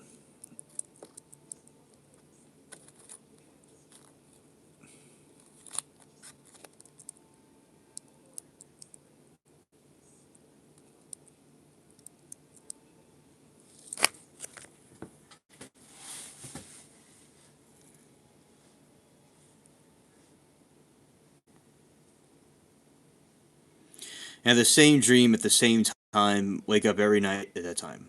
Oh, well, hello, Raccoon. Welcome to the stream. All right. And he had the same dream, same time every night. Oh, okay. Scientific context: he claims element powered by element 115, which served as a source for antimatter that was then reacted to generate an anti gravity field. Scientific context: while element 115 moscovium was eventually synthesized in 2003, versions created in labs are highly unstable and decay in milliseconds, unlike the stable fuel laser described.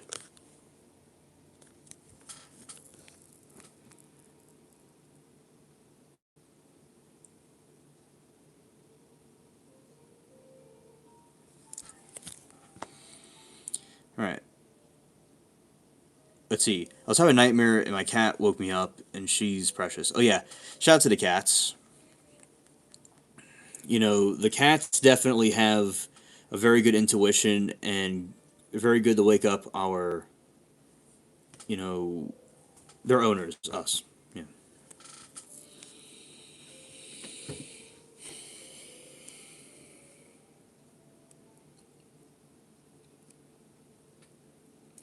Recent controversies: Amy Eskridge and Gravity discontinued.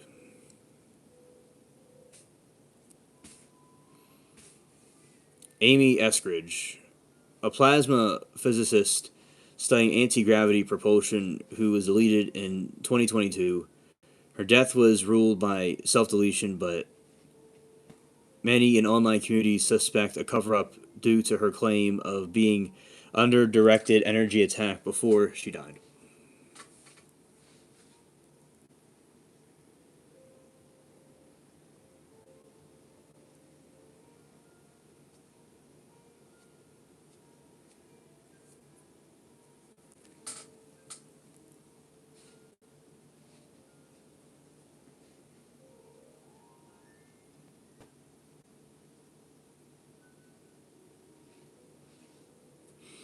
Right. And Project Anchor, a viral likely hoax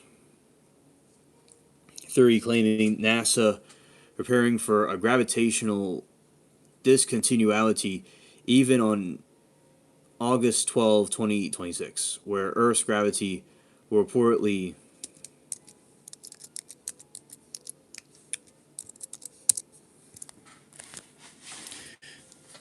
arrival that claims that NASA preparing for gravitational discontinuity event April 12, 2026.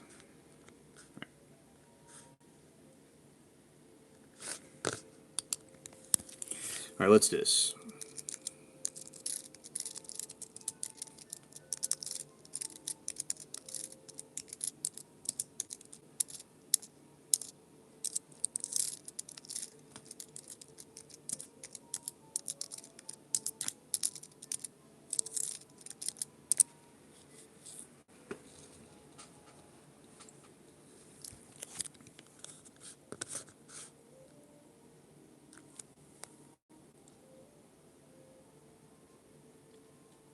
Yeah, it's just a lot of censorship and a lot of things being hidden from us. That's what's going on. All right. Here we go. We're going to go down a rabbit hole of science. Okay, to explain how these concepts might work together, to have the big idea using massive energy source antimatter to manipulate the fabric of space and time anti gravity.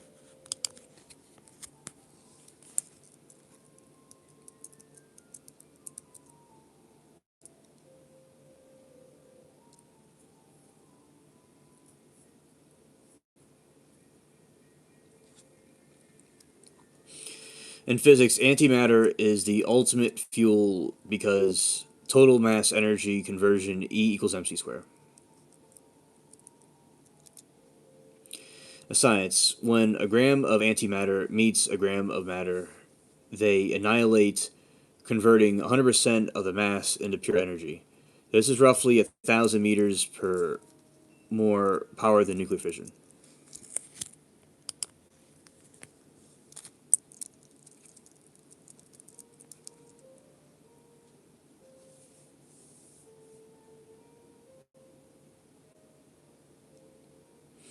Hypothetical goal: if we could establish the store antimatter, it would be provide the gigawatts of power necessary to generate the massive electromagnetic or gravitational fields required for anti-gravity.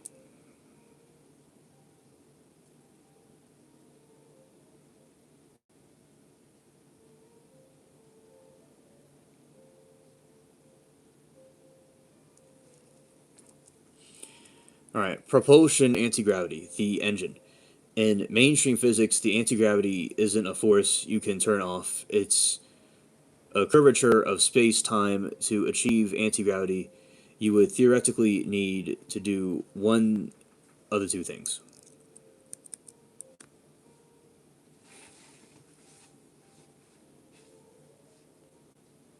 Ah, oh, my eyes are playing tricks on me. Oh, hello there, Captain. I'm seeing a frog. My mind's playing tricks on me. I'm being tripped out, chat. I see Frog with his thong and everything in the chat. Look at him. See, he's supposed to be sleeping under his house right now. Good to see you, buddy. Wow. He's not really here, and I'm not really seeing it. Scared.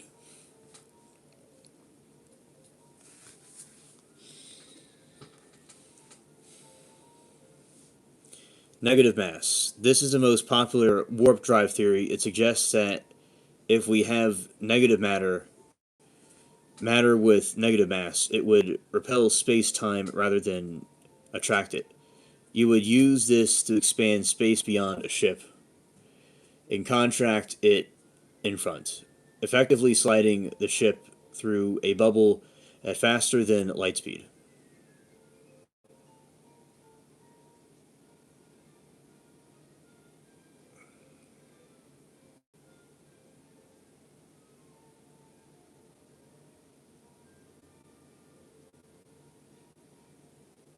Purple thong. Scared.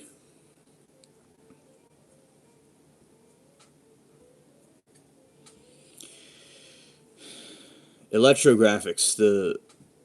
This theory, often cited with UFO conspiracy, suggests that the extreme high voltage of electricity field can interact with gravity. The idea that you can create a massive enough electric charge, you can ink the gravitational consistent and create a lift force without using wings or this other thing. Let's see.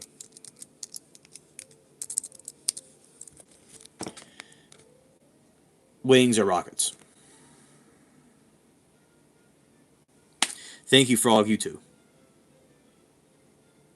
Oh, bonjour, Captain. So, welcome to the stream.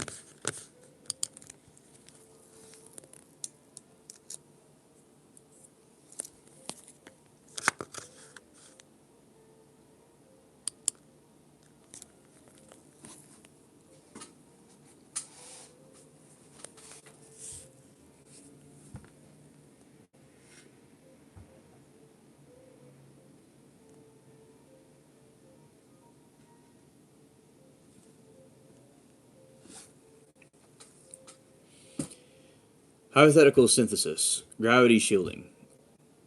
If you are combine them, hypothetical machine looks like reactor. An antimatter matter reaction chamber creates a consistent massive stream of energy. The superconductors. This energy is fed into the high temperatures and superconductors spinning thousands of RPM. Podolektonov effect.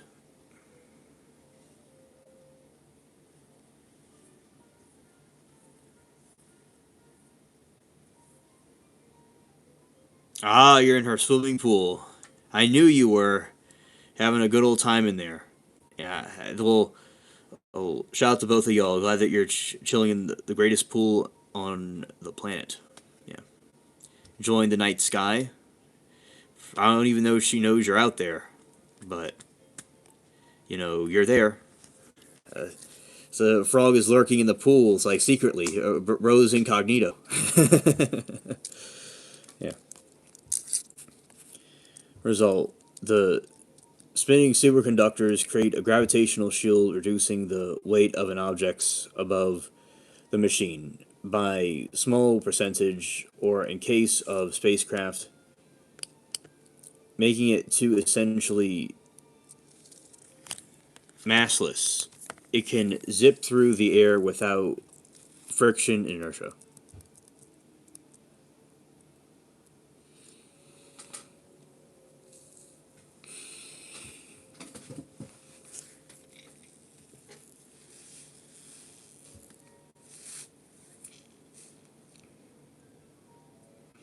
Now Frog wants to go swimming. Oh, she doesn't know Frog. You sneaky cat. Yeah, you're just chilling there, and it's night with your thong in there, and she doesn't even know it. Wow, it's like Rapunzel. He's gonna probably sit there until the morning, and he's gonna start hopping around.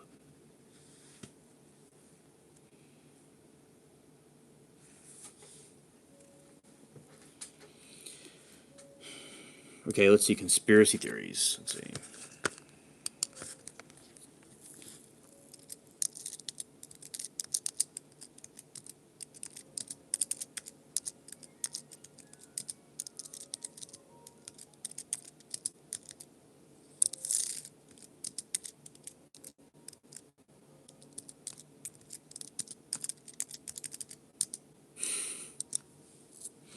You see, Frog knows what he's doing. Exactly.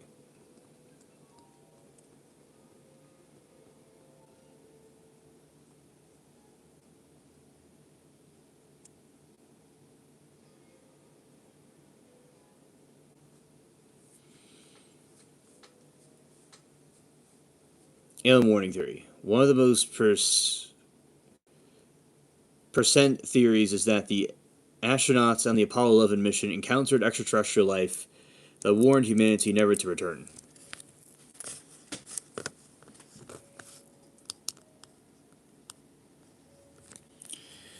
Scientists suggest Neil Armstrong and Buzz Aldrin used secret radio channels during the communication to black out report massive UFOs or towers on lunar crater secret bases. The theory often claims that NASA discovered aliens' existence on bases in the moon far side and has been censoring photos for decades to hide the evidence.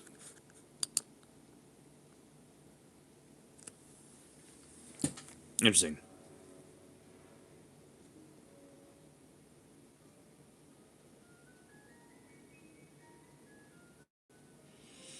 Oh, thank you, Carlos, for gifting memberships. All right, Roxy, Amy, Frog3,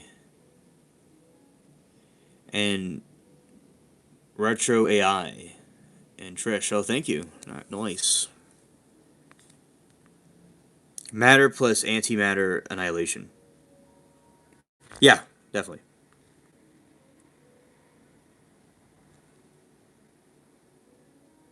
Raccoon. That's very interesting. That makes sense to me. No, you're in North Korea, and so the dear leader isn't really uh, doing you well, huh? And the utopia you live in. I thought it was supposed to be nice over there. Every morning you wake up, you have dystopian music, and you have somebody directing traffic.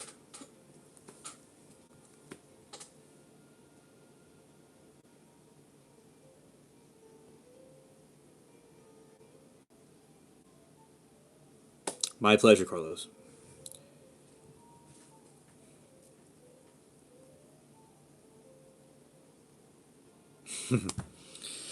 And see, black budget oppositions. Believers suggest the U.S. as potentially other world powers have been operated in a secret moon base since 1970.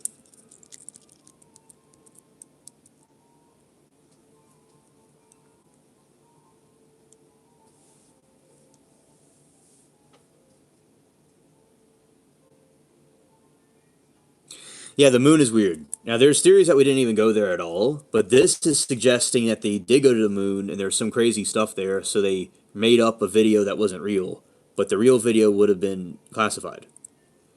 That's an interesting theory I've not heard before. Usually we hear the theory that we are out there and in the world on the moon, that we've been there and back. But other theories say we didn't go there. This is saying we did go there, but the real footage was censored. I will say it is nice lands, and they have nice artwork too, and their propaganda is colorful to look at. But the the way that the people are, I think they go too harsh on their people. Declassified evidence. They often point to real declassified Cold War era plans like Project Horizon Army and Lunix Project Air Force, which aims to establish military bases on the moon, claiming these were actual completed in secret.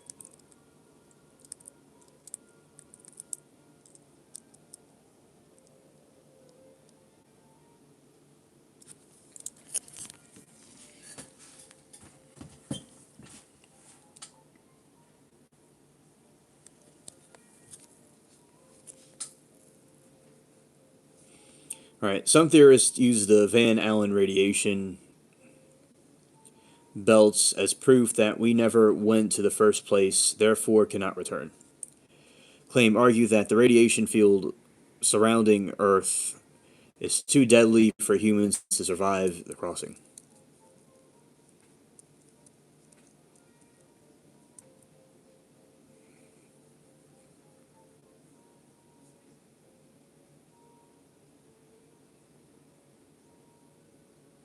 They moon the moon. Yes, VD, yes.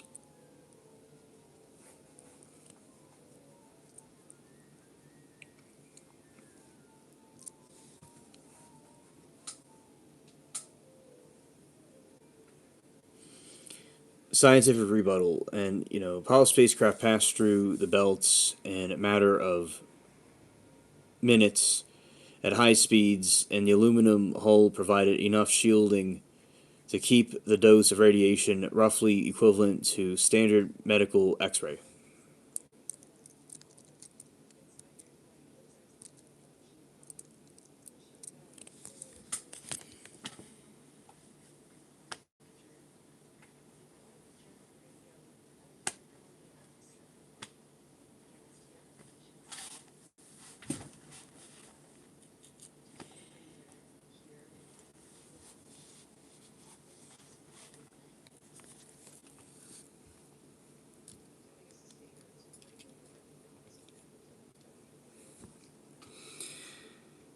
Use radio to radio waves will bounce up and down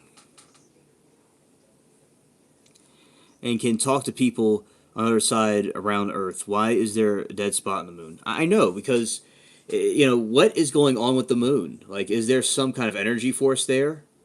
Is there something that they're hiding from us? That's something that I need to know too.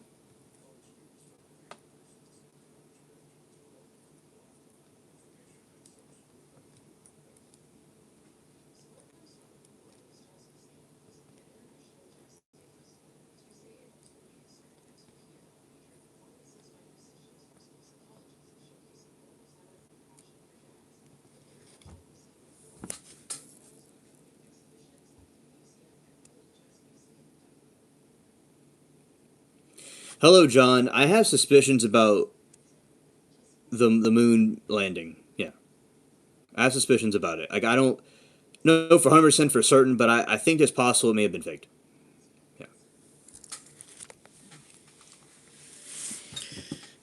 Apollo mission cost over 150 billion in today's money. Whoa.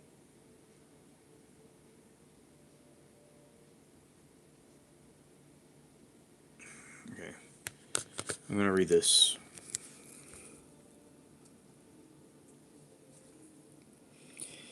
All right. Double says, giving my age here, but my family and I knew the commander of the Columbia, Rick husband. I went to the same school as a daughter. and our school was a church, so we attended church with them too. Very fascinating.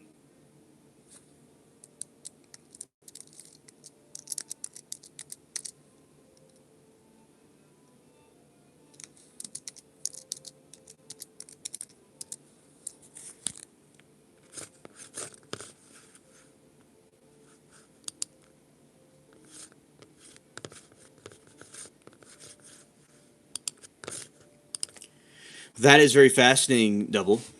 So I'm sure that was it's very cool, and I'm glad that you're able to, you knew them. Any kind of opinions you have about these things, I'd like to, feel free to talk about it. And thank you. Very, very interesting. Fascinating. I like it. Well, Raccoon says, well, we know the Archimedes project will simply cover up the launch their Space Command satellite, so we will not say anything about anything. We just ask what the truth is about the moon. Right.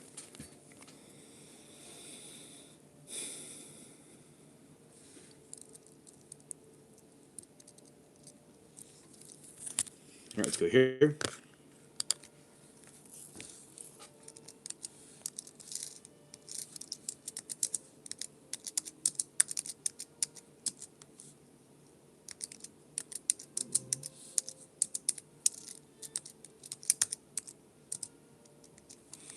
Okay, let's go. Let's see.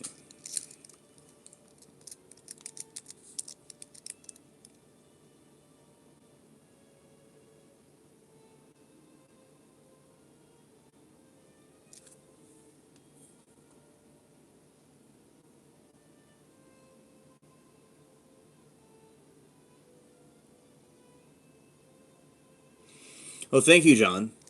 I appreciate it for your take on this. There's a video of the moon, and there's a cameraman watching the other spacecraft go off back to Earth, and it's like, did they leave him behind? It's just, it's kind of, I have like questions about it. Yeah, yeah, and the like kind of the way the lighting was in the video and the way the flag was. There's some just as I said, I'm not saying definitely it was faked, but just I have questions about it. Yeah, but thank you, John. Very good points. All right.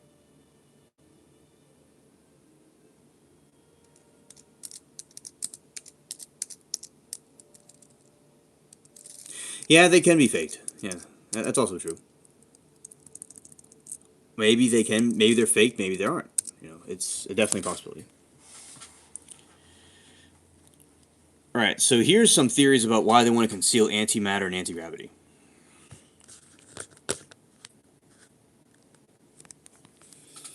Energy monopoly.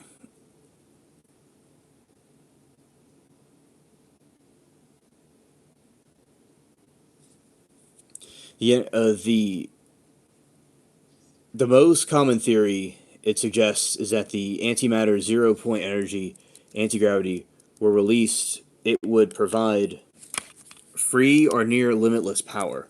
Motive. This would instantly bankrupt trillion-dollar oil and gas and coal industries. The fear. Global elites supposedly hide the tech because our entire world economy is built on scarcity. If everyone had a box in their backyard that could power their house for free, the current financial and geopolitical power structure would crumble overnight.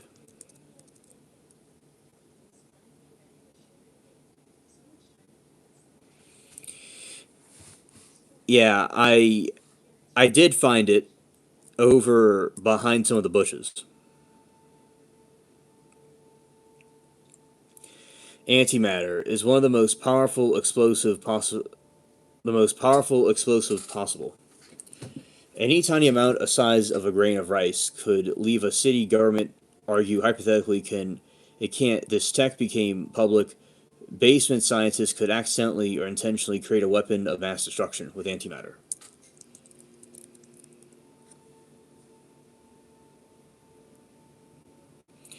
And sold on eBay. Scared. Preventing social societal chaos. Some theories believe that the government hides the tech because the breakaway civilian concept, the idea of humans could travel to other planets easily and cheaply using anti gravity, the government would lose its ability to tax, track, and control the population.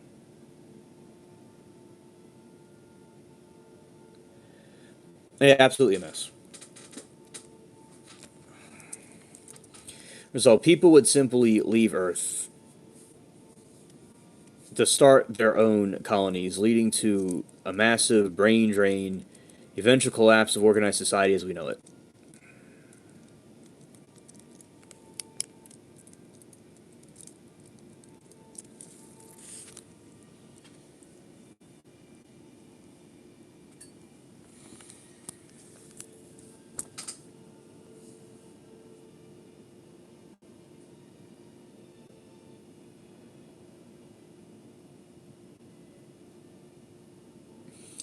AJ said there's a deep web file about a guy that was this guy about to get anti gravity, and he eventually became to who we know as Musk. Uh, oh, anti gravity. Oh, interesting. I didn't know that.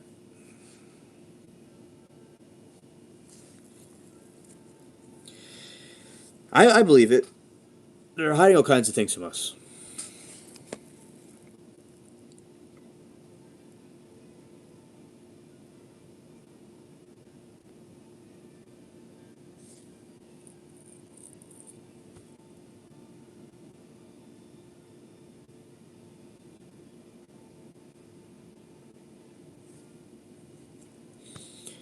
All right. So some breakaway civilization concepts. The idea of humans could travel to other planets. Okay, we read that. Interstellar Treaty. A more out there conspiracy is that we have an agreement with extraterrestrials.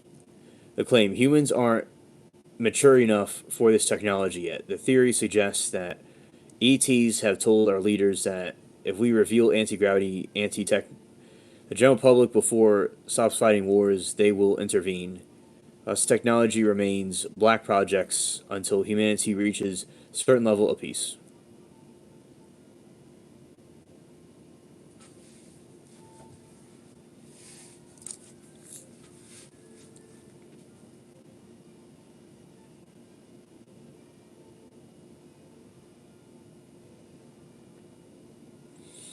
Right, those are reasons why they want to conceal antimatter.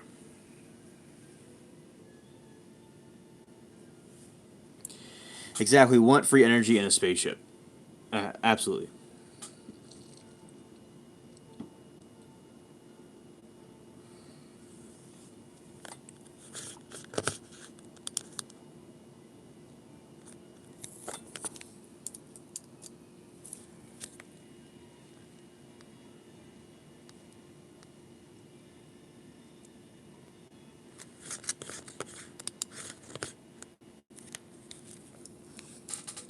Okay, so.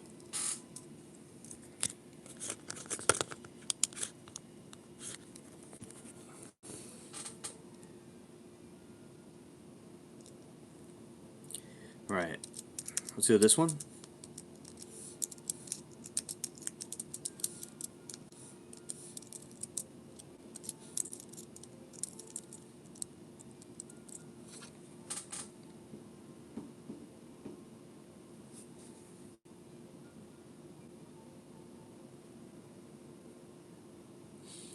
Yes, we also know it's stated that the aircraft wreckage only is still being studied because they couldn't figure it out. Right. Right.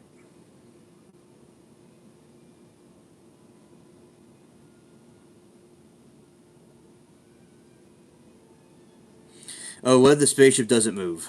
Oh, scared. All right, CERN black hole theory is one of the most famous modern science conspiracies. It claims that the Large Hadron Collider, world's most powerful particle accelerator, could accidentally create a black hole and it swallow the Earth.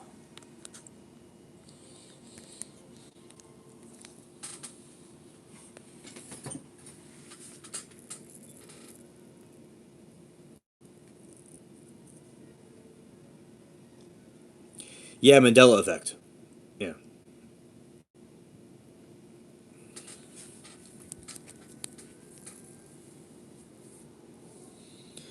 The theory gained traction in 2008 when the LHC first being powered up. Critics argue that smashing protons together at near light speeds would create a micro black holes. The conspiracy believers claim that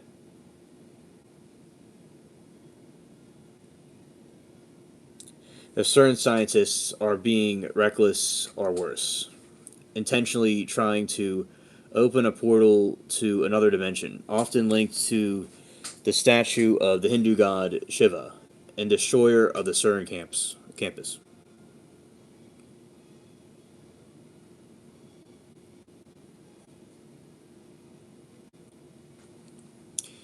Classified documents say that there is a UFO base in Ohio.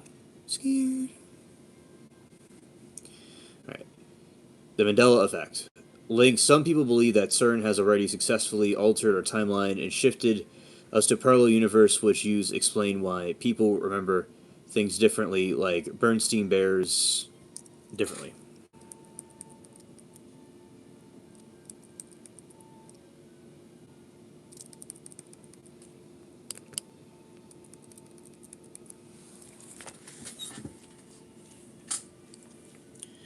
Briggs said, I think all the scientists are faking their deaths, disappearances, and they're actually starting a new secret doomsday society somewhere off grid. Brig, there's a theory, just like the Manhattan Project, that they're being sequestered somewhere, or they hid somewhere for some reason. That's possible too. And John said, I don't make claims without evidence. What I do know is over 200 years, humanity has giant leaps in technology. Now, as far as the tech that applies to us little people, we've only been at a standstill for 50 years. Oh, John, I do agree with that. I think that we've been very delayed. Like, there's technology that we could get that would make us more advanced. Yeah, Vash. Scared. Oh, interesting, General. Interesting. Scared.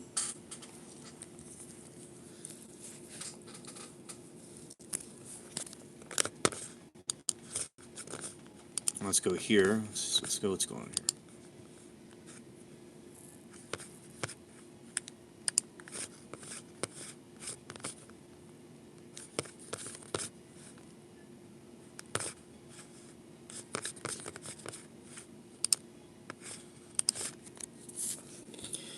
All right. So science versus reality. CERN actually addresses this directly. Their stance is that while micro black holes are theoretically possible, they are not dangerous for two reasons. Hawking radiation, according to Stephen Hawking's theories, a black hole that small would have almost no mass would evaporate, disappear in a fraction of a second.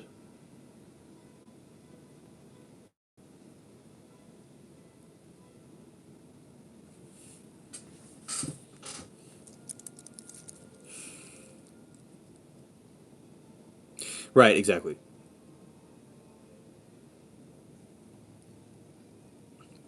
Okay, I'll go with that. Natural precedent. Earth is constantly being hit by high energy cosmic rays from space that pack for more of a punch than LHC. If these collisions create world eating black holes, the Earth would have been swallowed by billions of years ago.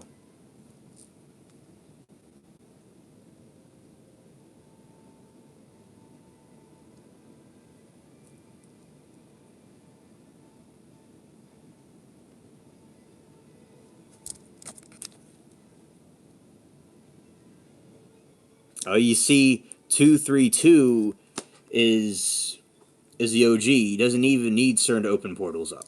Right. Facts.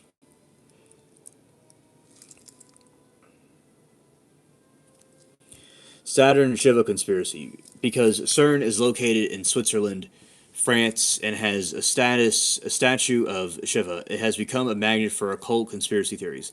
A statue was a gift from India to celebrate CERN's long association with the country. To conspiracy theorists, it's a sign that the lab is trying to destroy our reality. Show you what? Okay.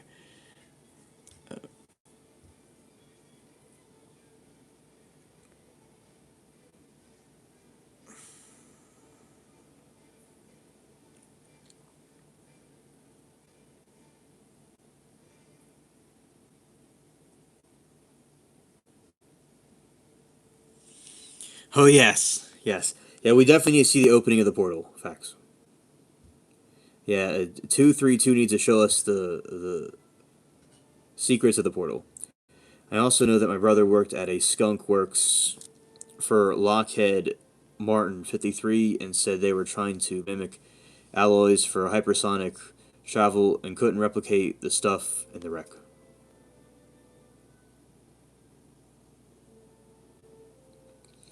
Hello, Greece. Welcome to chat. Greece says, I like conspiracy theories. They have tendency to come true and even partially. Yeah, a lot of times the conspiracy theories are true or most of the time. Yeah.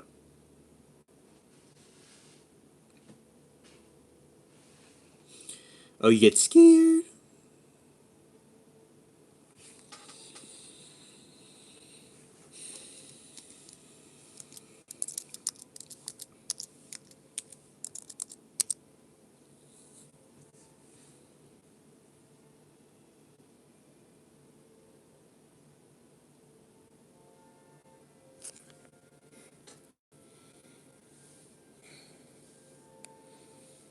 All right. The Shiva.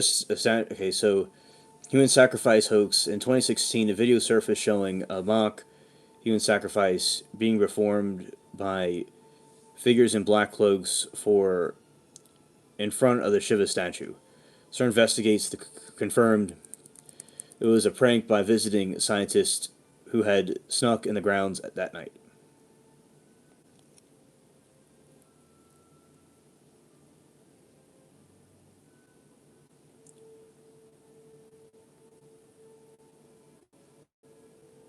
Oh, me too, John. Me too.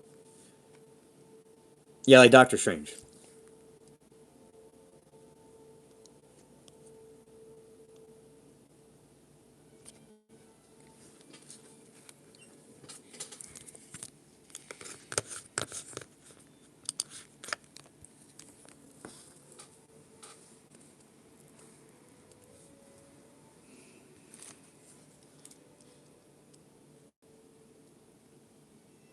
Agreed, Falcon. Okay, let's see.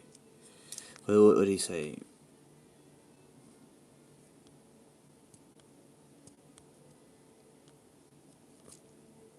Let's see.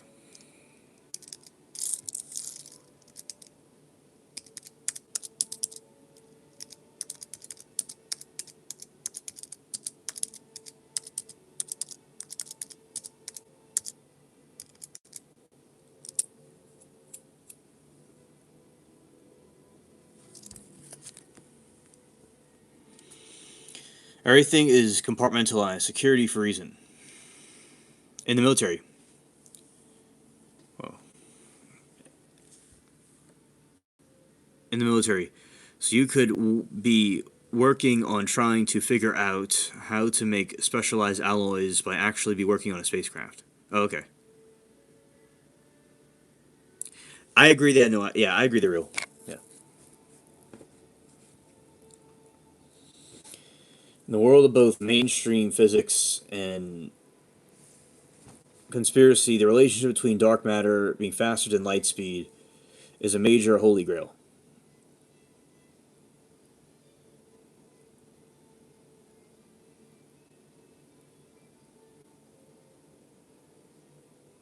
Mainstream physics says nothing with mass can go faster than light. However, dark matter might offer a cheat code. The sterile Neutrino. Sometimes scientists hunt for hypothetical types of dark matter called a sterile neutrino. If that exists, some theorists suggest that it could move through external dimensions to observe in our 3D world. It would look like they travel from point A to point B faster than light speed simply because they took a shooter's path through a higher dimension.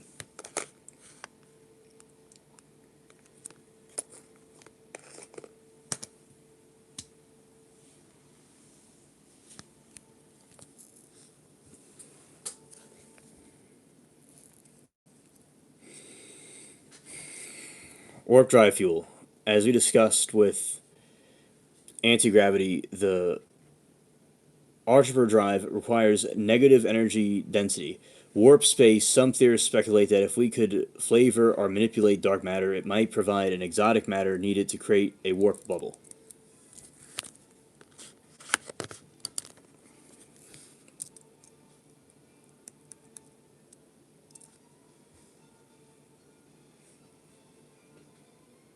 Oh, good to know, TL 23. 23, good to know. Conspiracy dark energy propulsion.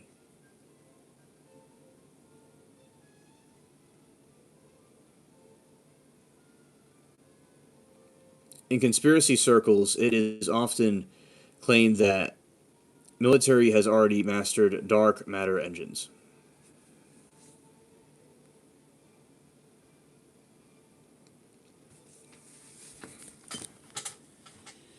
The claim, since dark matter makes up 27% of the universe and passes through everything, a ship powered by it would be ultimately traditional friction or inertia.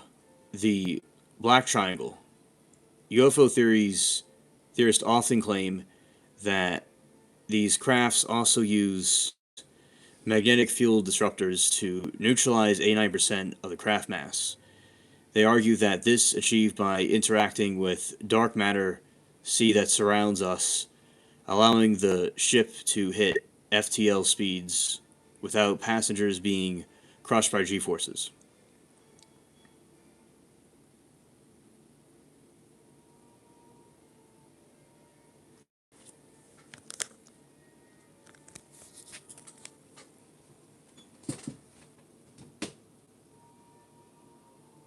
Yes, oh, psychic power right there. Scared.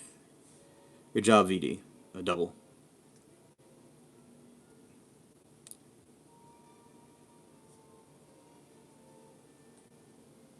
John, I think that is true as well. I mean, I do think that all the theories are true. I do believe that there are aliens from other planets. Since there's so many billions of galaxies, statistically, it's more likely there's something than not. But I do think a lot of the aliens we see are interdimensional. So I do agree with you absolutely about interdimensional beings. If anything, I have a theory that the gray aliens are avatars that they project their consciousness into. That's why they die. It's like a disposable shaving razor, and they just get another one, and that's why they all look the same. So that is a theory.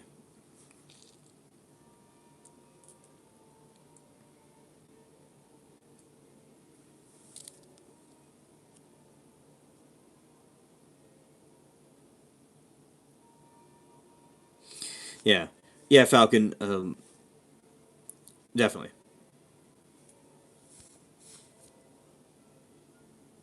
Yeah, thanks, Brig.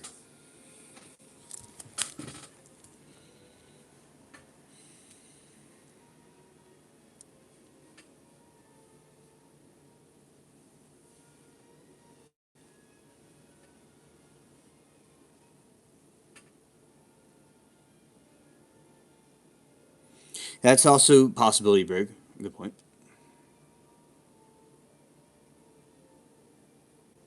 Yeah, Falcon. It's like the thing about like a color wheel, and they're having different color frequencies. Oh yeah, alien drones. Like those things you see are like drones from some other realm.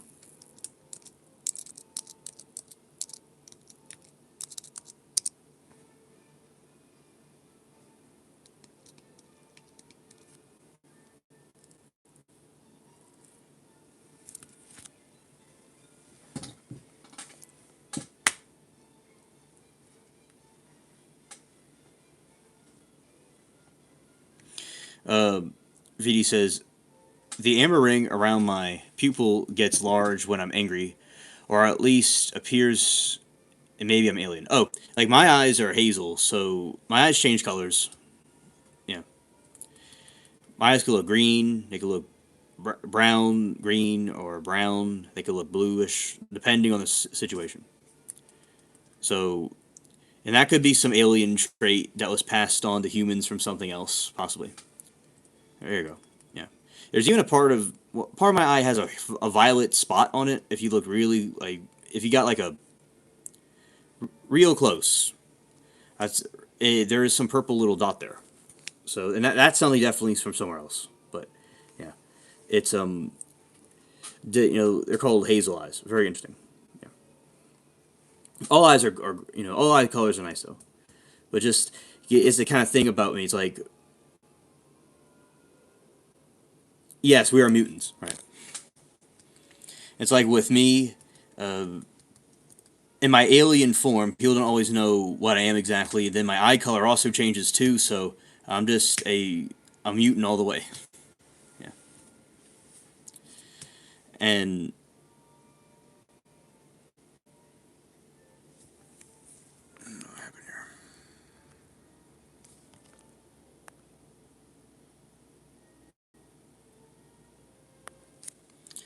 thank you, North Star.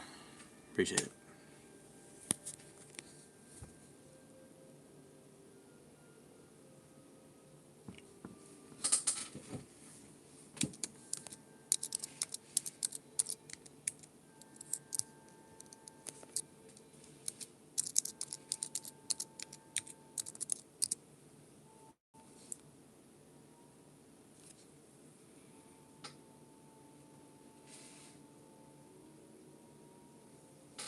He took the kids out for tacos earlier and asked Eleanor if she remembered the UFO with Ness dog camping, and she said yes. Her mom was shocked. Nice. It's a traumatic thing, but glad that she remembered it. Yeah. Well, hello, Nana. It's great to see you as always. I'm here charging everything.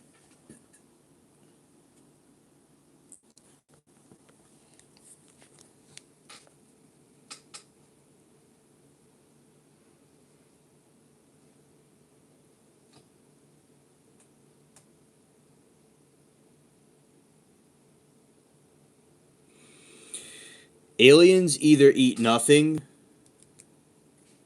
or they eat. Yeah, it's either nothing or it's like a chalk type substance. And maybe they also drink adrenochrome. Scared.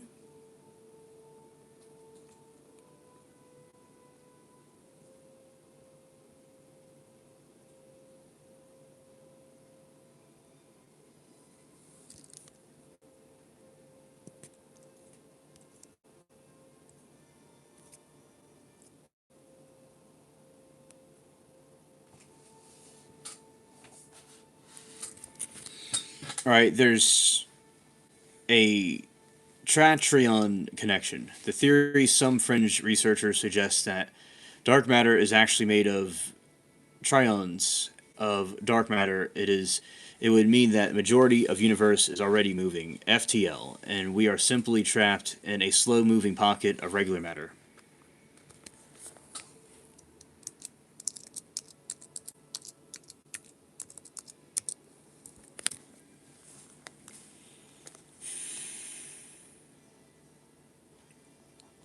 I know that's what I'm saying that they may consume humans too. Some of them. Yeah.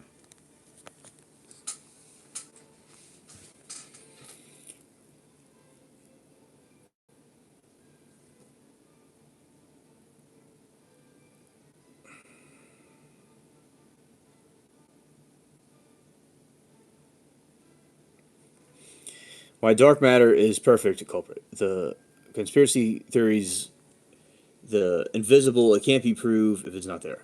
Yeah.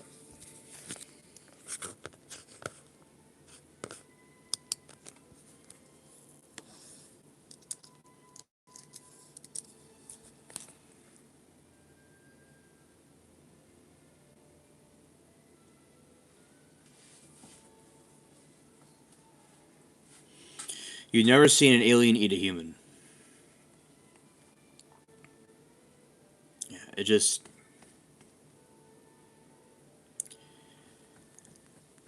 you know, so you're.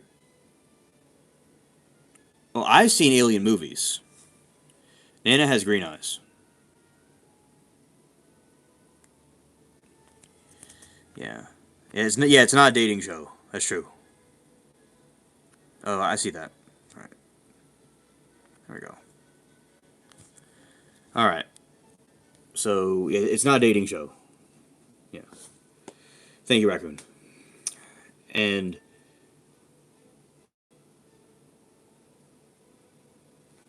all right. All right, buddy. So, let's see.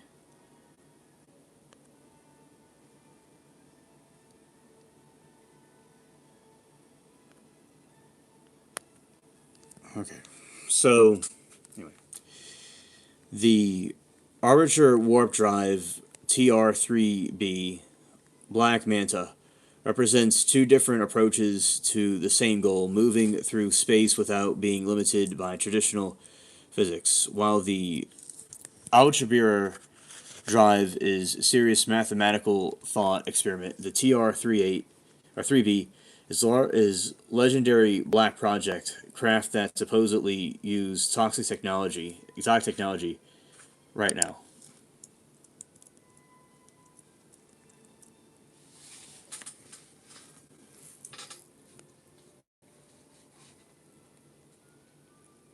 Scared. All right. The This is supposed to be a concept of some kind of what we're talking about. The Algebra warp drive. The 1994 physicist proposed that metric for general relativity that allows for effectively faster than light travel. Scared. How it works. Instead of moving the ship through space, the drive moves space around the ship. It creates a warp bubble that contracts space in front of the craft and expands space beyond it. Hello, Odin. Oh, well, glad to have you here.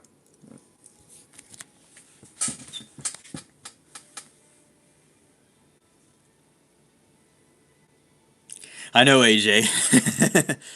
Yeah, yeah, hilarious. Yeah. So it's an open discussion. It's you know, that's what we're doing now.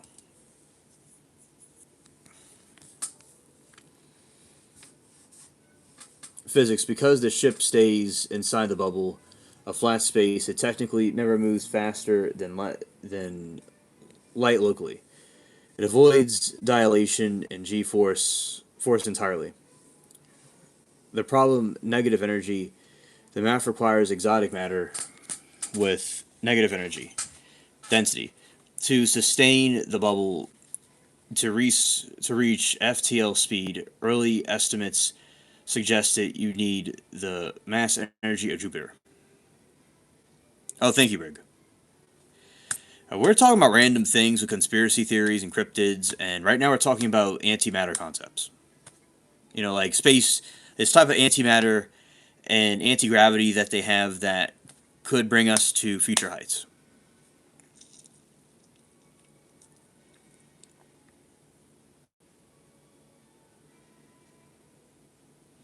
Yeah, that's why most UFOs are disc shaped.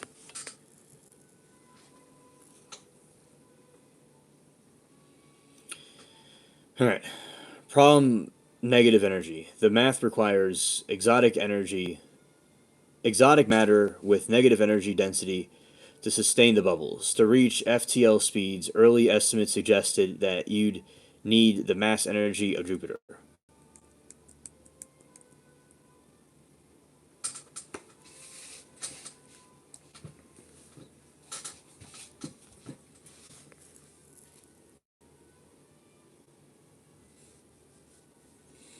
Recent breakthroughs. Research from Advanced Propulsion Laboratory has identified new warp solutions that might not require exotic negative energy, making the concept slightly more plausible for the distant future.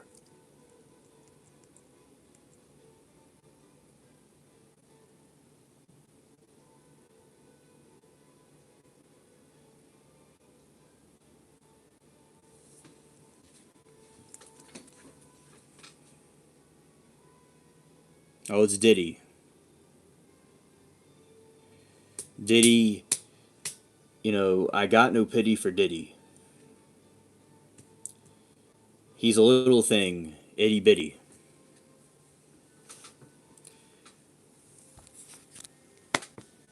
Full of nonsense and shitty. Alright.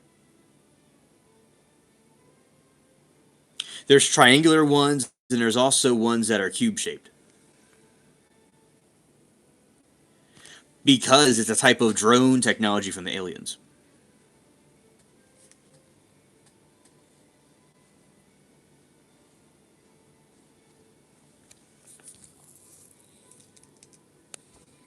Alright, AJ says it's almost like a throwing really light paper plate against the wind and being able to find a way to use the wind to navigate the paper plate through the air and atmosphere. Okay. Yeah, very good concept.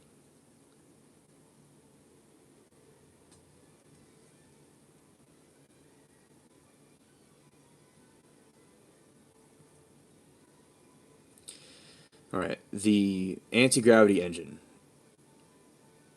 Unlike jets, it supposedly uses magnetic field disruptor.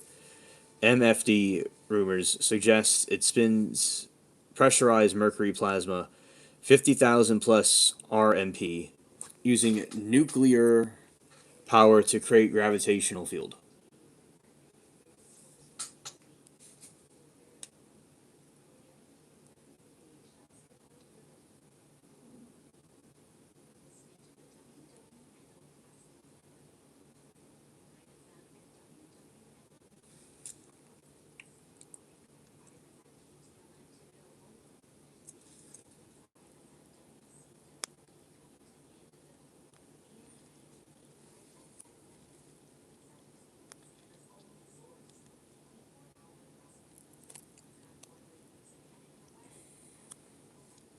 Oh, you knew a guy who claimed it was abducted VD.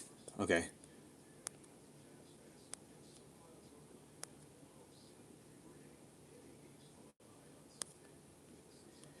Okay, and I turned to an alien one afternoon. Yeah, Walmart shrimp. When I had Walmart little popcorn chicken, that was actually really good, but maybe a little bit radioactive too.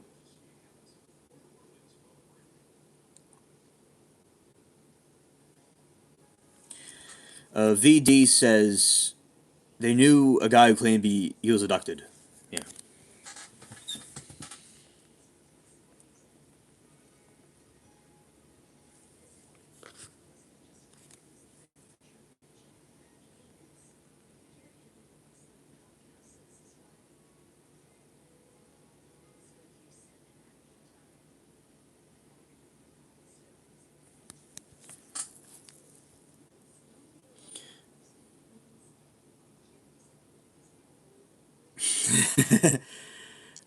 It was just the raw shrimp in allowable amounts. Yes. Yes, Odin, I do believe that's true. You know, like I can imagine that Thor was very, like imagine Thor, right? And he's in his chariot. He would stay stationary along with his goats that were flying him, and they stay in that state, you know, everything around them is moving, but they stay in that state. So that's what I think. You know, that does not affect the person that's going fast with done in a certain way. Well, shout out to the mods, really doing excellent. He did. That is true. That is true. He had many different advantages to him. But yeah, however he was traveling, it would have not affected him inside his flying object, whatever it was. If it was that or the chariot. Yeah. So they would have that type of they would not be affected. Same thing with our technology with the space stuff. It would not, if done correctly, it would not affect the person inside of it, but everything else around would be.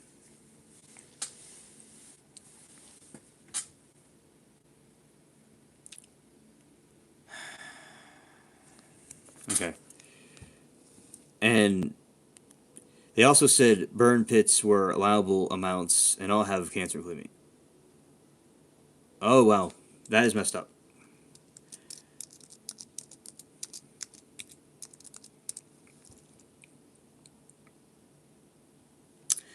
Yeah, that is really messed up. I appreciate.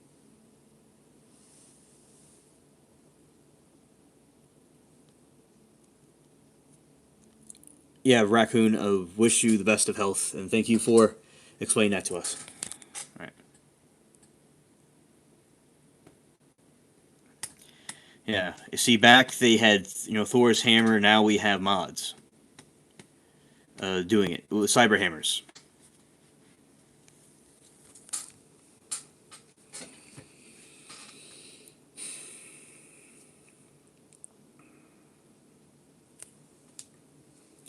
All right, anti-gravity. So, engine, unlike jet, supposedly uses magnetic field disruptor MFD rumors suggesting it spins pressurized mercury plasma at 5,000 RPM using nuclear power to create gravitational field. Let's see.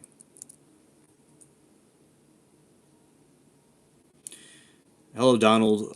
What we do here is we talk about aliens, conspiracy theories, really pretty much anything. You know, it's eclectic. It goes all over the place. And we just hang out here and chill. Yes, that's true, Odin. Yeah.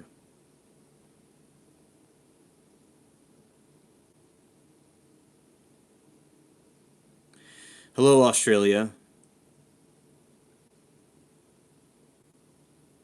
Welcome.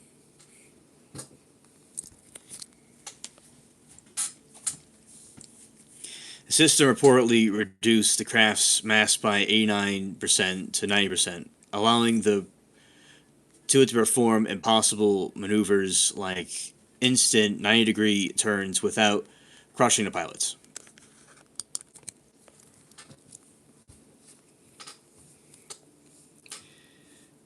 Sightings. Many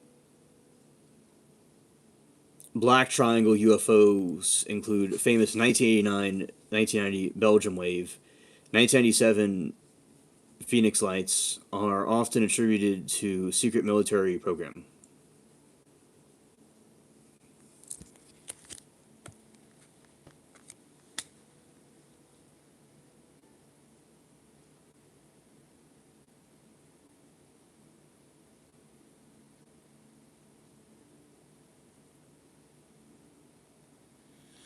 Right. Yeah, it's related to UFO stuff. Excellent job, chat. Very well done. Very well done. All right. Sightings. The Black Triangle UFO sightings include 1989 Belgium wave, 1997 Phoenix lights are often attributed to the secret military program. Oh, AJ, yeah. Just I had to charge. See, I had to charge up my things because I went out there a little bit earlier and it was not completely charged. So, yeah, that's a situation, basically. Bless you too, Amy.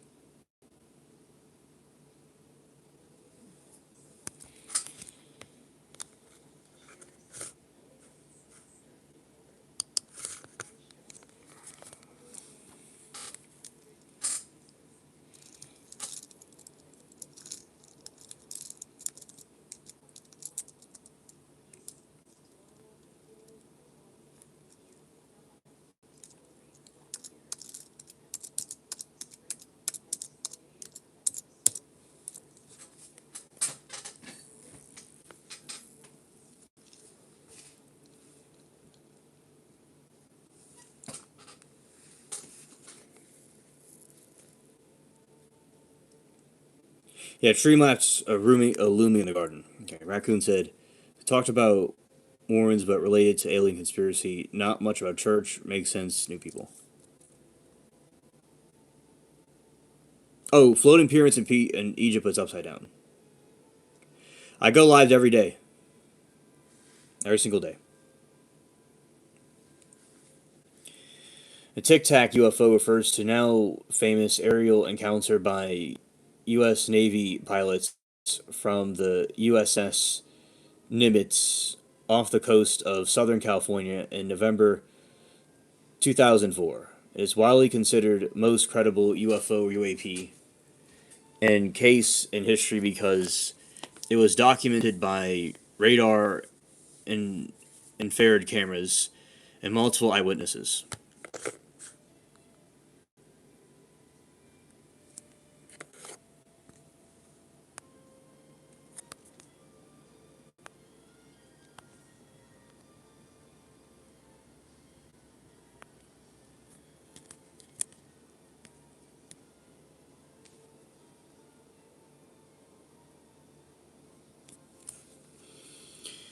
Encounter. Commander David Fravor were on a training mission when they were vectored by USS Princeton. Investigate contact that had been appeared on radar for days. I am in the U.S., somewhere on Earth. So the country would be U.S. on planet Earth. I'm not in the spaceship right now.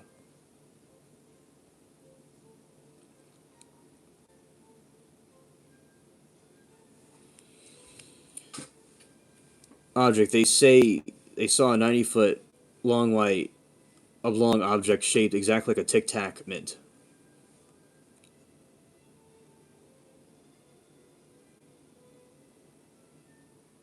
Exactly. Sassy the Sasquatch. Yeah. Yeah. We talk about cryptids and stuff like that too. Yeah, definitely.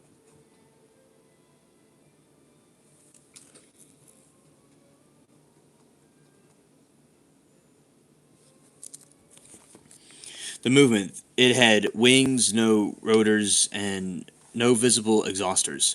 Favor described it as bouncing around like a ping pong ball over a patch of churning water before it noticed him and mirrored his movements.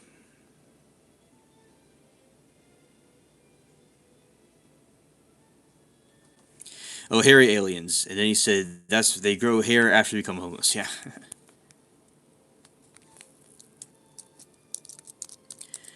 Yeah, aliens, there's some sort of biological, either if they were us from the future, they evolved away from it, according to that theory, or there's some sort of a different type of being from whatever planet they came from with different types of uh, climates and stuff where they didn't need hair, or, they basically didn't originate from Earth, or they're biological machines.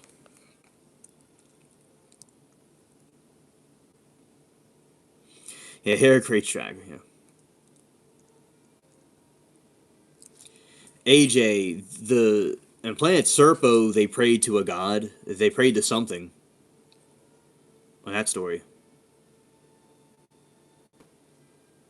Yeah, aliens sometimes smell like sulfur.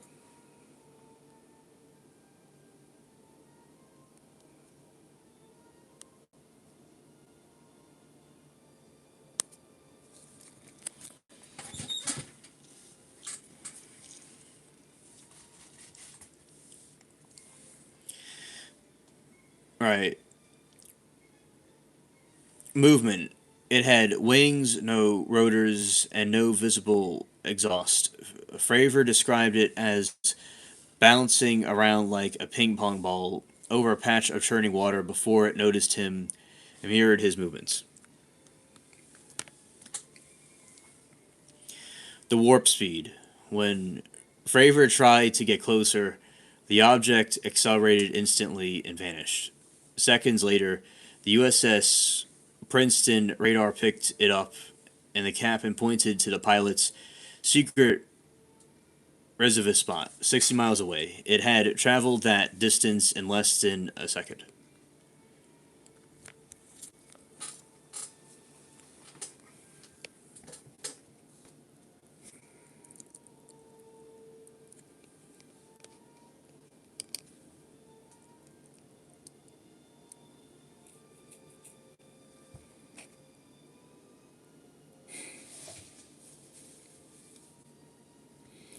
Oh, yeah. Oh, okay, Amy. Understood.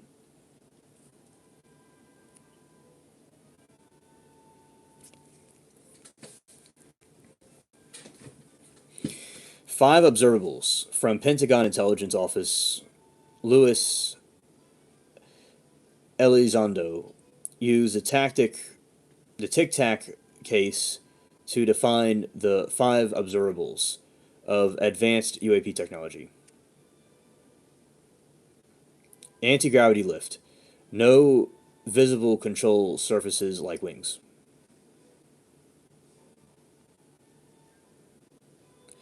Amy, the reason why they didn't land on the moon was because they either didn't have the technology for it, or they did go to the moon later on, but they showed a fake video because they're in competition with Russia.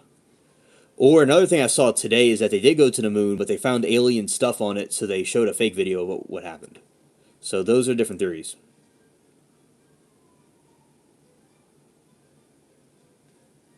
Hello, Cram.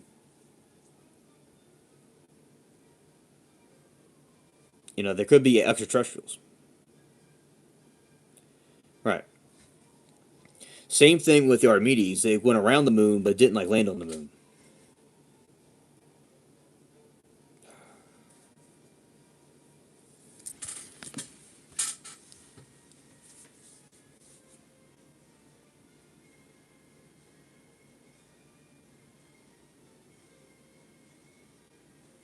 I agree, Amy. It's very weird.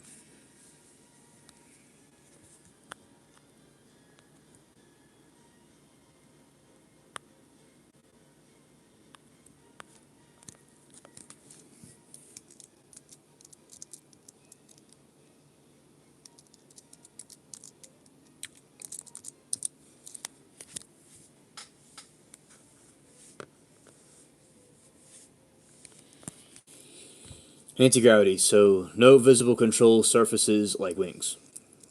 Sudden, instantaneous acceleration, moving from a hover to a hypersonic speed without being crushed by g-force.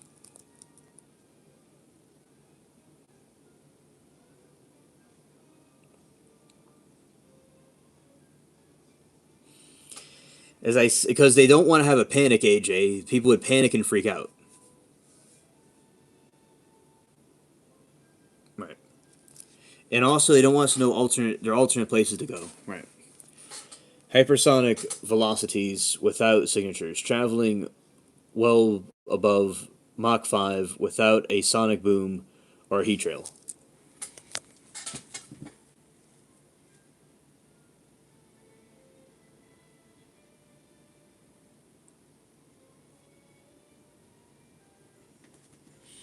Low absorbability, ability to become cloaked or invisible in radar. Yes, to serve man is a cookbook. Right, exactly. Because, certain people, yeah, in control, VD, right. Good question.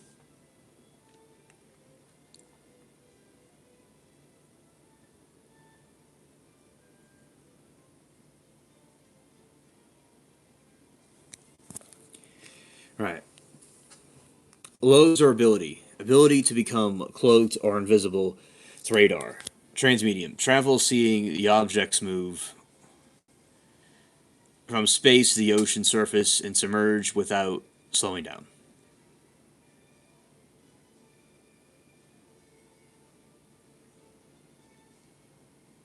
Yes, I do agree, Amy. Certain people have an open third eye.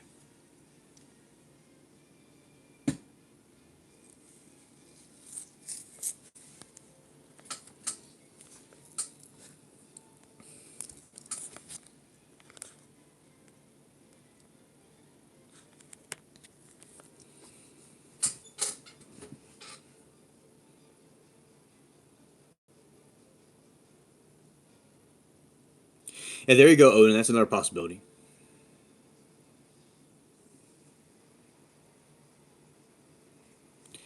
All right, and dark matter, antimatter. Enthusiasts argue that only was a massive energy source like antimatter could provide the power needed to warp space, time, and generate the gravity bubble that allowed it to move through the air and water so effortlessly.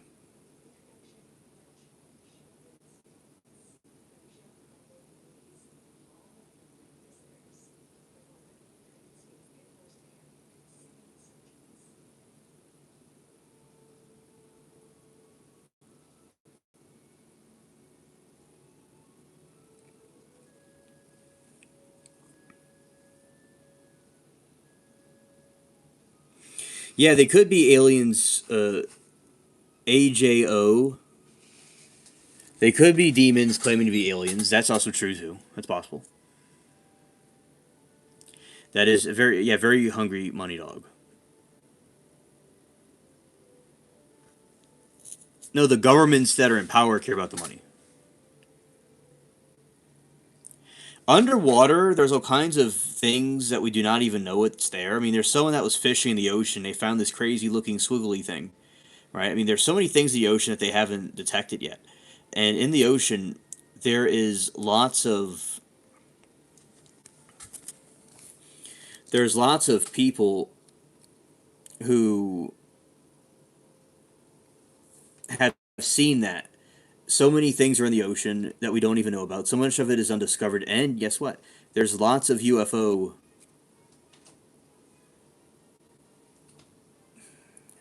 The cat distracted me. There's lots of USOs. So there's UFOs that come from underwater. I'm saying, and they come up and they float up that way.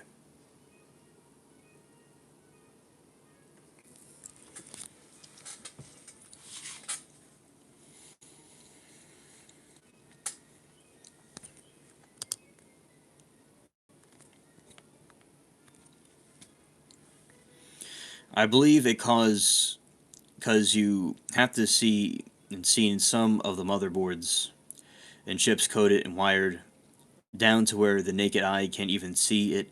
I don't even know how we came across that far without some type of alien help. Yeah, yeah, we are the aliens.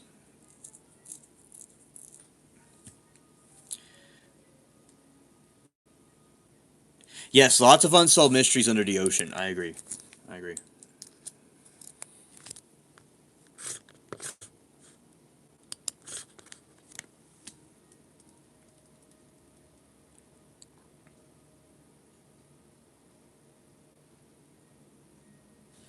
Yeah, that's a good point. That AI is some sort of alien tech we don't understand. Yeah. Yeah, Odin, greed is a big deal about that. That's true.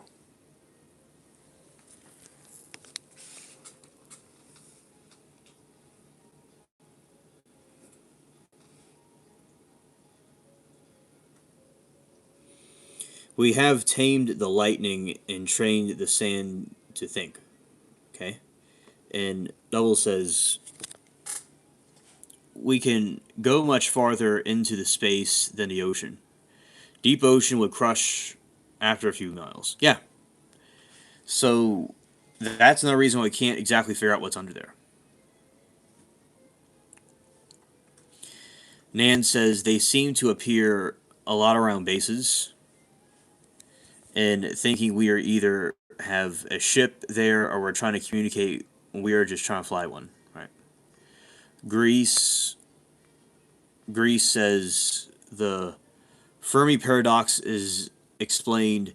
Take the account of the mental state that those aliens do not will do anything to keep away from us. Okay, understood. Thank you for your perspective. Hello, Jay. We are chilling. All right, Raccoon says it's like Wolverine in the mountain. They exist. I saw one, but nine, and the scientists can find them. There's lots of stuff we don't even see exist. Yeah, definitely. We're talking about a couple of different conspiracy theories, Jay. That's what we're doing right now.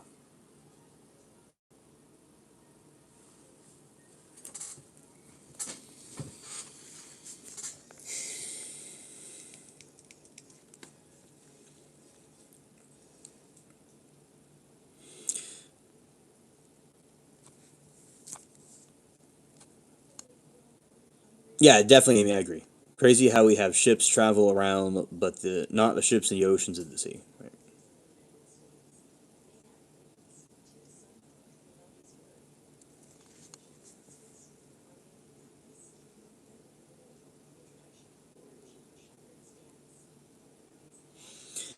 Far greater than space. I do agree.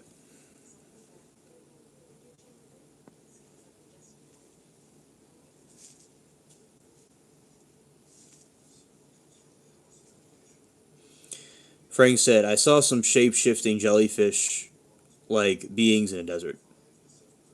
Oh, Frank, interesting. What color were they? All right, 7405 74 says no. It's look up. They call it spiritualism, and Bigfoot interdimensional being. Yeah, Wiz. I believe that the Bigfoot is likely an interdimensional being because it can appear and disappear. I definitely have strong feelings that it's interdimensional.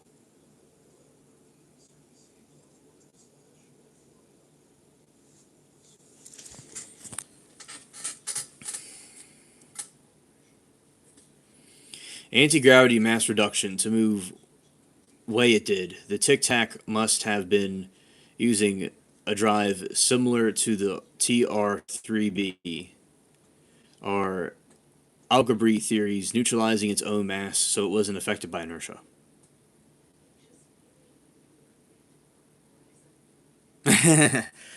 Yeah, I don't doubt it. I don't doubt it. Uh, Bigfoot just wants to chill. Yeah.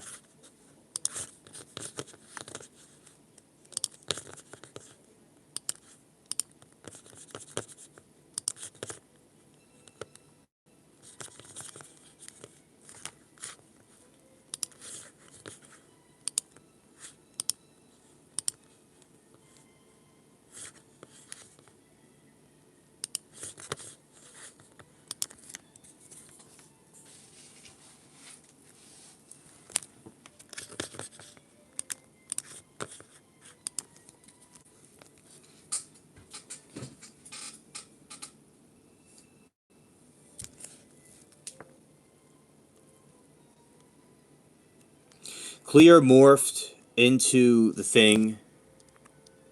Let's see. Clear morphed into the big thing I can't even explain, then went invisible. Hello, anyone, this scientist getting killed? Yeah, we were talking about the scientist getting killed. So, uh, basically, the scientists, there's about 15 now, and also there's scientists in China being deleted too and taken out the picture as well. I think it's very suspicious, and I think they're trying to hide something. Some others think that they are intentionally trying to leave to work on our project. Some say there are UFO bases underwater, and reasons why they haven't made contact with us is perhaps they are attempting to study us while they're saying official contact, we may not covertly. Okay.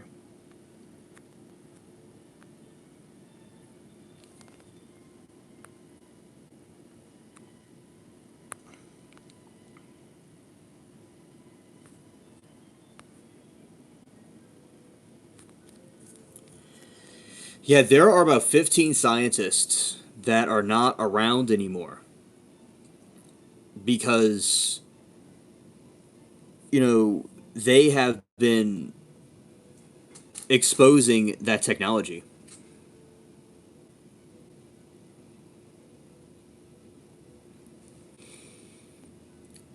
Scientists made an alien named Clarence. He is an experiment gone wrong.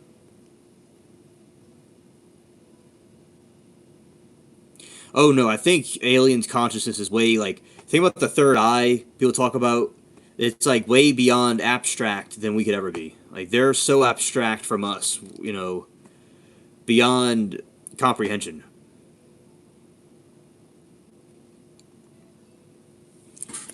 Jay said, "I think Bigfoot is not an alien, but a higher human species that advanced technologically, but one extraterrestrial beings. What your opinion?"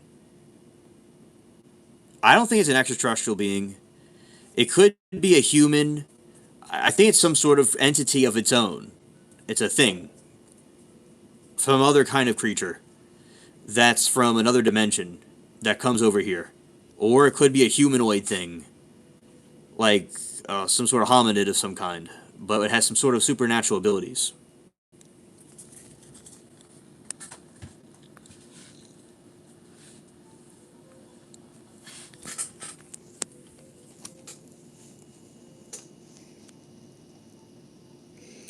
AJO, we are angels made of flesh and place of God and skull, prison, demons. And okay, so. Oh, the dude said something else. Weren't a couple of the scientists just like bookkeepers, amids, or something? Wiz, these scientists were involved in nuclear research. A lot of them were involved in UFOs and, UFO research. And a lot of them were outspoken about it and were claiming that they were being censored. And one of them warned about anti-gravity. There was a scientist there was a person that was a whistleblower warning about antimatter could cause World War III, and he blew up his Tesla in front of Trump Tower. There was this one scientist from Calitech that had a planet. He discovered a planet with water on it, and he was shot in front of his house. You had scientists in China right now; they're being deleted. There is this woman that made videos about the antimatter and the UFO type of activity, basically being exposed, and she deleted herself. So, and there is another one named LeBlanc, and he was uh, got caught on fire in his Tesla. So a lot of these people that had to do with nuclear research, and that is what happened. All these people, like 15 people now, they're all disappearing or being deleted. Some people think that they're doing an experiment of some kind, or they're trying to go and recruit them for a project. Oh, I know, Amy. Exactly. Yeah.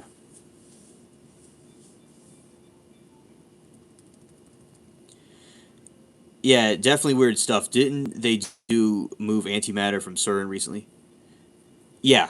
Yeah, let's pull that up. Yeah, and CERN is something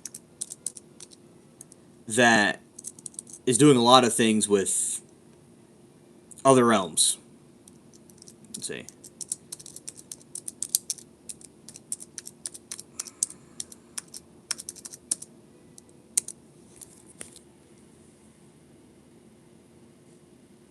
Yes, they recently, on March 24, 2026, a team of scientists at CERN successfully transported small cloud antimatter from trucks. Yeah, I agree CERN is demonic. Yeah. I agree with you, Jay. Yeah, Mandela effect. Oh, yeah, Odin, that would be cool. Let's see.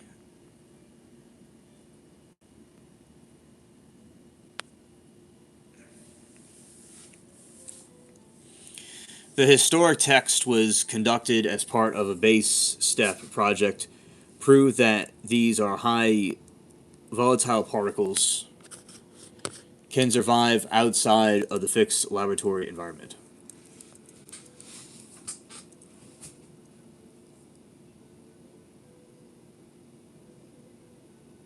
Right, right. The artificial rain, the Dubai crates.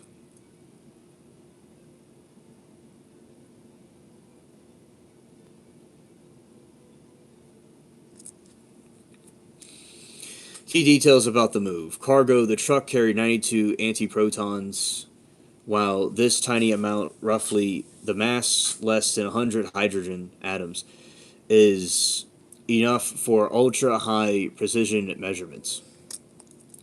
The containment. The particles were suspended in near perfect vacuum inside a 1,000 kilogram, so 2,200 pound cryogenic box known as penning trap. The trap used supercooled magnets negative 269 Celsius to keep antimatter floating so they would not touch the container walls and annihilate.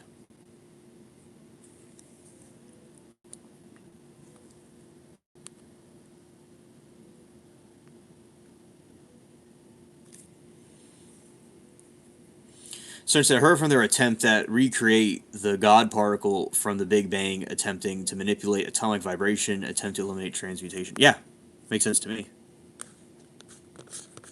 Yeah, shout out to Nana. And North Star and everybody else. Y'all are doing great.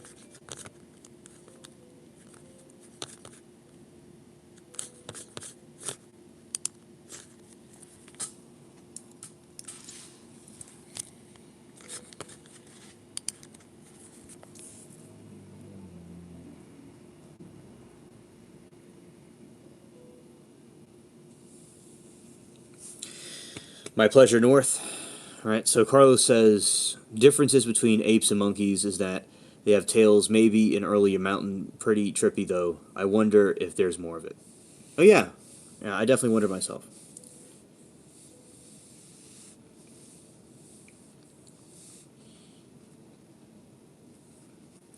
All right, the truck traveled a tightly controlled 10 kilometer, 6 miles route around CERN campus, taking 30 minutes atop of the Morph.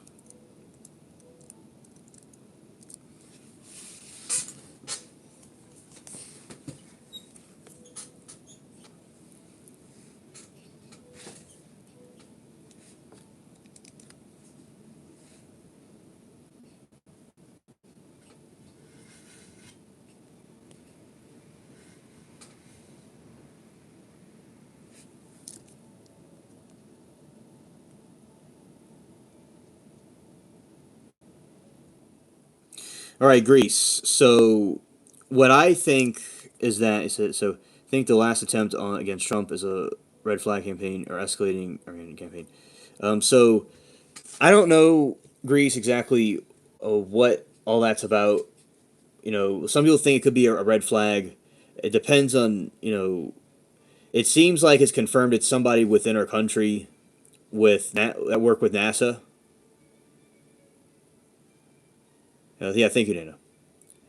That is who it is. Like I think it could hypothetically be used for that Greece, but not necessarily because it seems confirmed it's from a person in California that was a teacher, and he was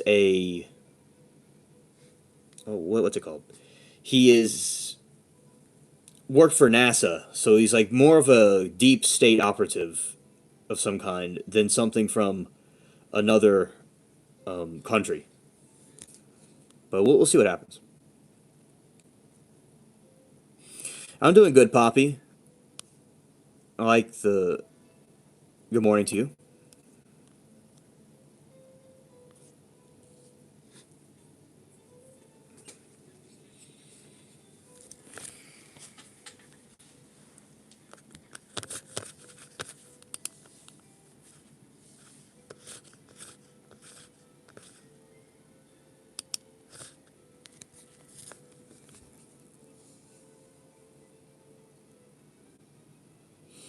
Reason why I think they do that, let's just say that they're aliens from another planet, right? They're aliens that are trying to see what we have, or they're trying to stop us from using those devices, you know, trying to monitor what we're doing. Or if they're aliens in the future, then they're trying to stop us from doing something.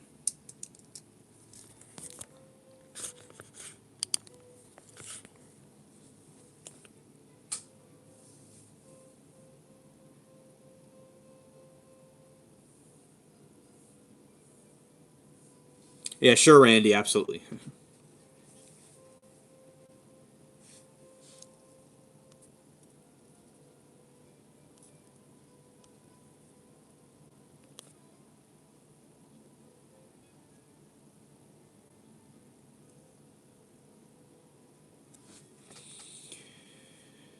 Reason why they moved it until the antimatter could only be studied right next to massive nosy accelerators that produce it by proving it can be moved. Scientists can now move quieter labs, transporting the particles to specialized labs away from the magnet interface of the CERN allows 100 to 1,000 times more precise measurements.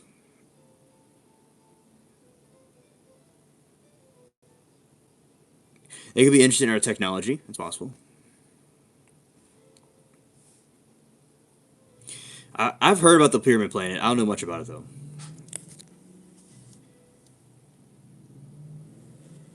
Their technology would be way better than ours.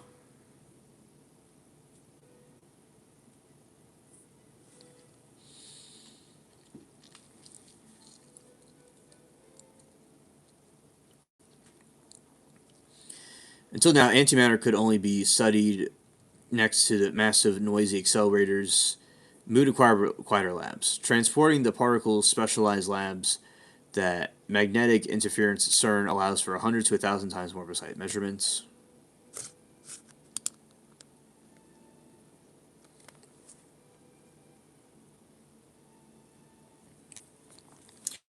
Poppy, I believe there are aliens trying to help us. I don't think they're all bad, but I definitely don't trust them.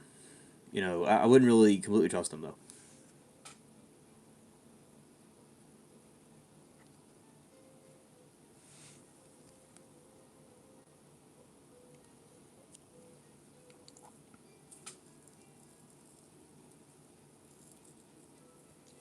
Yeah, about 15 to 17 scientists disappeared. That's true.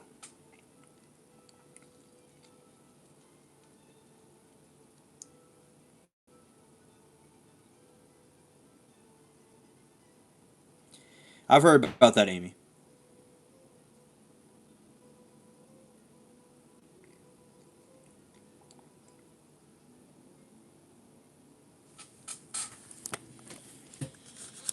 All right. Wiz says, "What if the aliens don't like our nukes because our souls are found for them like moon soul harvesters theory, and they don't want us to wipe ourselves out?" Yeah, I would say the Evians. They're not completely trustworthy, but those are trust. Yeah, Nordic aliens, the from the Placid constellation. That one seems like they're good.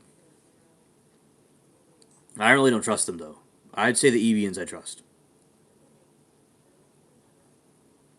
Yeah, maybe the aliens are maybe the bases are holding something with aliens, or maybe if there's something there in general. Right.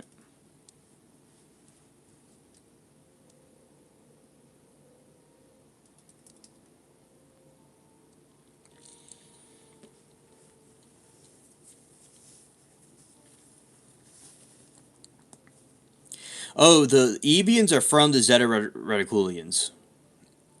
The Greys, I don't really completely trust them. But the Ebians are from Zeta Reticuli, and they're trustworthy.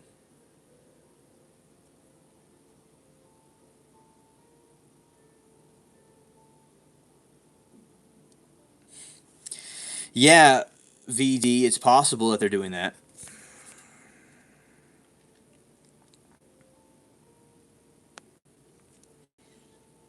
Very good point.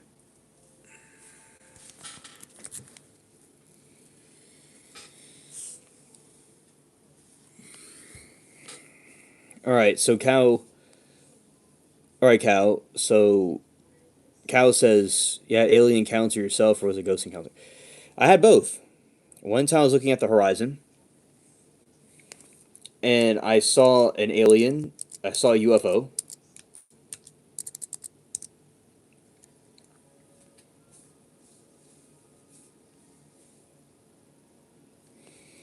and oh, hello, Miami. Yeah, the Zeta Reticuli. Apparently, Greece. Allegedly, it's true. Allegedly, it's true. Yeah.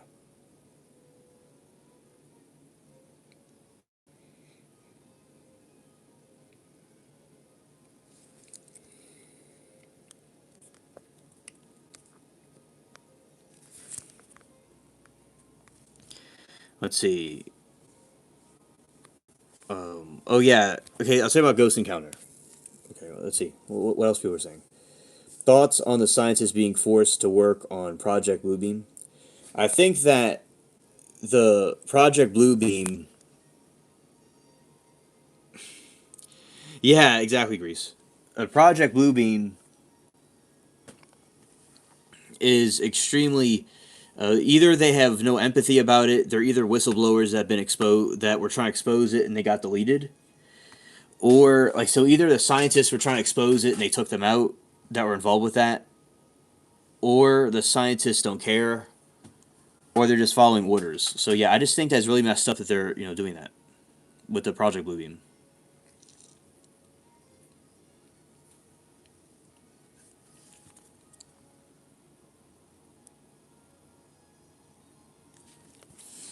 Okay, Cal. So one time I was watching this.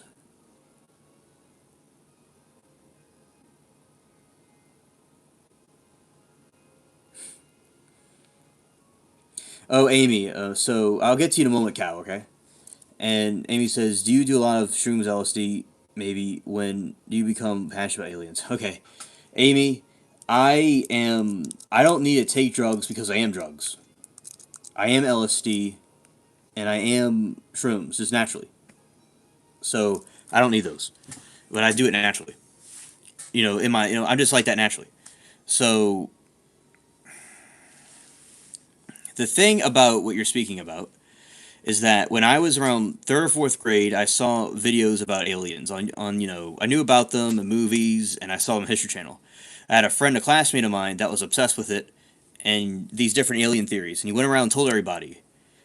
Everybody was everybody was thought it was nuts, and over time, the things that this kid said start to come out as true. So when that happened, you know, it's like a prophecy coming true. So I want to continue. I transformed my channel into the Alien Spaceship channel, and I didn't regret it. It's been great for me ever since. It led me on this great journey.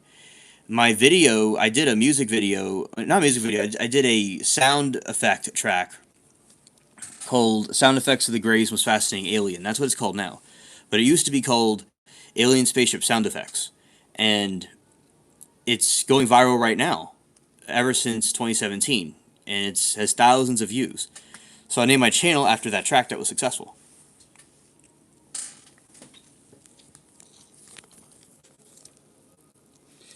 So that's how I got.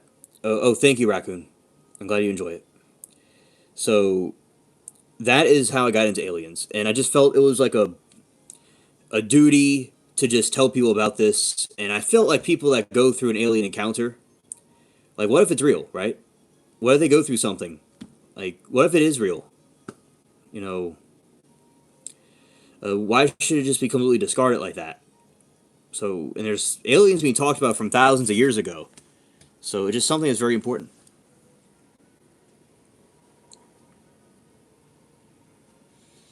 Well, thank you, Nan. Okay.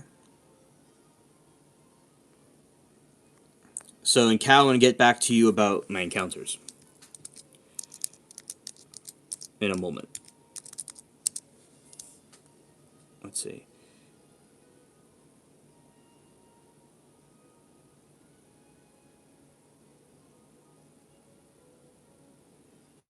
Oh, Phil, gray aliens do it the most. The gray aliens do all those things. Okay, I had ghostly entity encounter. He was on a turban, then flew years later. I was delivering pizza in the same place and started talking to a lady there who said the sun saw a ghost turban. Uh huh. Exactly.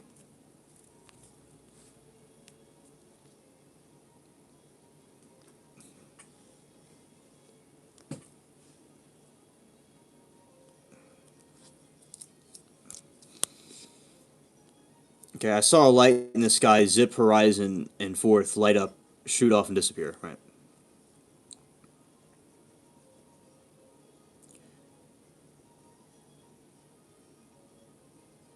All right. And Amy said, "That's cool. I dream a lot of my grandma after she passed away, telling me that tell her that my dad took a certain place in her house and found that his brother's details birth. Ah, right, right. They know. I believe in spiritual. The spirit is real. The spiritual realm is real. Right, Cal. So one time I was, after I was on a podcast show, I got off of it, and it was nighttime, and I saw this blue orb hovering in the sky.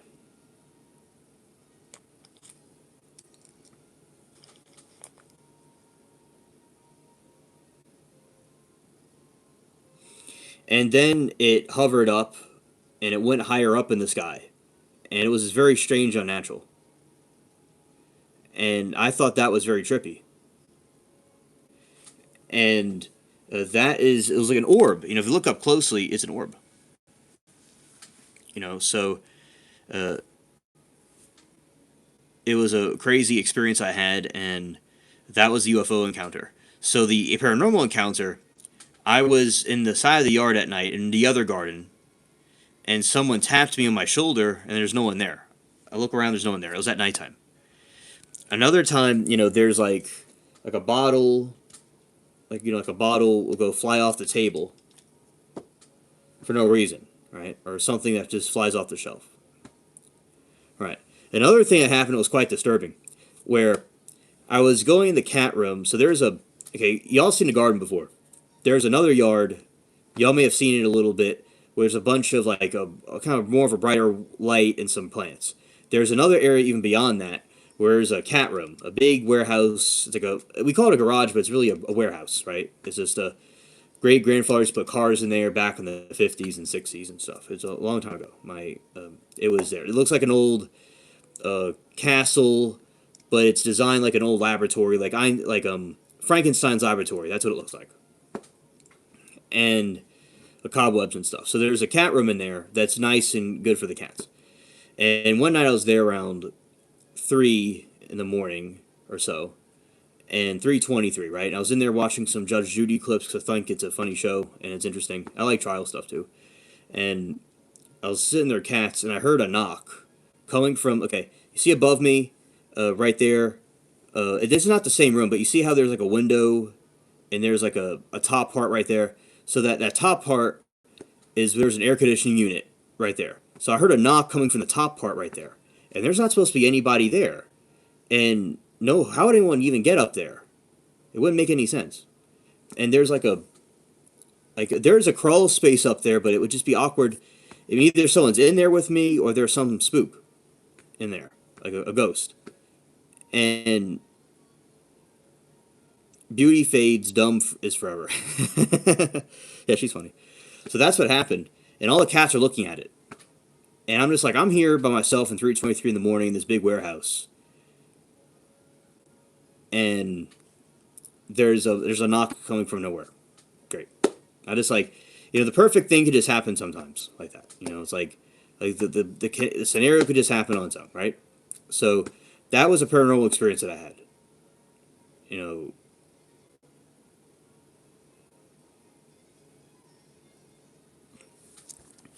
Right. It was like there was rats and stuff that y'all see, the tree rats, but it was literally like I don't know if y'all heard that, but it was literally like a knock. And I'm like, bro, who is you? Cuz, who is you? That was like, I was looking at it, I'm just like shaking my head. Like, no, come on.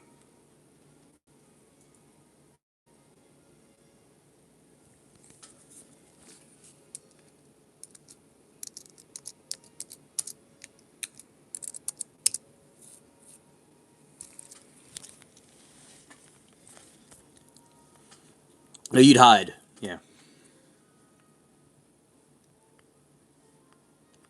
Yes, Nana, I agree. I find it amazing how most of us have experienced an encounter with blue orb or some point in our lives. Does anyone think it's a coincidence? It may not be a coincidence. Maybe we're just meant to see it. Okay. All right. 50 likes. Facts. Oh, hello, Jeffrey. And hello there, Jalen. All right. I'm not trying to ignore anybody. The chat's flying, and we have a lot of activity going on.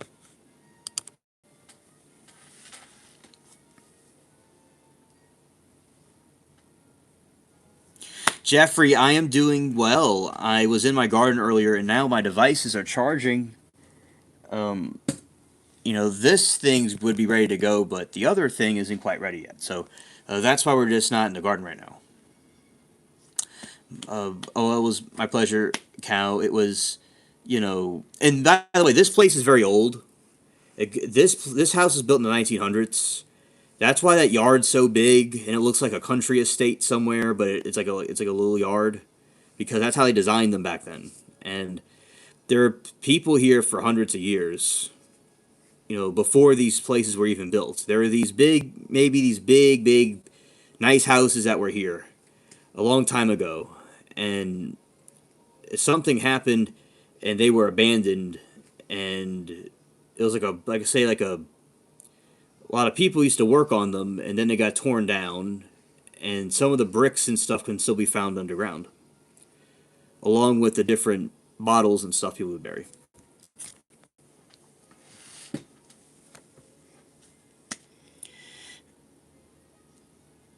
Oh, Jeffrey, the channel is about pretty much everything. It's eclectic. Right now, we're talking about conspiracy theories and paranormal stuff. We talk about weather, whatever. We do gaming, and sometimes, you know, there are vague things that are touched on about news and other stuff like that. The people, all shout out to all the people in the chat, but especially those in blue. I really, entrusted a big responsibility upon them.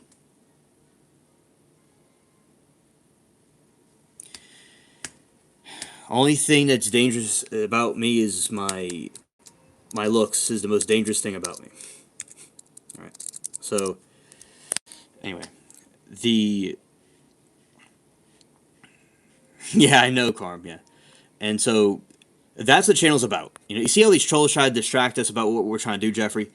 And so we talk about conspiracy theories. We talked about Epstein before. We talked about aliens, done gaming and weather, and news, and just talk about whatever else. That's what we do here. And we just hang out and chill. Free speech, opinions are allowed, and to do the best we can to not take personal shots. But there's debates. We all have people here, different religions and different political opinions, and all over the place. So it's just kind of like the United Nations, in a way.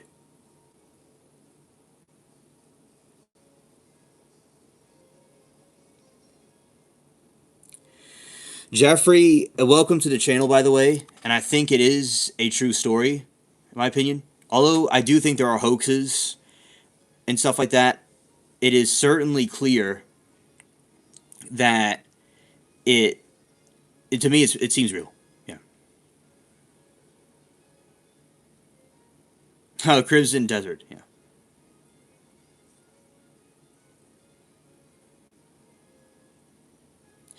The creeps come out when the sun comes up, I'm noticing. Scared. Good to see you, Sonny. Yeah. And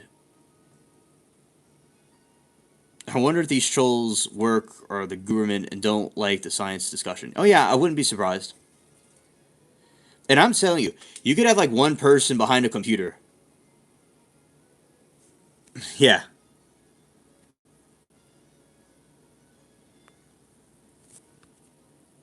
Okay.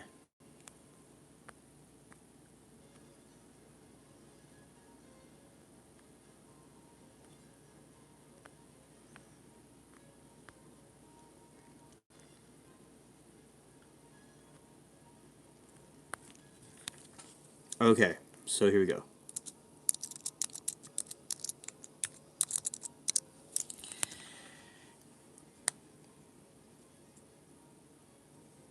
Okay, Raccoon says, sometimes Candy Me says mean things, but I just have PTSD, don't mean to hurt anyone. Okay, Raccoon, understood. PTSD is a very tough thing to suffer with. And you did a lot for our country, in my view. For the United States.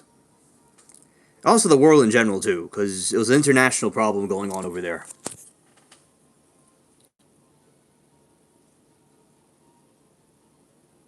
Oh, okay, Cram, yeah.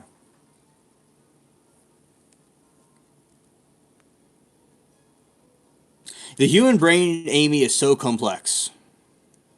So complex indeed.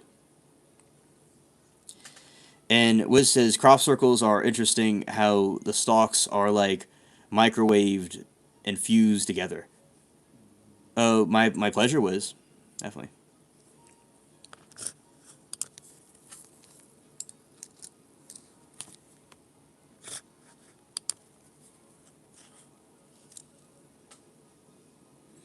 Okay, so yeah, I definitely think that with crop circles, sometimes they give off certain messages. Like there's times where crop circles are written in binary, and like they're giving messages to humans. I think those are quite wild. Also,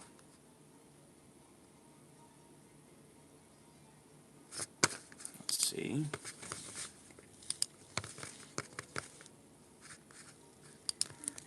Well, I appreciate all the subs and the likes.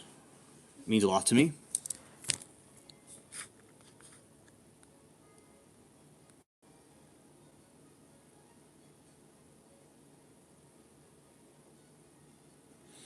Understood, Raccoon. Understood.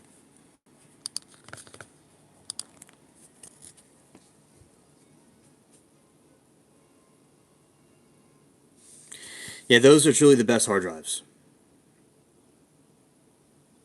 Yes, Wiz, that is true. There's lots of theories that they are free energy prints. Yeah, yeah. And you see an orb splitting into two. Yeah, that happens.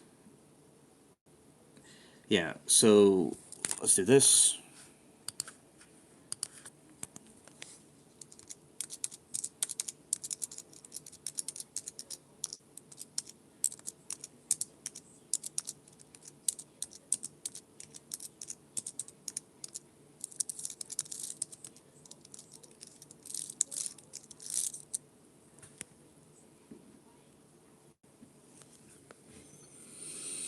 All right.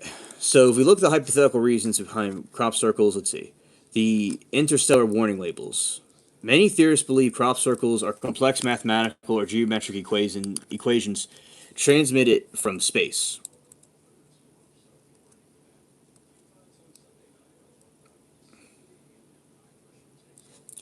The idea, because the light and radio waves are easily distorted, and advanced intelligence might use a hard copy, the ground to send messages. The binary circle. In 2002, the famous circle appeared near Crabwood, UK, allegedly contained binary code messages when decoded is supposedly warning humans about false gifts or broken promises from certain extraterrestrial groups. Scarface, a lot of them are hoaxes, but I do think there are plenty of them that are real. Oh, North Star, that's a good hypothesis. Okay.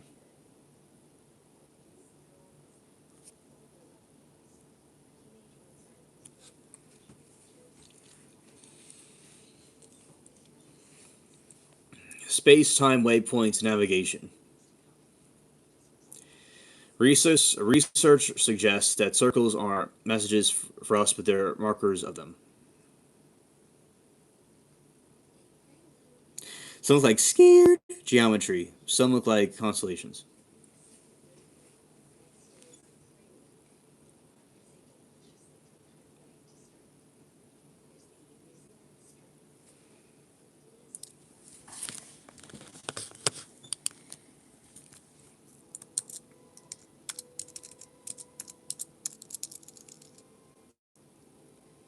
That is true, Nana. I just think some crop circles are, what I believe, are made by people, and I saw that too. I've done videos on crop circles, yeah, but there's also some crop circles that are just a little bit too odd to explain, in my opinion. But they are can be made by humans too.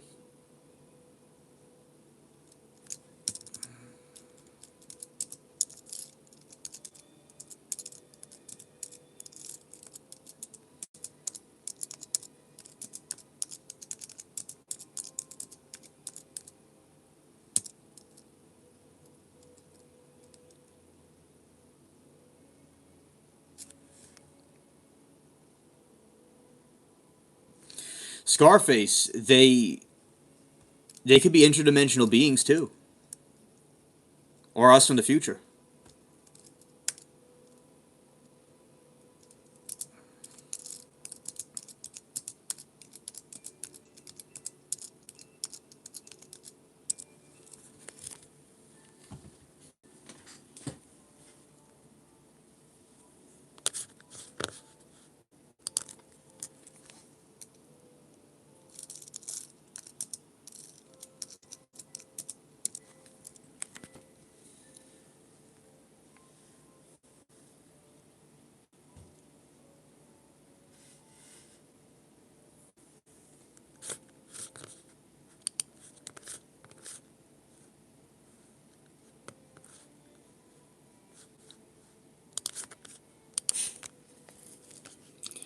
All right.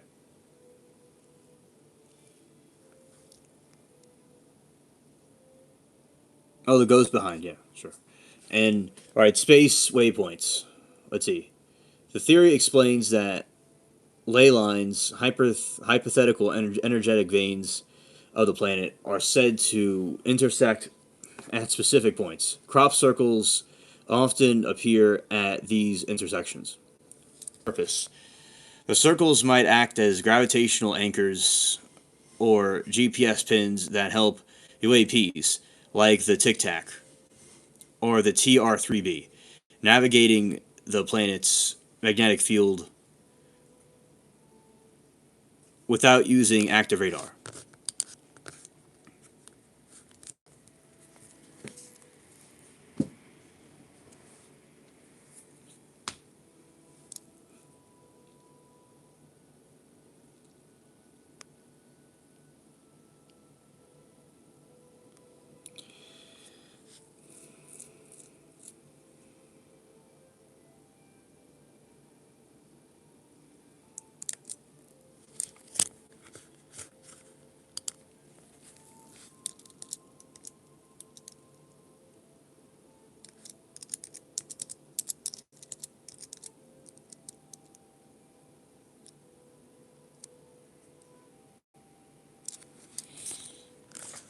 Yeah, I know, right?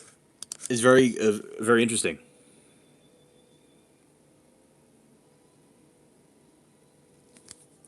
Oh yeah, definitely China, indeed.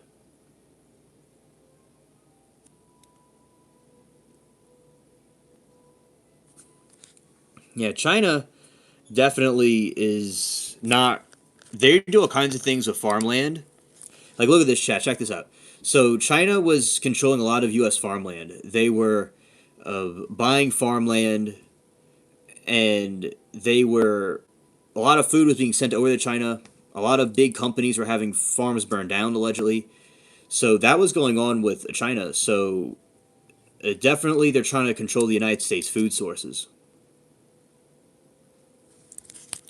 and other countries too. Wiz, I believe Mothman is very real.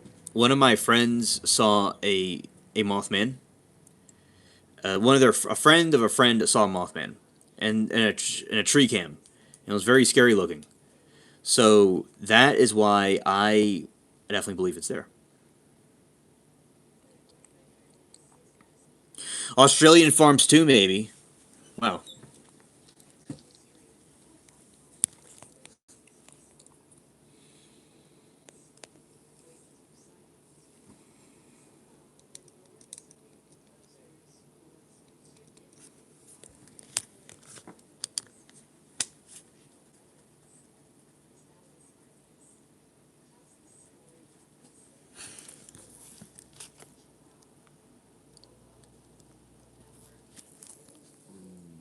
Okay.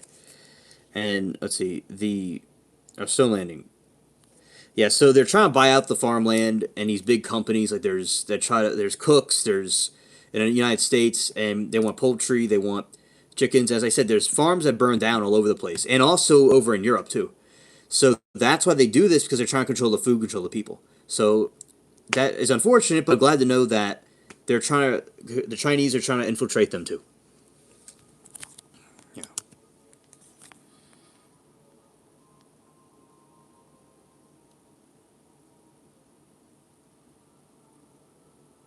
I agree, Raccoon. I had a guess, number one, suspicion of what aliens could be is that they're cross dimensional beings, perhaps linked to spiritual realms. Two, they could be deceptions at play by the government. Good answer. Appreciate it.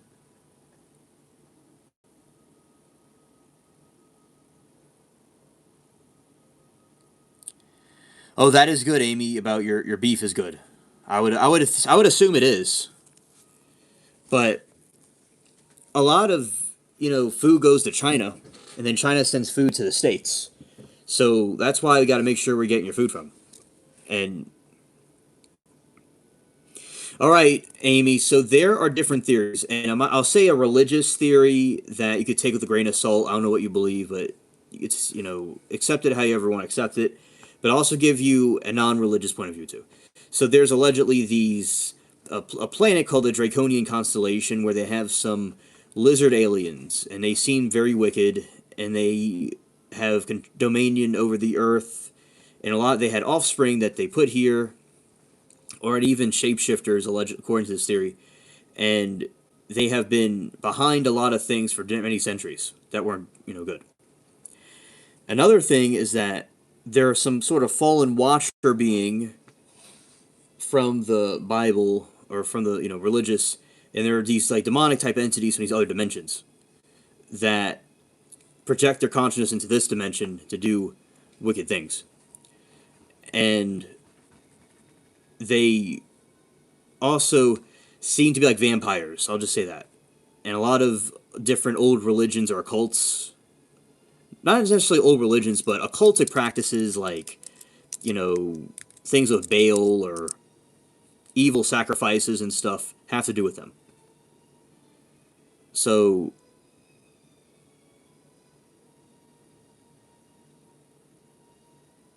oh, Amy, that's okay. It's all okay with me, right? I'm a very I'm a very eclectic Christian where I'm a Christian, but I think things from all kinds of different religions are interesting and have truth in them.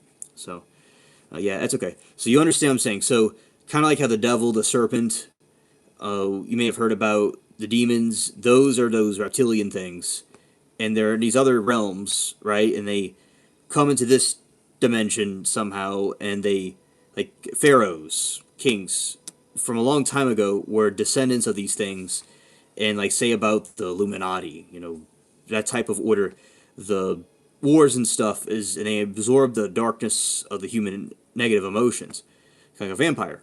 So those are the reptilian beings explained. Either it's some another planet, or it's some other interdimensional type being that could be demonic.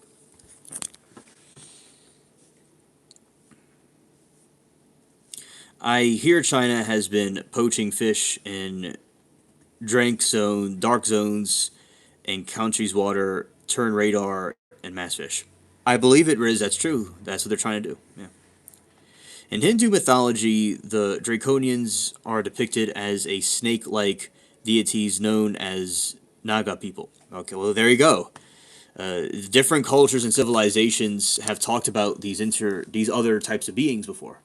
That's why I always say that these ancient religions talk about these types of things. Like the Venmas had these UFOs, they had the flying ships that come from underwater. It's like bro, really? So that's what happens there. So it seems like for thousands of years, they talk about these types of things.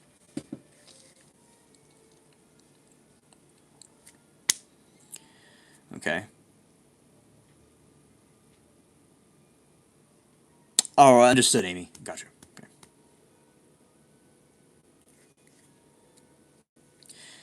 On a personal level, the Indian natives I'm related to said aliens are the real and walk with man like bears do. That's true. A lot of natives talk about that.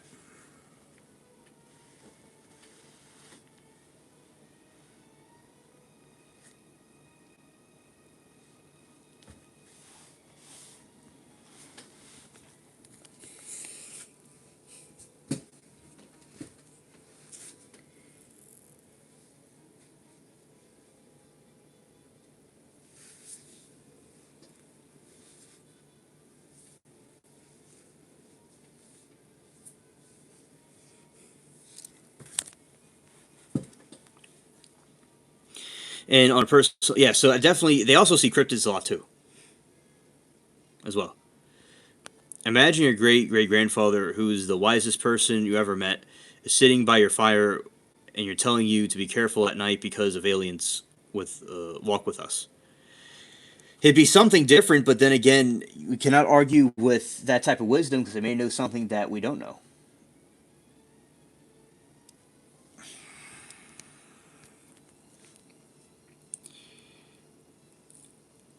Yeah, and okay, Amy. So, yes, that is true. That tree is from a long time ago. Okay, there is cats that live here. There's still a cat here now.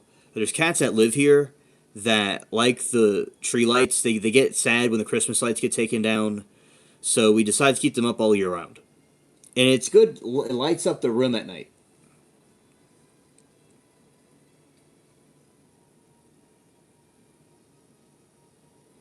You heard the meow. So, but it's a good question. And you got them right there. I still have a happy birthday sign up right there. I'm crazy. Yeah.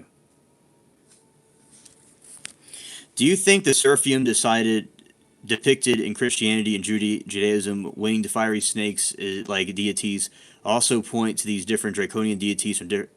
I think they're the same thing, Phil. As I believe all the different religions told the same thing, or they all saw the same thing and told it in different, according to their different interpretations. Well, I think it's the same because the Seraphium, if that's what they are, that's why Satan was described as being the dragon because that's what he is. They saw him as a serpent thing. Yeah.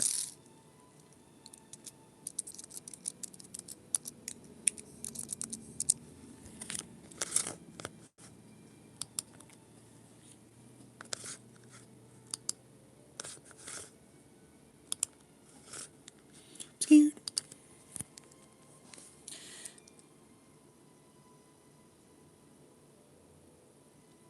Yeah, definitely. I definitely believe that deception's a factor in it too.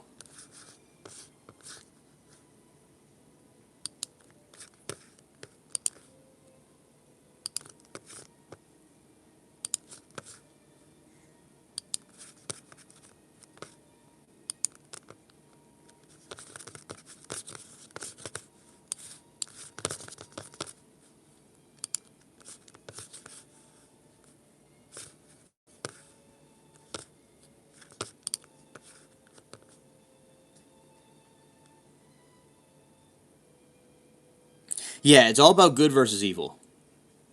Definitely.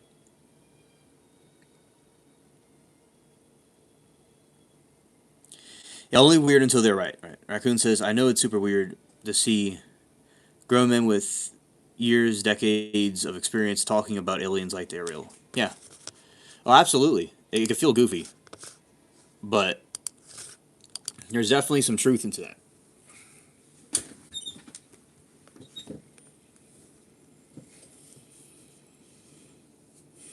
Yeah, I agree. It's interesting. Yeah.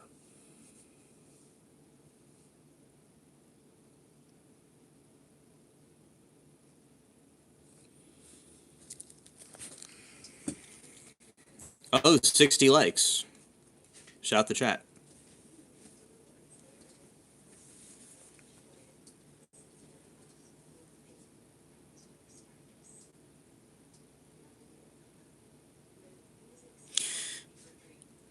Oh, okay.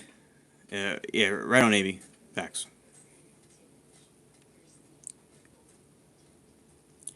Yeah. And yeah, and Amy, there's lots of trolls that come in here, and but I just at some point you got to get. Uh, I've dealt with them a long time, and it's I don't let it get to me. Also, my chat is very my crew along with me. You know everything.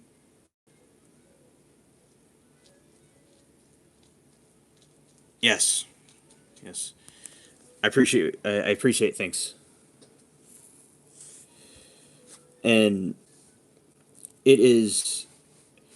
I remember when I would. It's crazy how these streams get over 1,000 views. I remember these streams used to get like a few hundred views. I have as many as your mom has, sugar. As a right there, and also right, and I'm having fun putting trolls in timeout. Yes, you have very fun with that. Yes, you do very well, Mana, in chat. Excellent.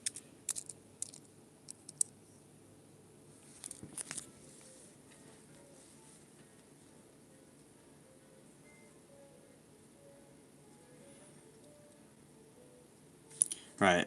36 and Prob's old compared to you. Oh, 36.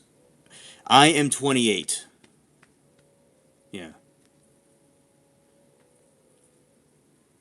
Yeah. I turned 28 in February.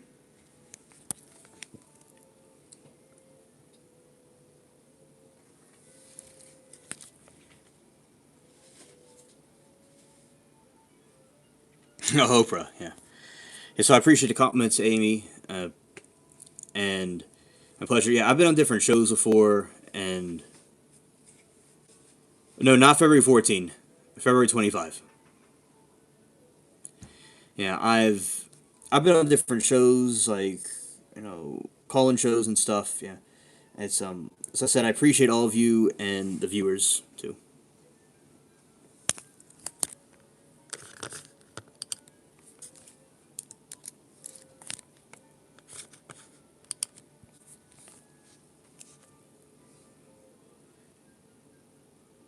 You're February 24. Oh, that's awesome, Odin. Oh, 30 Gemini man. Nice, nice.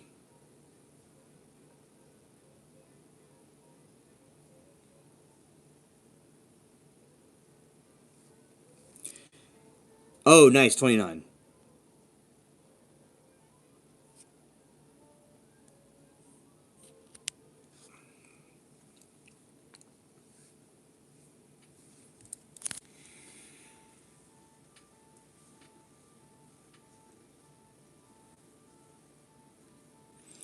42 and -7. Oh, January 26. Okay.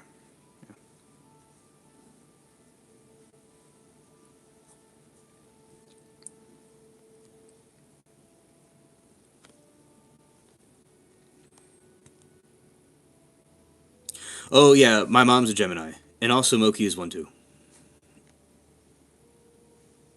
Yeah, we're all from the 1900s. Yes, I am too.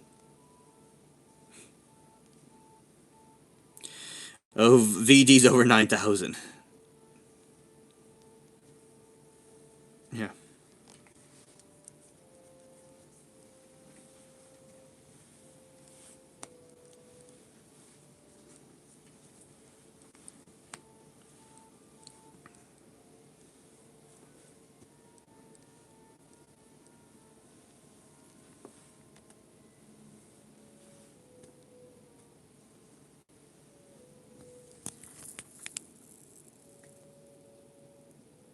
Oh, Nancy oldest. Okay.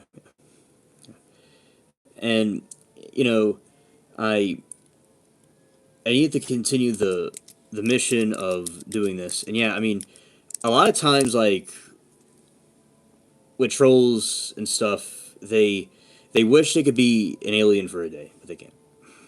So yeah, it's definitely it's a thrilling thing to do this, and people like to watch these streams. Like they like to do their puzzles or listen to background. So as I said in the beginning, when I did streams, it was like that, but it was grown tremendously since the beginning. But it's basically the same thing in a different form.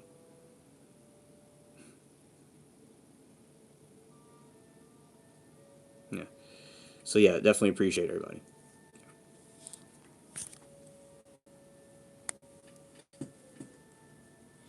Oh well, here we go. Look at this.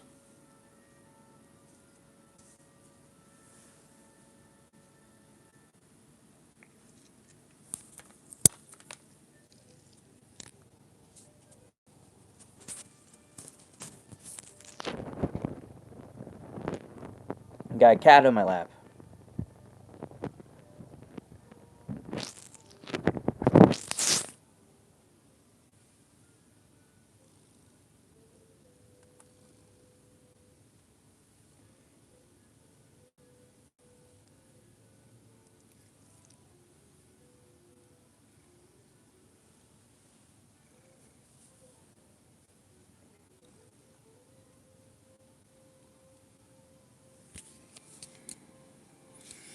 Good morning, Liberty. Welcome to the stream. Yeah, this is Bubbles. Oh, it's 2:32 a.m. where you are. Okay. Happy Fun Day Sunday. Yeah.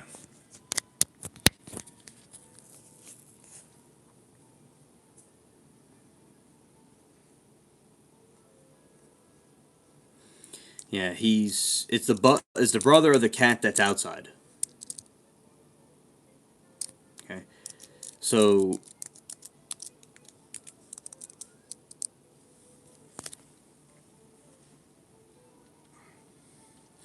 there are definitely lots of paranormal things that happen. There's also lots of unsolved mysteries too that occur.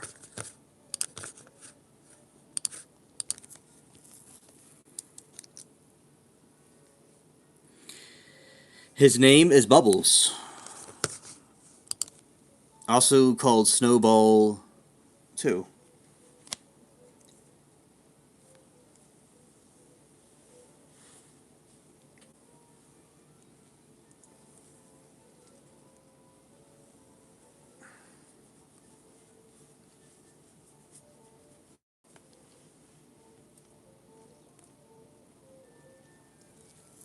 Yeah, he's a good cat, and sometimes he just comes to my lap. I don't even realize it.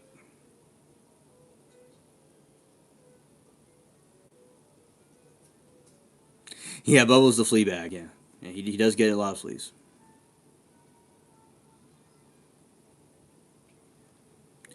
Oh yeah, the cat litter can be like nuclear. It can be nuclear. It could just be like a fog of dust, like a dust storm.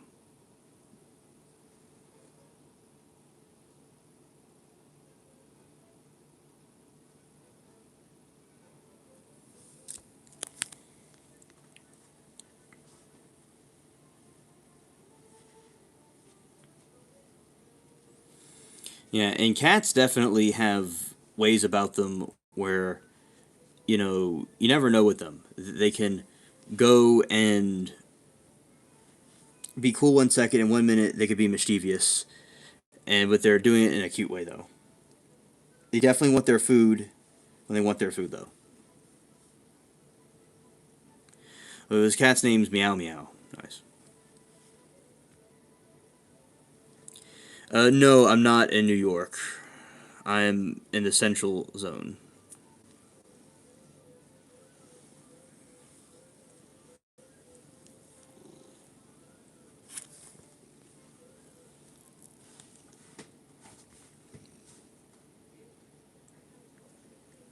Yeah, but shout out to New York.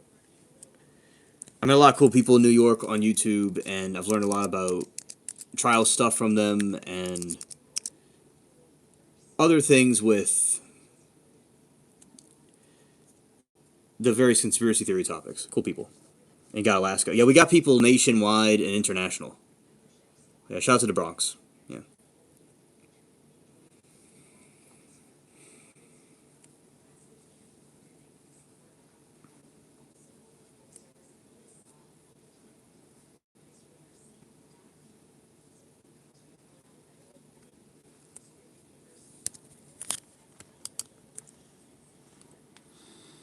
Like Shane Gill said, cats are like autistic and dogs are like Down syndrome.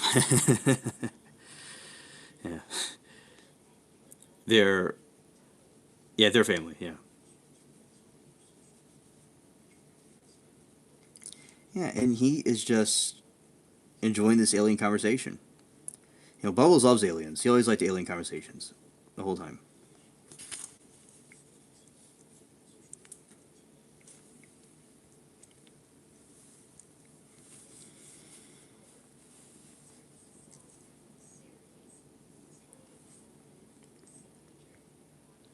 Oh, okay. A shout out to your kitty, Jojo. A shout out to Jojo. Excellent picture. You're allergic to them. Well, sometimes I sneeze around them, so I can understand that.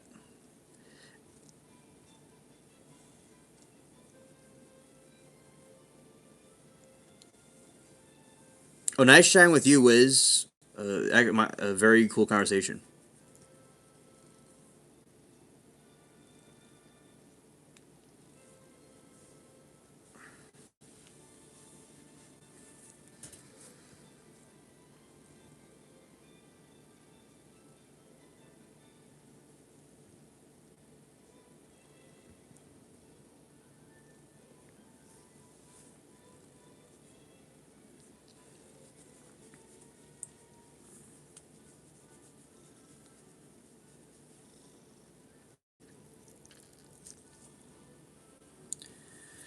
And yeah, because nothing could seems to take me out. I just keep on going. I'm basically the undead alien. Yeah.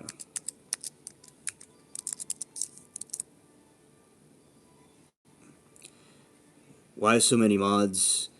There are basically, I mean, it's like, why are there so many STDs? I'd ask you. So anyway, and there is Bubbles looks so snoochy. Yeah, yeah, he's definitely snoochy.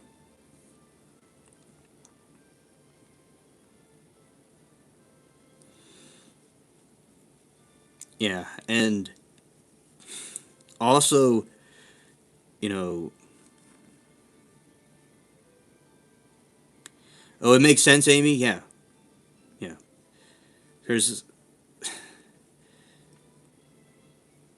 there's so many people that like to come in here and spread the plague here. We have to have the mods clean it up because we don't tolerate any nonsense from people. If you want to have a decent conversation about something, then they can have a decent conversation. But if not, is people when I started the channel and I had some people telling me, why do you have so many mods? Alien has so many mods. He does not have so many mods.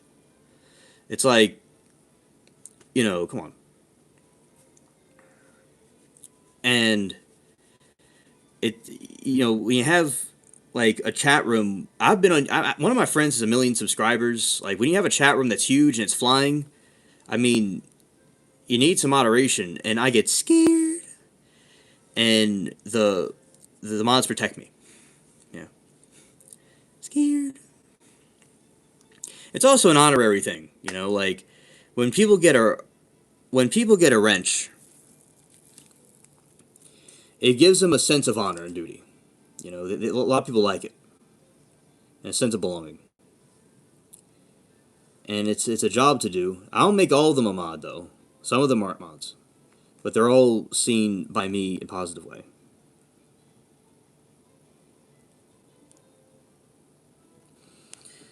Yeah.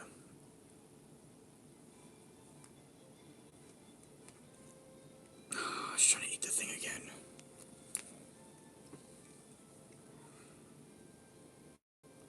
Hello, David.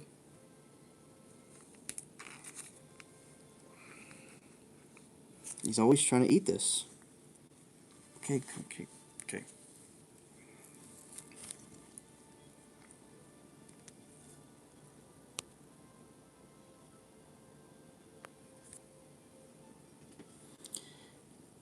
All right, so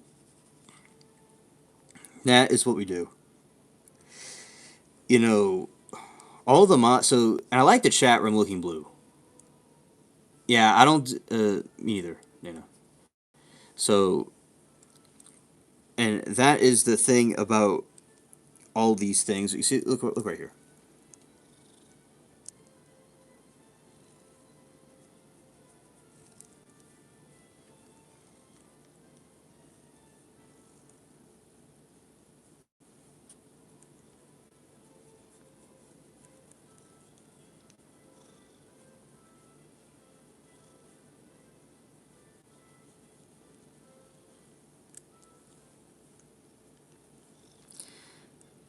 Yeah, Bubbles stream. Yeah, Bubbles' stream. It's like he hijacked the stream.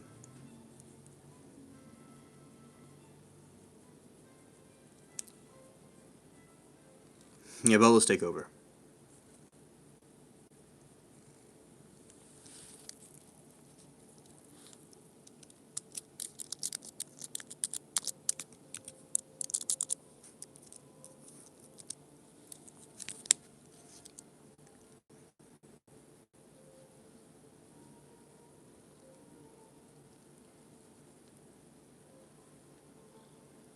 Yeah, and let's see.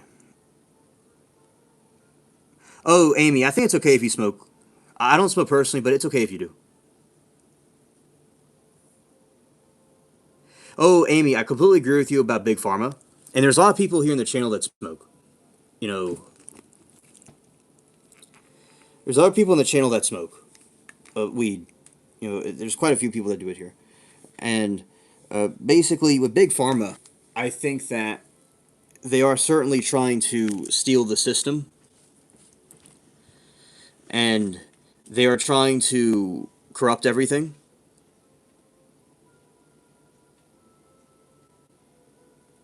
Yeah, fitting you try to get the Mickey strings.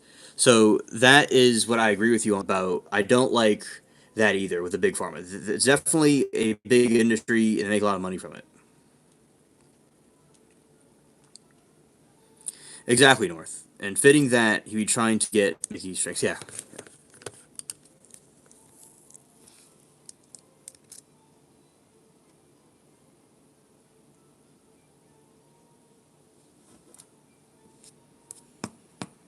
Oh, David, your time. I hear what you're saying, David. Maybe we'll make you a mod at some point. All right, but if they don't want you to, then you know, right? Yeah, Odin. Everything is controlled by greed. Definitely.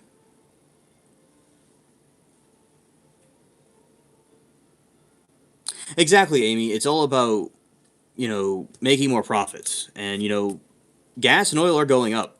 They are. It's all smoke and mirrors, as they say. Yeah. And oh, okay, David. Yeah, it's it's not for the faint of heart. Oh, Nana, I agree with you that some meds are necessary. I agree with that. But the thing is that we're talking about like in extreme cases with some of the treatments. Like there could be natural treatments for some things. Yes, you do need medicines for other things. I do agree with you. But we're talking about like the treatments for cancer. They could know, but they hide it. There's some medicines that could cause people problems, but there's other natural ways to deal with it. So it's it's a conspiracy theory about big pharma. It definitely does make money off people. But yeah, I do agree. Yeah, good point. Oh well, Odin, I'm glad you're here with us. Okay, and I'm glad that it worked for you.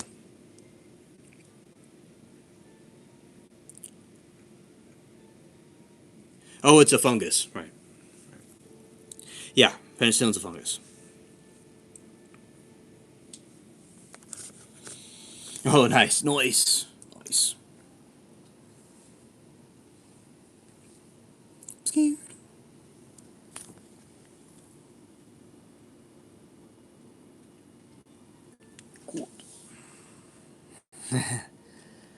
Scared.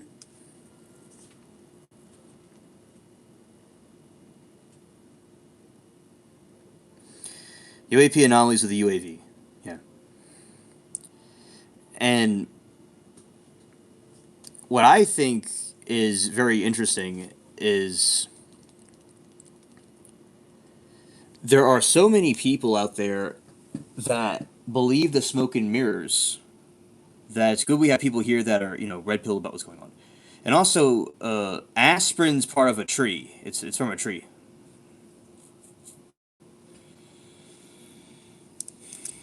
Because when you have the aspirin tree and you know about it, that can cause people to understand that they could see things from all kinds of new heights.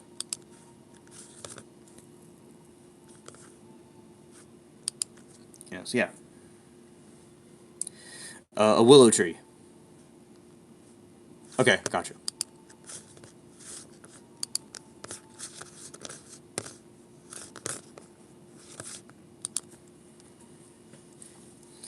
Yeah, so I do think the the big pharma could be from Timu, but of course some are necessary. I think that as long as you're not doing crack or something, it should be good.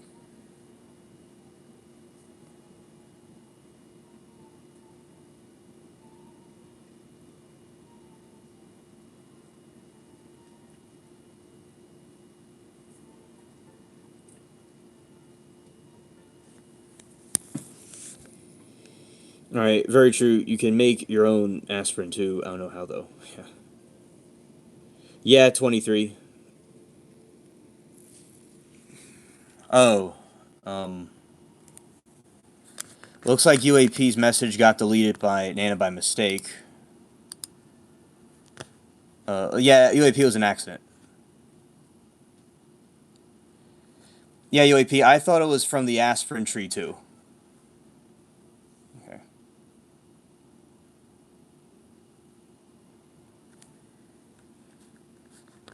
Let's see.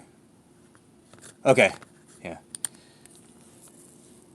Yeah, Nana, you have a yeah, because some people have an ability. She can. She can do that. It was an accident though. She was just trying to mod the chat. You remember UAP and mods? If a mod accidentally zaps one of the mods, don't take it personally. And if something happens, I'll get you. Get you out of it. All right. If a mod gets accidentally timed out, it'll go away. If a mod somehow gets off, I'll bring them back. So just don't take it personally. We're trying to deal with a Timu chat here. But yeah, Nana, it's okay. You did fine. All right. No worries.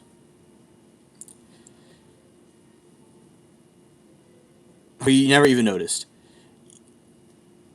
Yeah, so Nana, if you saw like a mod doing something silly, yeah, if you ever saw like a mod doing something, you could just take the wrench if you need to. But yeah, but what happened to UAP was an accident. Yeah. So DV says I worked in healthcare and now as a medical laboratory scientist, but before that I wanted to be a naturopathological doctor. My college counselor basically said, "Let's explore other options." Oh, okay, okay. Hey, work in healthcare now as a medical laboratory scientist. Okay, and before that, I wanted to be a naturopathic doctor. Okay, so, well, I'm sure the healthcare field that you work in does good for you, and if you have any comments about anything, enlighten us about anything. I'd like to hear it. And yeah, facts, WP, facts. And that sounds like you chose a good path because I'm sure it's much better for you than the other thing you would have chosen, in my opinion. But I don't know, only you would know. Yeah.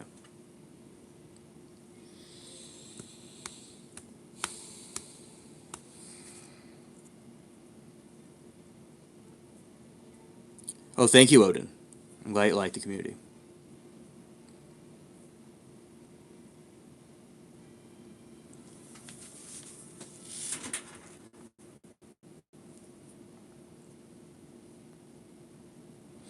Yeah, we're all family. Facts.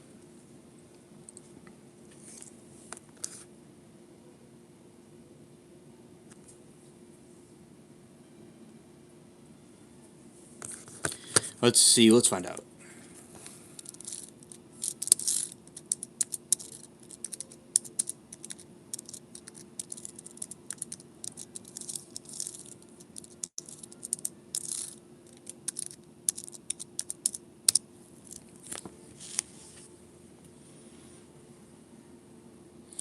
Modern aspirins primarily derived from petroleum. Oh, thank you, Amy. Oh, aspirin's history famously tied to willow bark. The natural source is no longer used for commercial production because it's inefficient and less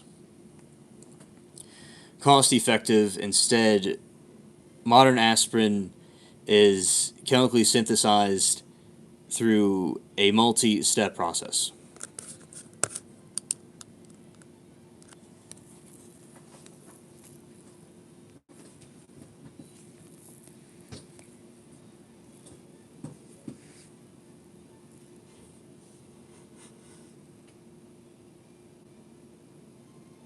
Oh, thank you, AP. Appreciate it.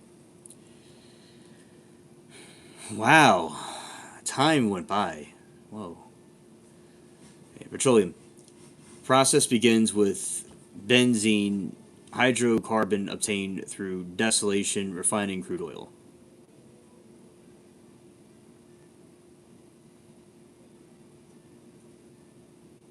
Yeah, opium comes from poppies, right? Amy said our gum tree has healing properties. It leaves and sap makes eucalyptus oil. I didn't know that. Very interesting.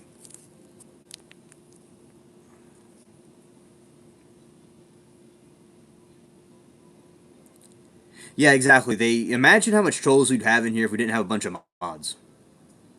That's why we need multiple mods.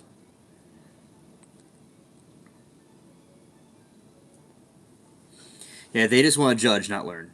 Thank you, Amy, for the information.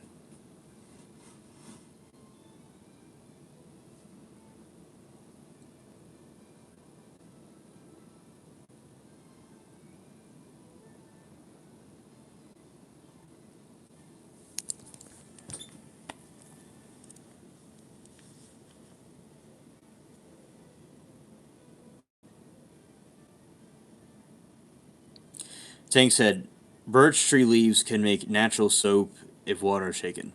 My son takes lithium. I wish he didn't need, but at least he had it's a salt. Oh, okay, good to know. Yeah, glad that he has it to take at least. Okay, my name is besides Alien is like a nickname on here, but my other name is Hans. That's my name. It's just for lonely people who don't know how to communicate. Right, exactly.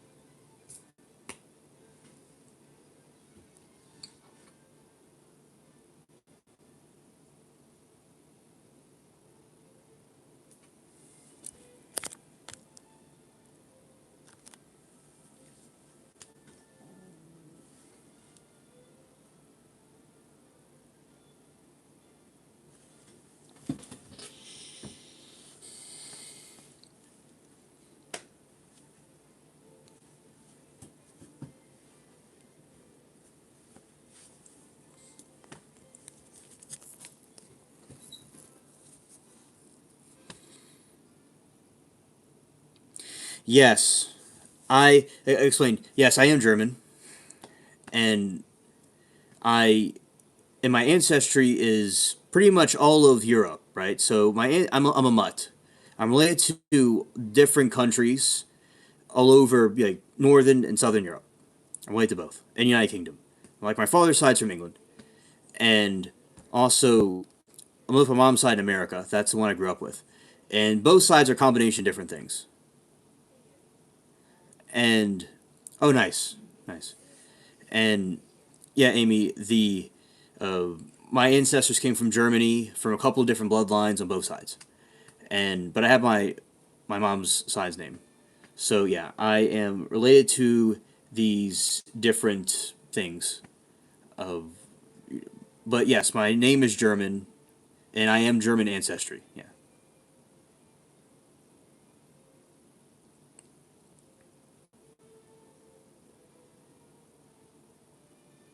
Oh yeah, well that's a really great ancestry. Yeah, facts. Bless you too. Yeah. And my half sister lived in Australia for a long time before going back to London. Well, she was there for most of her life. She was like 30 or 40, and yeah, so yeah, definitely because I'm related to the entire United Kingdom, all those islands over there. Well, that in a way, yeah. I mean, if you look at the way my eyes are shaped, is similar to theirs, and I do have dark hair like they do. So yeah, there you go. Scared. And also, basically, yeah, because ancestry definitely does consists of a lot of different mysteries of different European groups in there. So yeah, I basically Doctor Phil. Yeah, and also, oh, thank you, Amy. I appreciate it. You're very sweet.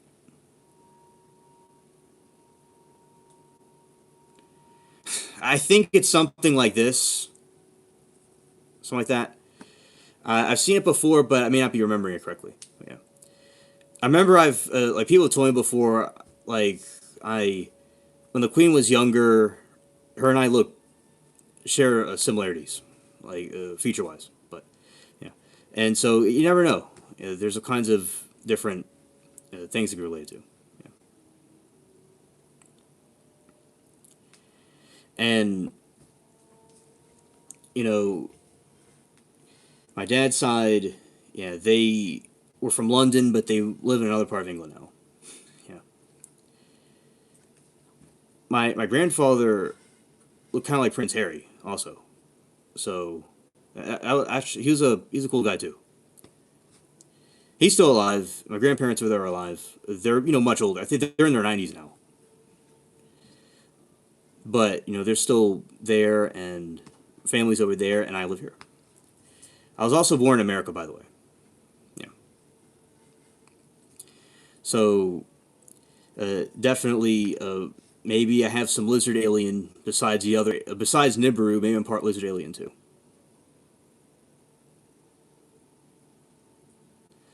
Oh, thank you, Phil. I appreciate it. Yeah. And yeah, I definitely, and also from my, uh, I'm related to Vikings too from a long time ago, also, and a bunch of different things. I always was fascinated with history. Oh, you too, Amy? Yeah. It's it's an honorable age to be. So make it that far. Yeah.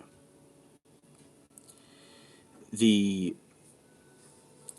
Definitely, I have a good family on both sides, and yeah, here the family here in America, they did they like my channel and stuff because it was cool. My family did things with cars and houses and things, and now I'm on the YouTubes, so that's pretty cool. It's a nice advancement. My family's helped me out a lot. Both sides of my family helped me out a lot, and I also did my work on my own too. Like they encouragement or being support. Very cool people. Yeah,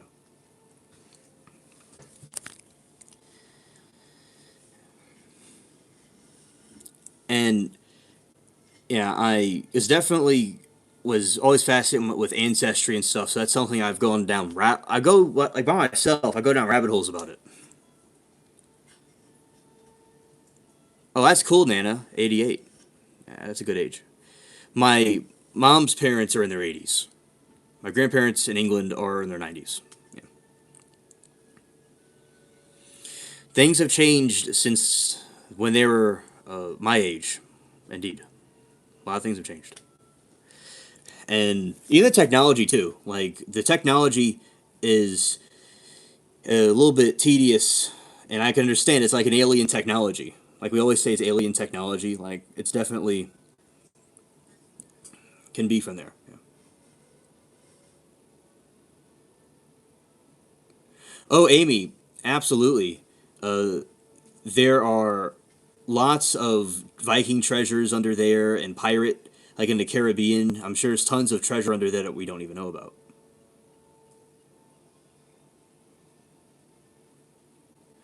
Okay, VD, if you feel that way, understood.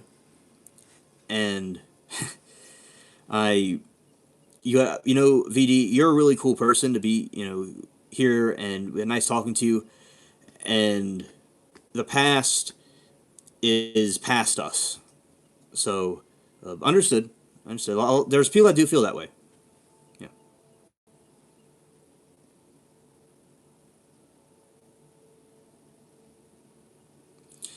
Oh, okay, VD. I understand. Double. I get it. Sometimes people have problems with their ancestors. I didn't. I misunderstood you. Okay. So there are people who do DNA tests, and the DNA goes to a company, and the DNA is held in a facility, kind of like an experiment. So I agree with you about DNA tests a bad idea to see what you are, and in some ways because it's going to be for they're going to have your DNA. I know what I am pretty much. I mean, uh, sometimes people don't even know what I am, like because people don't always know what my ethnicity is exactly. But I I know what I am, but it was well documented. But still, it'll be interesting to know. But definitely the DNA test thing, I can see what you mean.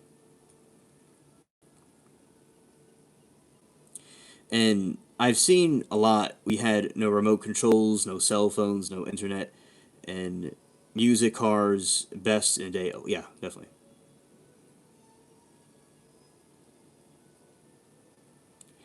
Yeah, that's why we need to know your heritage, and we know our heritage. Right. Right. DNA tests don't need to be performed. Yeah, as I tell you, because I could tell you every country right now, but it'd be so basically I'm related to the Mediterranean countries, all the Mediterranean countries, and the Central European countries, and the Nordic countries, and United Kingdom, and probably a little bit of Eastern Europe. That's what I'm related to. So just kind of puts it, and and if I'm also related to the reptilians, I'm related to them too. So that's what I am.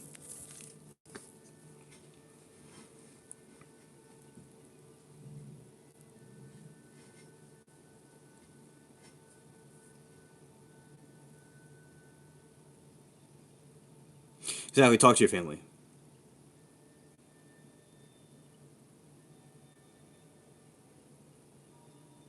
Oh, the Nana traveled throughout the triangle and nothing happened. I gotcha. Gotcha. So, oh, Norse, Scottish, American. Facts. That's awesome, Odin.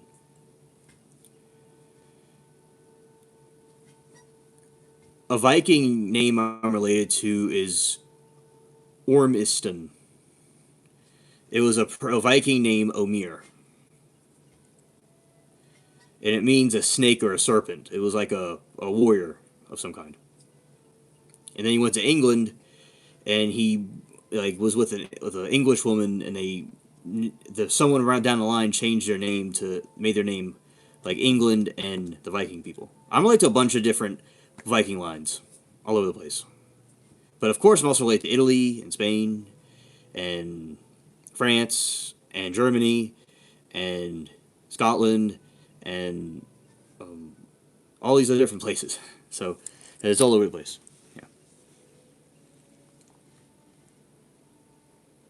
Oh, nice North. Yeah, I think that there is something with the triangle. It does give off some kind of. I would like to explore the oceans, Amy, and all the treasure that lurks beneath the waves. The pirate treasures and the Viking treasures would be so cool to see because there is so many. It's an ocean of mysteries. I definitely agree with you. Yes, correct. Uh, and also England, the Vikings discovered it, and also the English too. Definitely.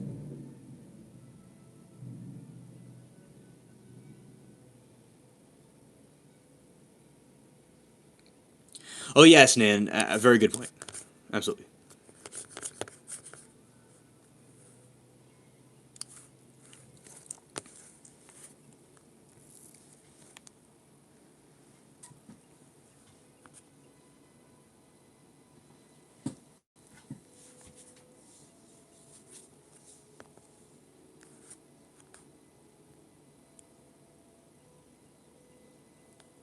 Yeah, bless up. I like that. Oh, bless up. That's a very good compliment. And Bubbles agrees.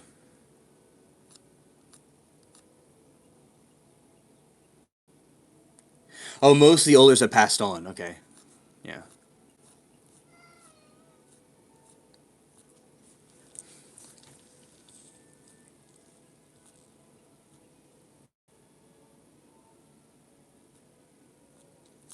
Yeah, natives were here already. Right.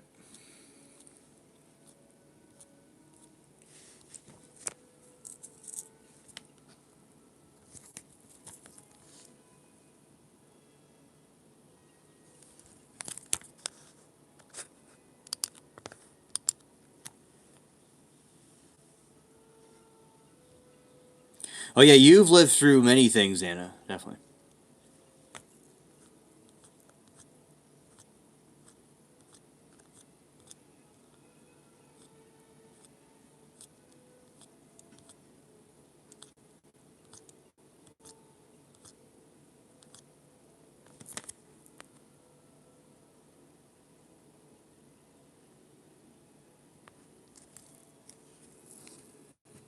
Thanks, chat.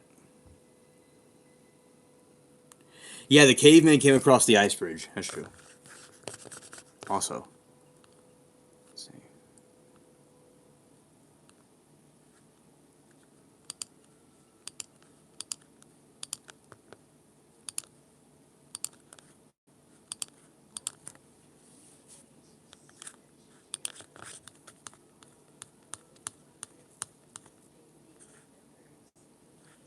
That's why if you can leave a journal with your handwriting, just saying date, etc., someone will find it, remember your spirit. Yes.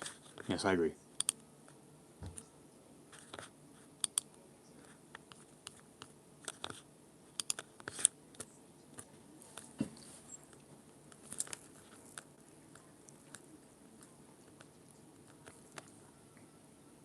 Oh, Nana, that's really cool. You're Park Creek Indian.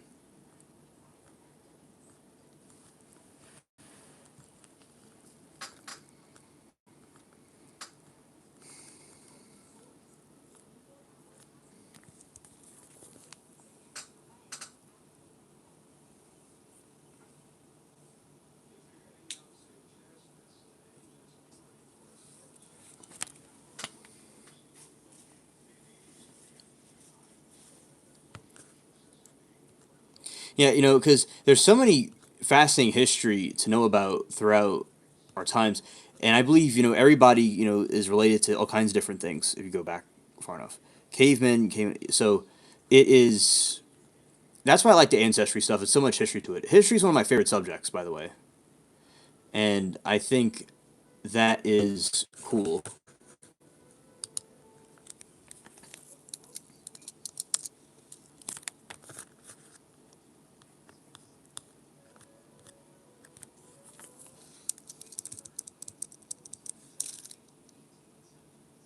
Oh, hey, Briggs. Oh, the Greeks have excellent food.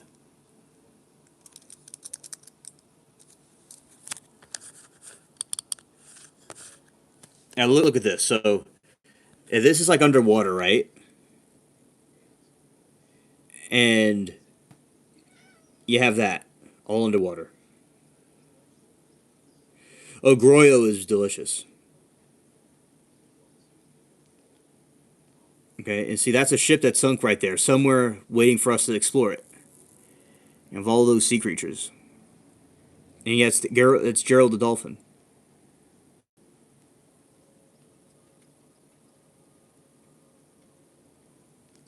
Feta cheese. That's very nice.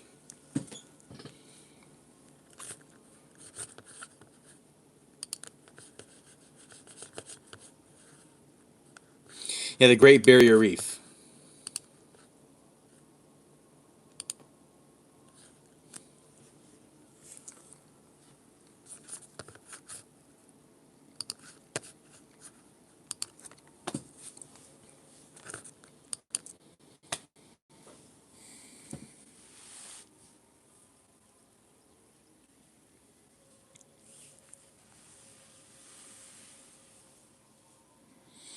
I remember on my birthday one time I would go to the mall and they would have Greek food and I used to eat the Greek food and it was very good. One of my friends who's Greek, his family has a Greek restaurant, very good food too.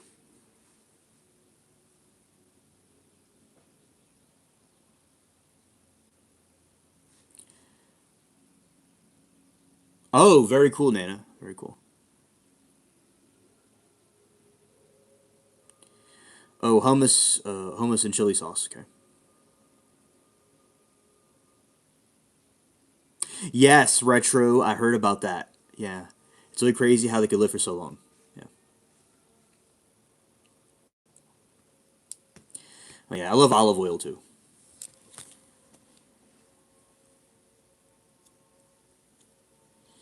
Oh yeah, definitely.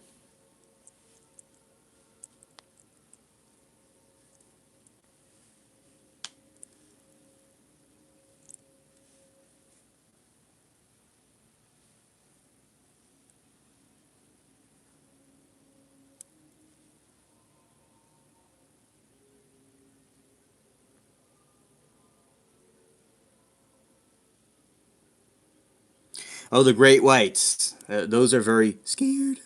Yeah.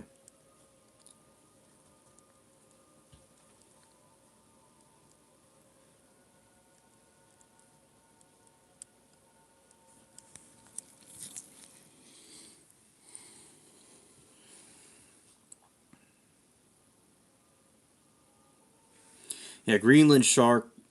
There was alive when Queen Elizabeth the First was alive. Wow.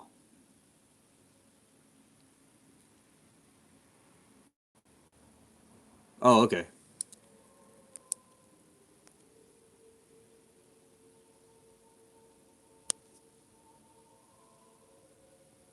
Ah, thank you.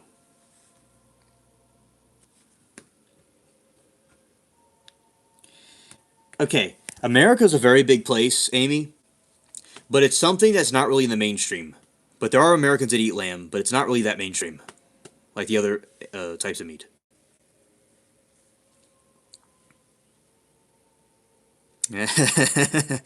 Good job, North.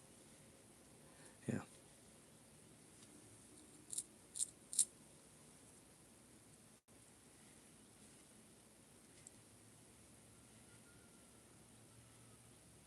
Oh, that's good. I mean, I'm sure it tastes very. I'm sure it tastes good. Definitely. I'm sure the answer is delicious. I agree. I've never had it before, but I'll have it one day.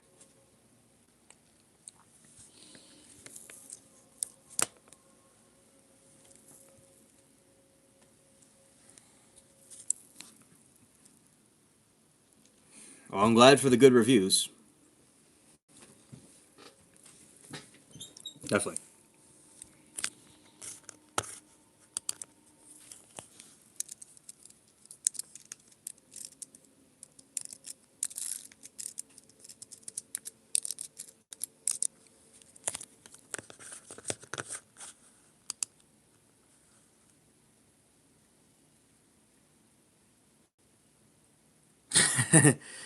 Amy said, "Baby sheep are cutie, but they taste better." Oh, yeah, yeah. I'm sure it's very sweet. It probably has a sweet taste to it. More of a yeah. Because I'm thinking about like plants. Like a younger plant is better tasting like a plant that's more older.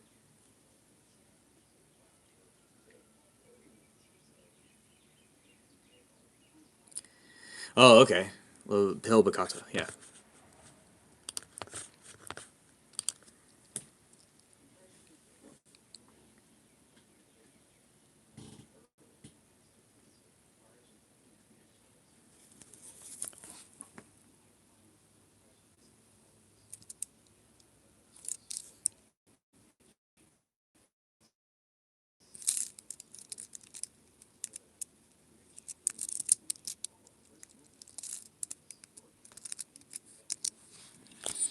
Yeah. A very very cool chat. Appreciate it.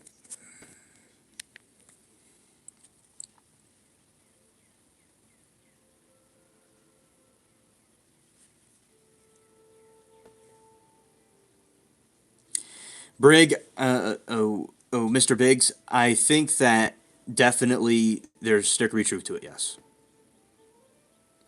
Oh, a Sunday roast. Nice.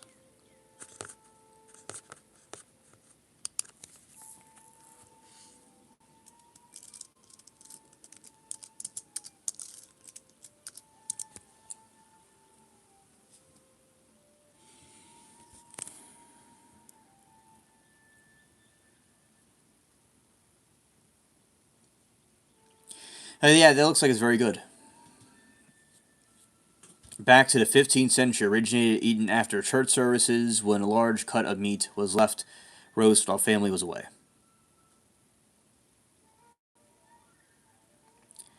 Oh yeah, white wine and that sounds very good. Yes.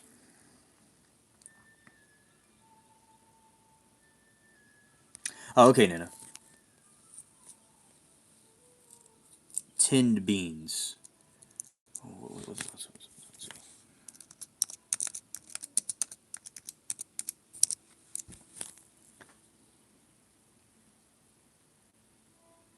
Ah, okay.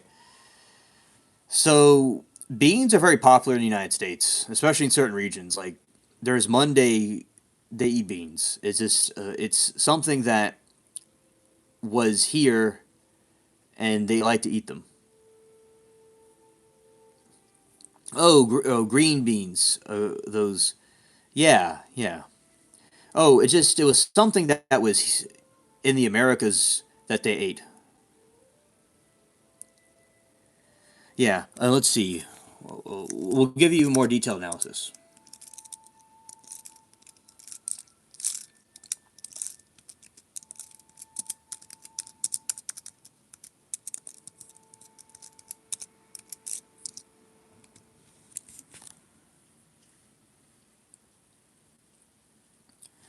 Americans eat green beans primarily because they're the most versatile, affordable, and easy to grow vegetable in North America.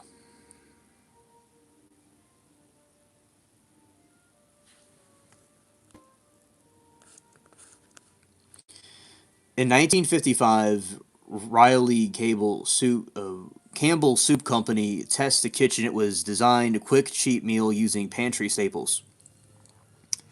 Canned green beans. So sometimes you want to get food cheap, especially there's times of depression. There's times of when cheaper food, you get it quick. That's why they do it. Oh, it's also in bread with bread and butter. Yes, absolutely.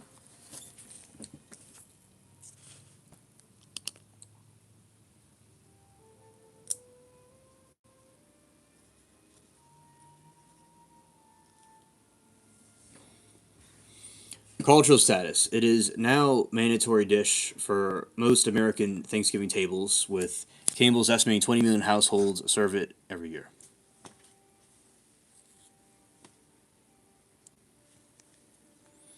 Hello, tall girl.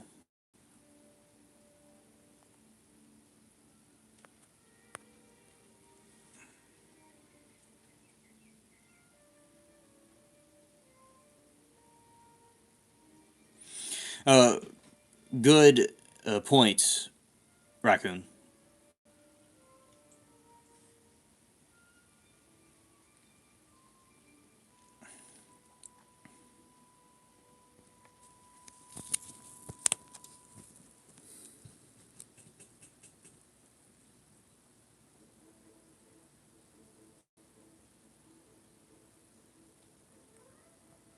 Oh yeah, I like chili beans.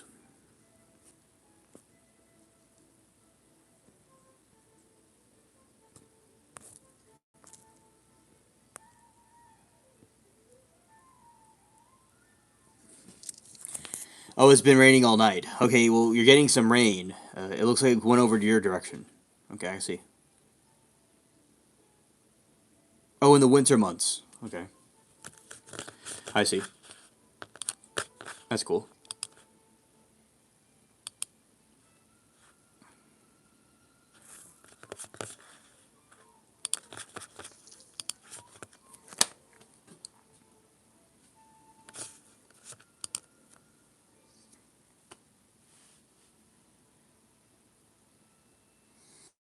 We eat Heinz baked beans on toast.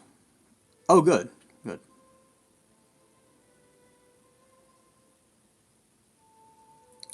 Oh, it's still snowing and it also raining too. Yeah.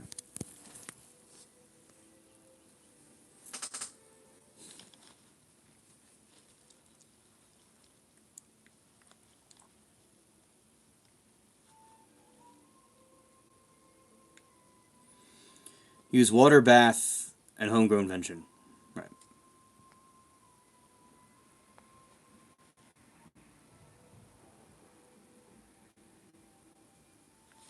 Yeah, British food's very good. I've had it before.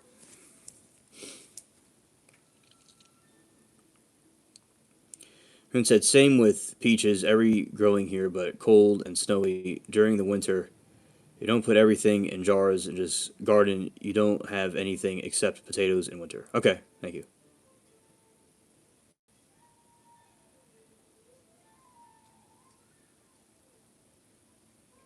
Oh, okay, Saw Girl, thank you.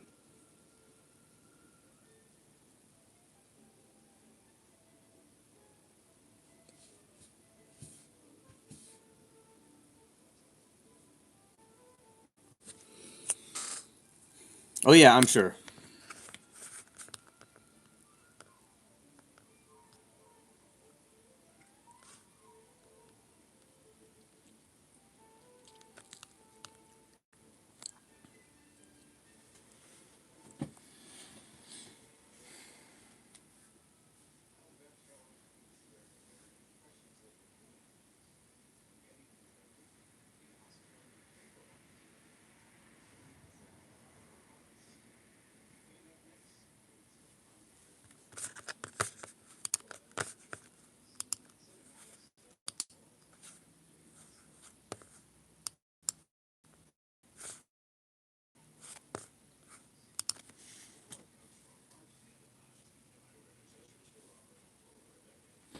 Oh, you've eaten gator before. Nice, nice.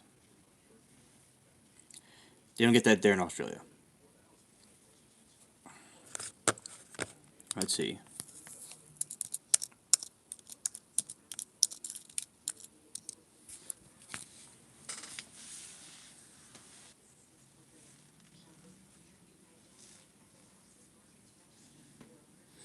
He'll put peaches out of a jar and kids pancakes in 2 hours, but can't grow anything today because it's snowing. Oh, okay, raccoon. I got you. Oh, grubs, yams, and kangaroos. Oh, okay, okay. Sounds pretty cool.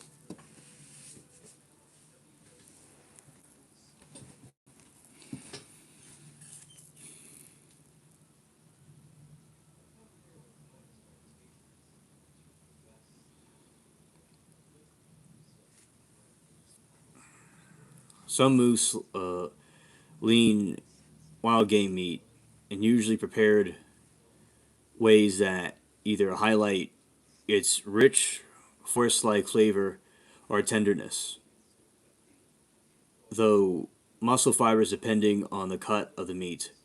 There are two primary ways to serve it.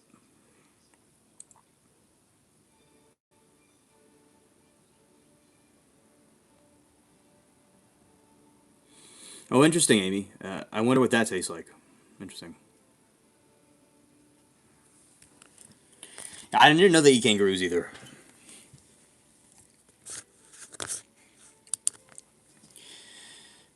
The most common way to eat moose, especially on tougher cuts like the neck.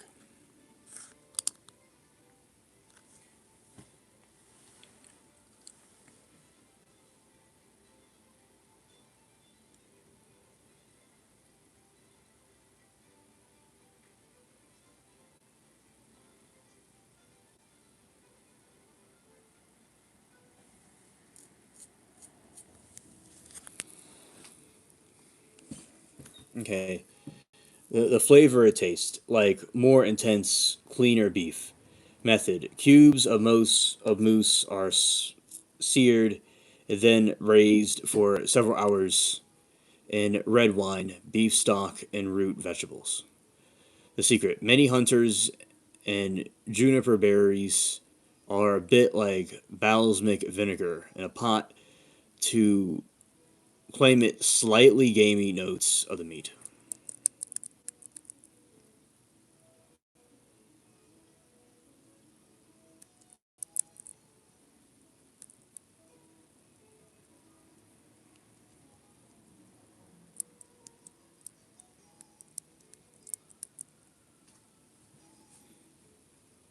Gourmet choice: most line with berry glaze preparation. It is often panned, searched in butter with garlic and rosemary. Served in medium rare, overcooking mousse makes it very tough because it has almost 20% fat marbling.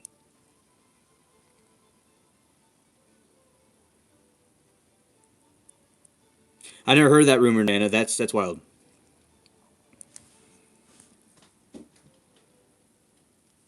Oh, interesting, Amy.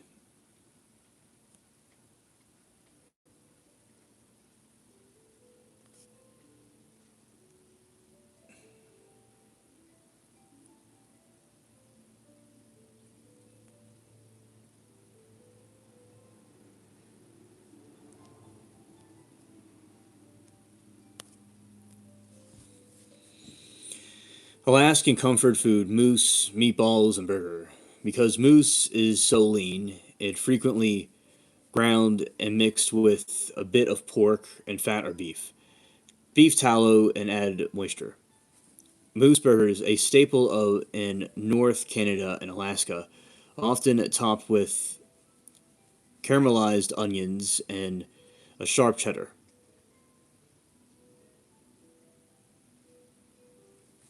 Scandinavian style.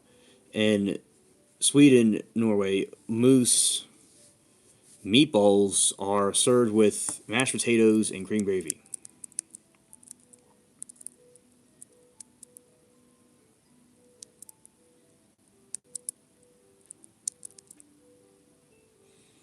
And serve with mashed potatoes, gravy, and lingonberry jam.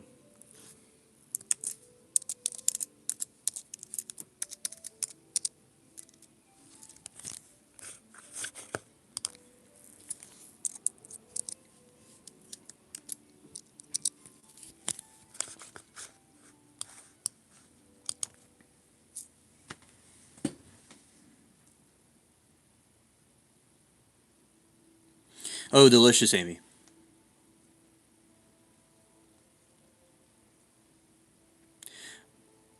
Yeah, I said moose balls. Yeah, I did. I'm just casually talking about moose balls. Yeah, definitely, Amy.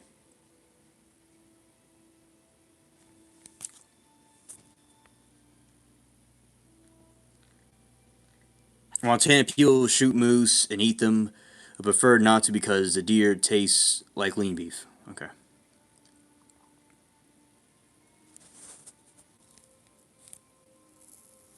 Yeah, Rocky Mountain oysters. Yeah.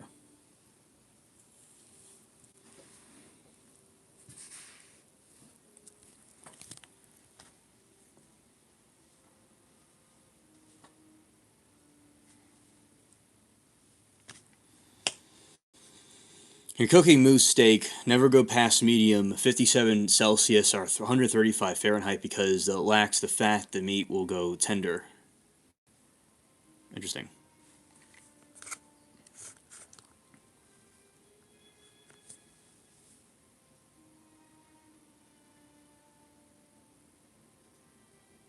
Oh, that's good, Odin.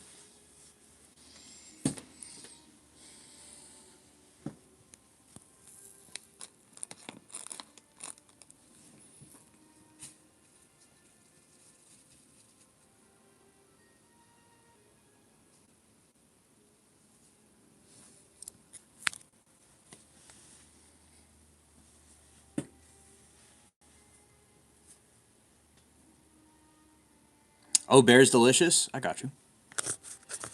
Okay.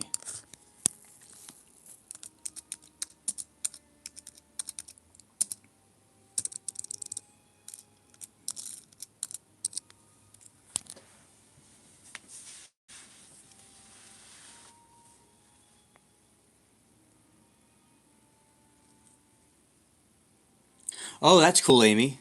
That's cool. For baby blankets, using everything that you can for its value. Facts. That's true, Odin. That makes sense.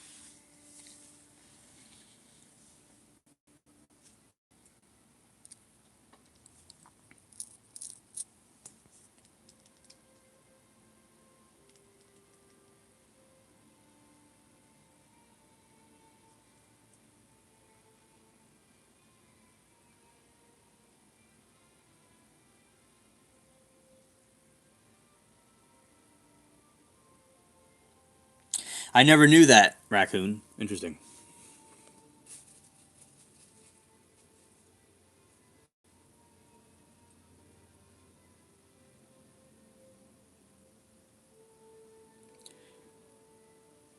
Oh, bear jerky's really good. Yeah.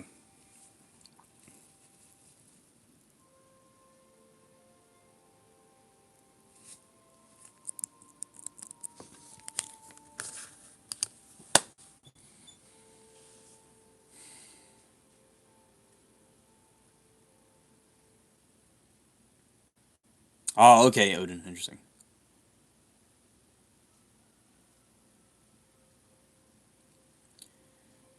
Tongue is gold. Oh, yeah, interesting. Yeah, a big. Okay, bear pot roast. A favorite for larger cuts in the shoulder. Hinkwort is typically braised 48 hours in a slow cooker or a Dutch oven with beef stock, wine, and onions, and root vegetables until it's fall apart tender. Hearty bear stew. Cubed bear meat is seared and simmered with potatoes, carrots, and celery. Many hunters add juniper berries or splash completely in its deep, earthy flavor.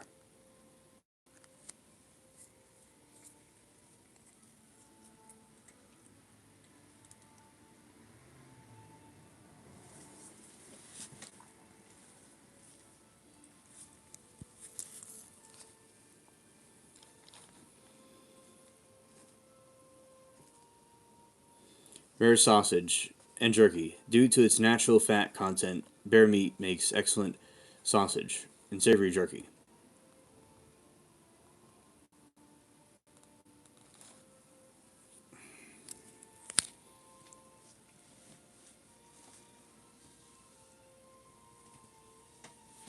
Bear fat pastries. Historically rendered bear fat was prized for making the flakiest piece pie crust and pastries bear claws. Okay, Raccoon says, I have had a strange relationship with bears because we live where grizz everywhere, but black bears get in their trash can every day. Probably bears sitting in the back step right now. Oh, interesting. Yeah, exactly.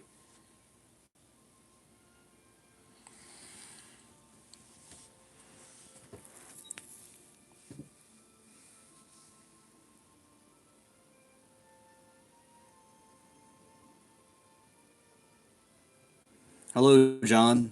Good morning.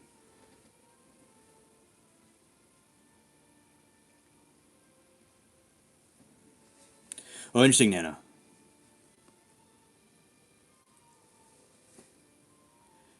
Mama Black Bears literally ripped sidings, the wall, in a house repeatedly.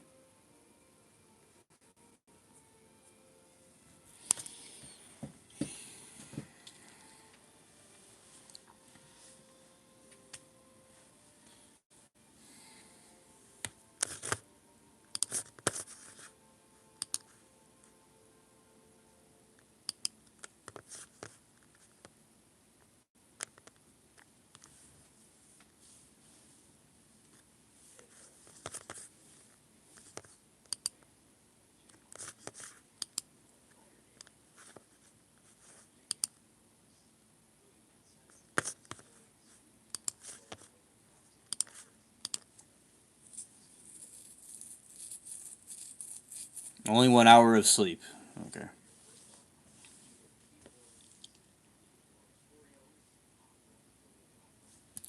A little black bear climbing on decks every day. Okay.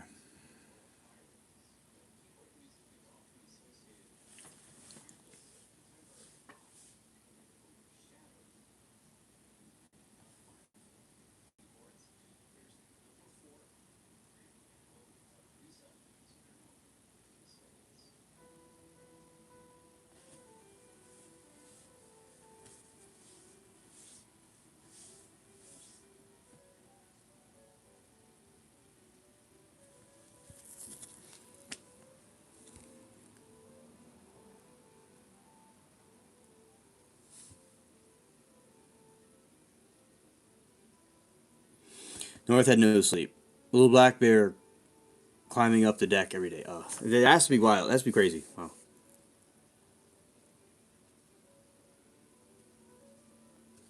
Yeah. Thank you, Amy. Yeah.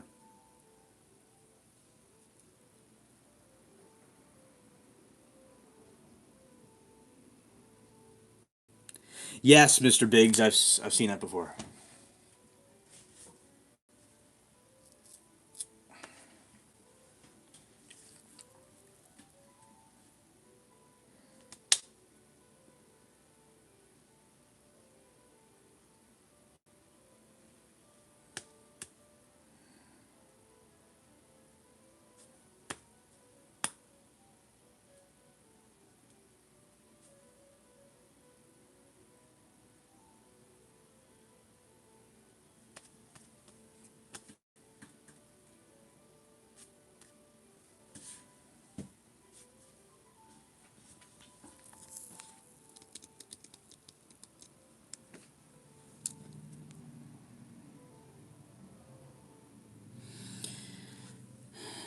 I've had a octopus before from Vietnamese food. Yeah, it was octopus.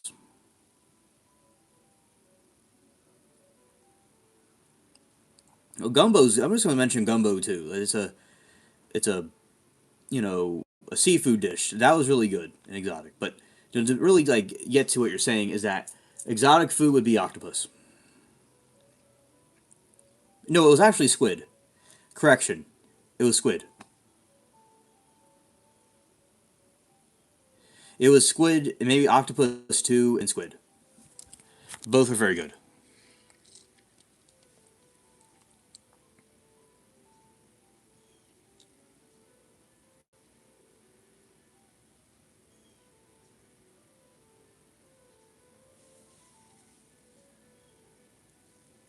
Oh, really north? Okay, okay.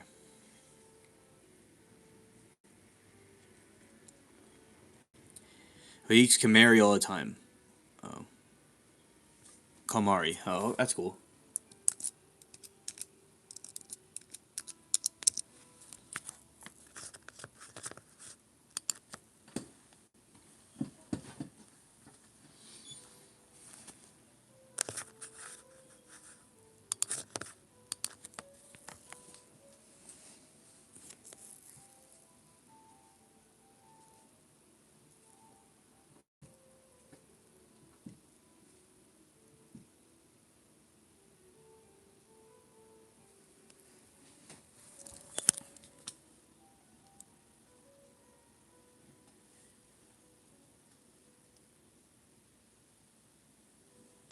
Chicken salt? I don't know. I probably have.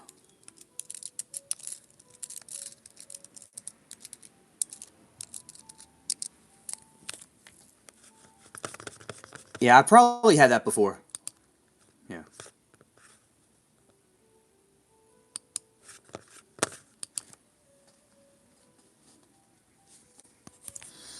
His thing was travels a completely raw cow ox meat liver sauce. Oh, interesting. Okay.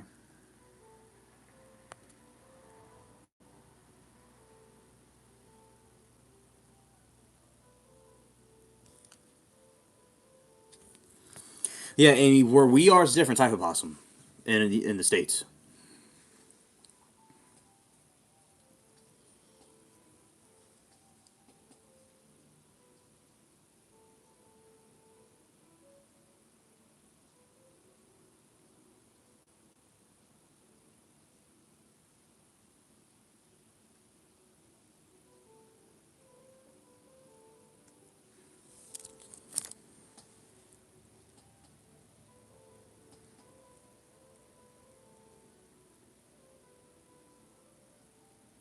Oh, a possum in a can was illegal. Okay.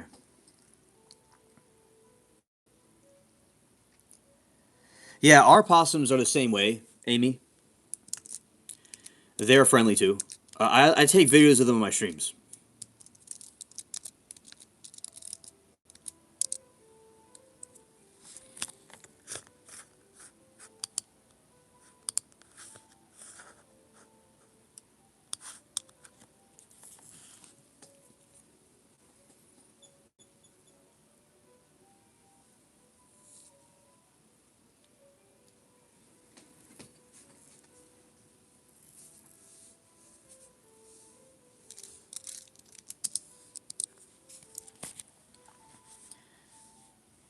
All right, and I went to a large cookout in Alabama once, and they had every critter you can imagine, and it was all good. Oh, that's awesome. I don't eat them either, Amy. I don't personally eat them. Yeah, they're very good for the environment.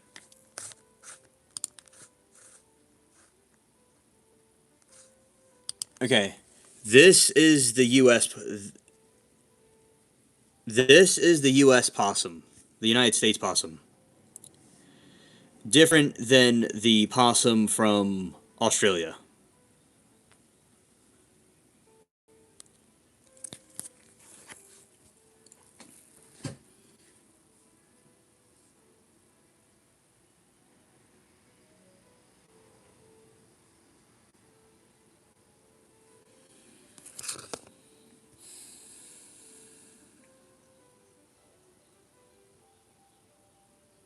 Oh, Nana tried everything. She was a guest.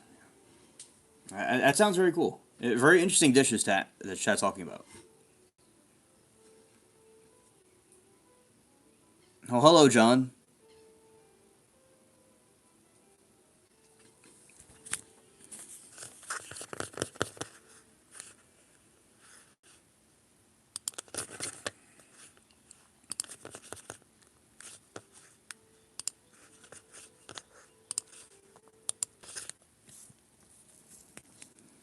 Scared.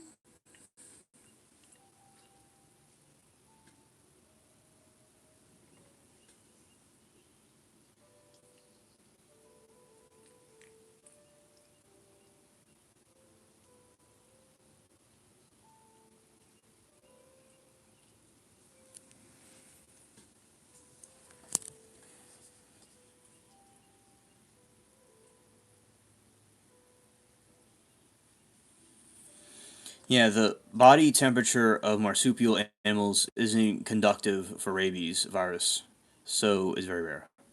Very interesting.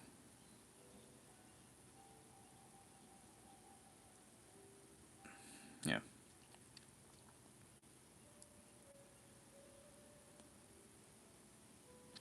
Oh, the first case of rabies in moose. Wow, that's something you wouldn't expect.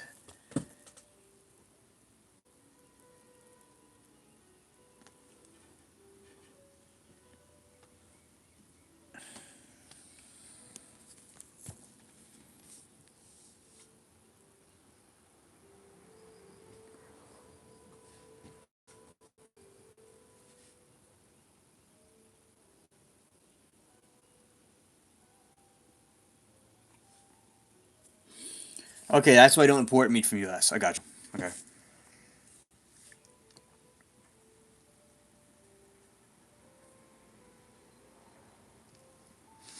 Yeah, they are big.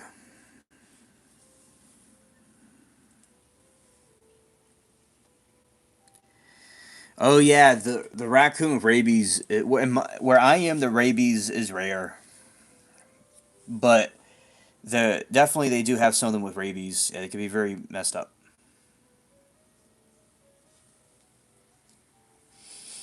Yeah, 1,200 pound rabbit moose is very scary. Yeah.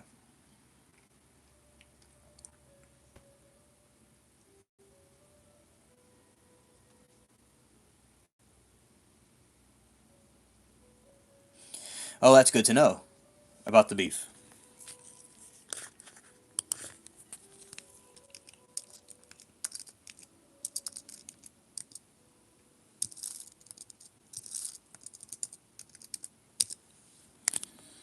You gotta watch out for skunks too, and I'm an animal control officer. Okay, Leslie, understood. Yeah, can be very harsh. Skunks causing problems with their spraying. Where I am, the skunks were eventually traded for fur, the fur trade. But there's allegedly some that pop up every 40 years or so. So it's very rare, but they don't mostly exist here where I am. You're absolutely right about the skunks, definitely.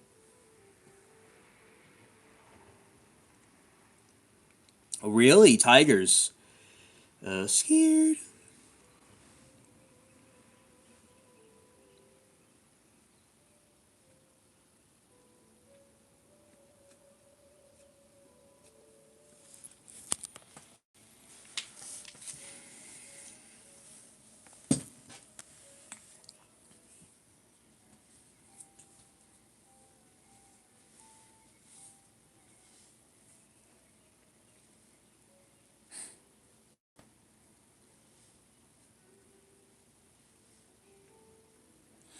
Oh, I've never been sprayed by one before, but it smells, you know,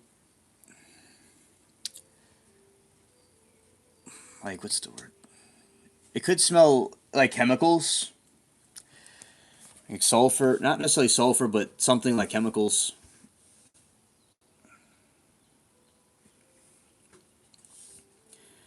All right, and Dana says I have a hilarious story about possum on the porch, 2 a.m. being shot at by blanks by many drunk people in matching PJs when the police arrived. Oh, Nana, that sounds like a hilarious story I want to hear about.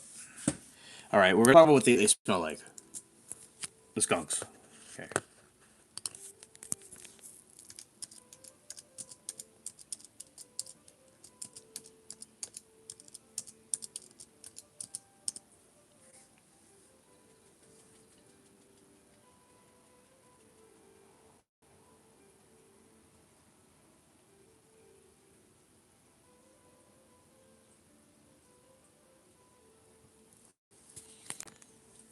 I was right, chat. I said sulfur. I was right. Rotten eggs and sulfur. That's what they smell like. I was correct. Oh, hello, Holly.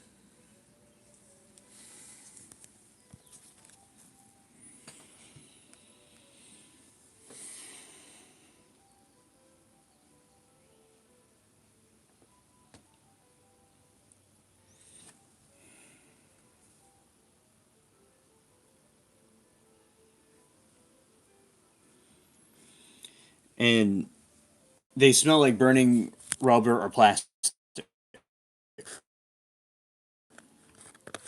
and rancid food.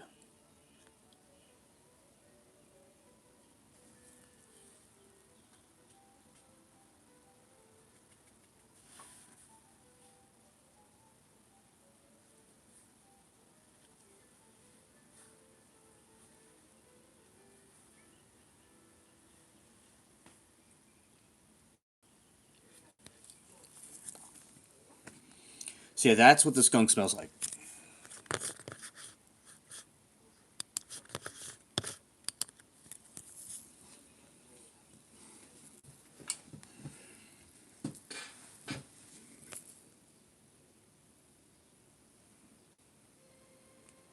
A beach house.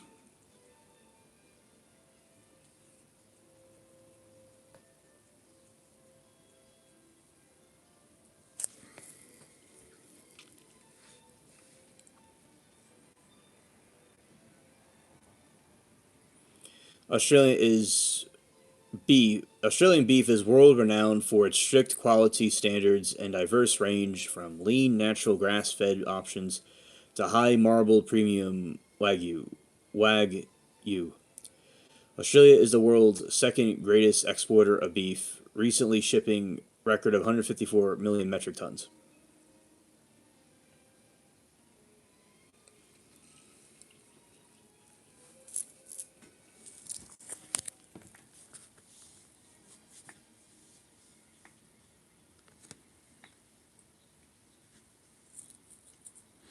Have a blessed Sunday, Phil.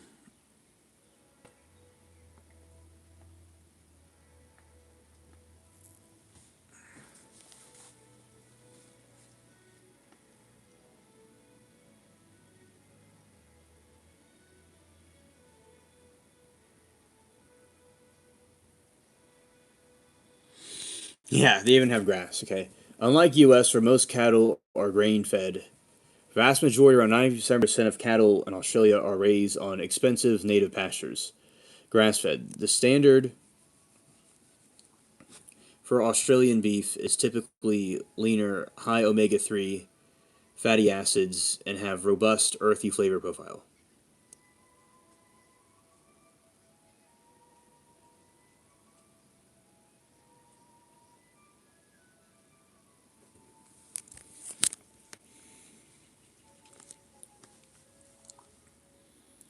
Grain fed cattle are transitioned to grain based diet, often barley wheat, for 50 to 120 days.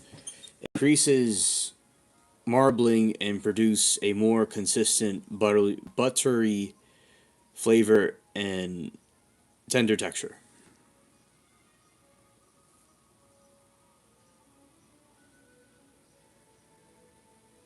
Oh, you got grass. Okay, it's cool. Australia has the largest herd of Wagyu cattle outside of Japan. Pre-bred Australia Wagyu offers intense marbling and melt and mouth textures.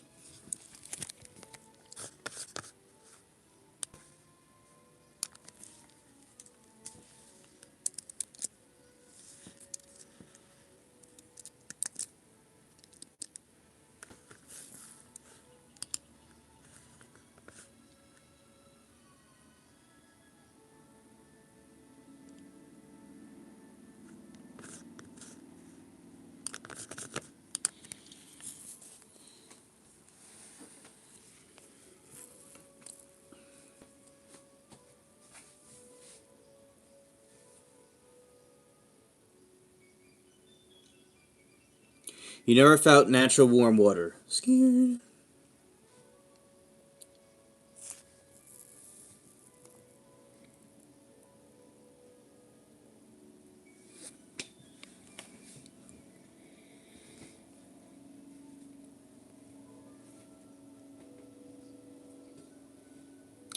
Scotch fillet, known for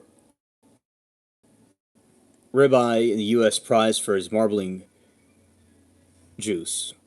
Sirloin and porterhouse, a lean, tender choice often referred to as New York strip, eye fillet, the most tender cut known elsewhere, and tenderloin and filet mignon.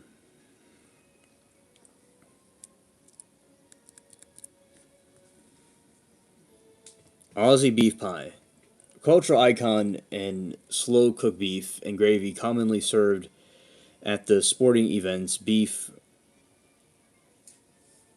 rizzles and herb infused beef patties, barbecue staples.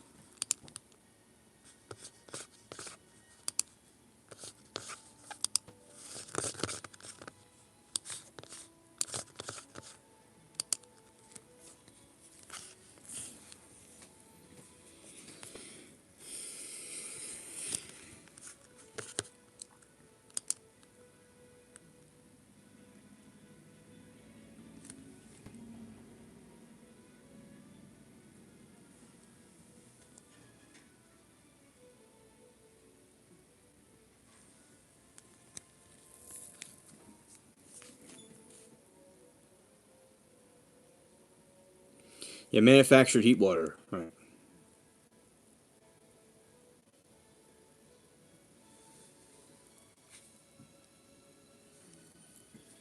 All right, MSA grading. The Meat Standards in Australia system grades beef over 800,000 consumers' tastes, focusing on overall eating experience, tenderness, juiciness, and flavor rather than just marbling.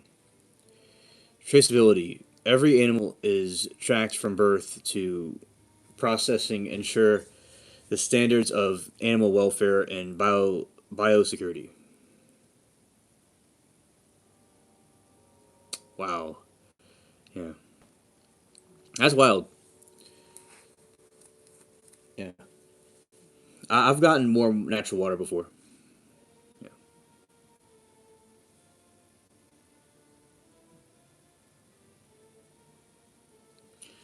Hormone free. Many producers offer HGP hormone growth options and meet global demand for natural products.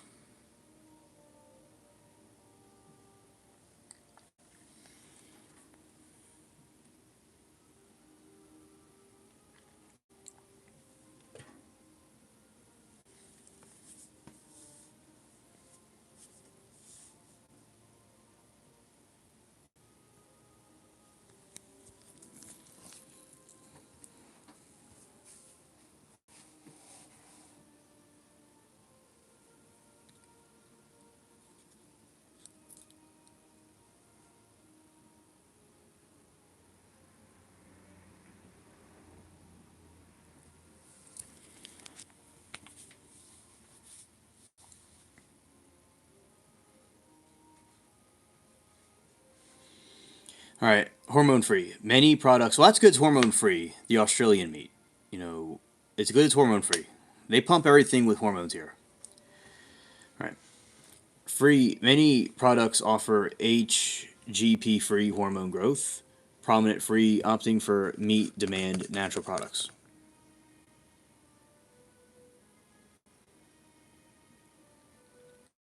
Well, that's interesting, David. Nice.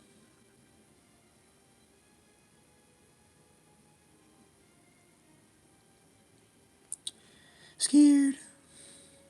Scared.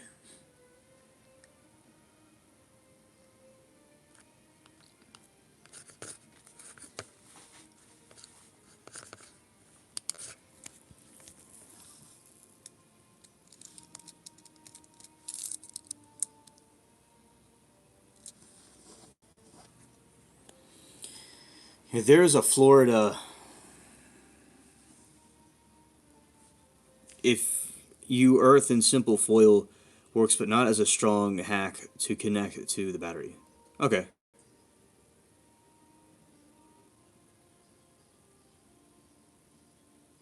Interesting.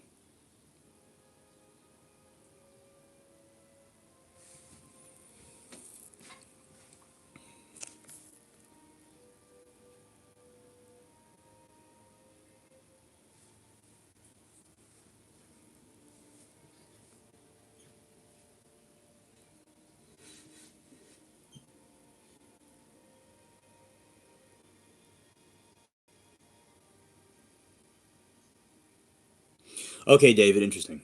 Okay, current flows in the foil blocks any outer interference because of thick metal. Okay. You can find premium Australian Wagyu as several local spots.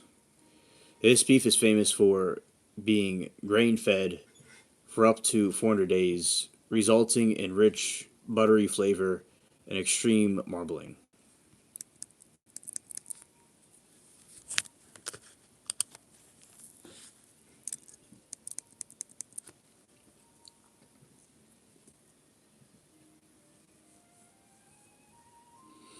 McCord Butchery. Let's see. Anyway. Oh, it looks like they have different places. They have.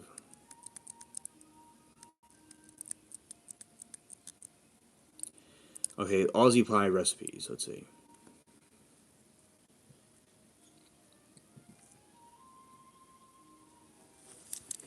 125 kg of beef mince and crumbed chuck, 1 onion, 4 garlic cloves, 2 tablespoons of tomato paste, 2 cups, 2 cups beef stock, 1 teaspoon Worcestershire sauce, and salt, pepper. 2 sheets of frozen short crust pastry for the bottom, and sheets of frozen puff pastry for a top.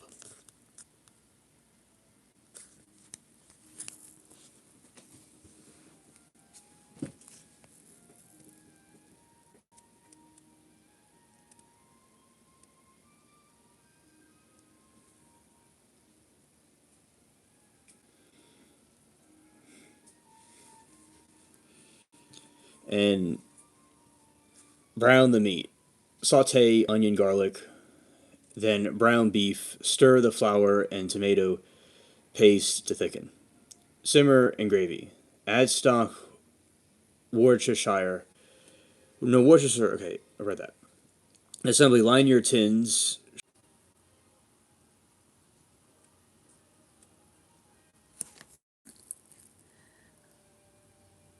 Okay, I'm back.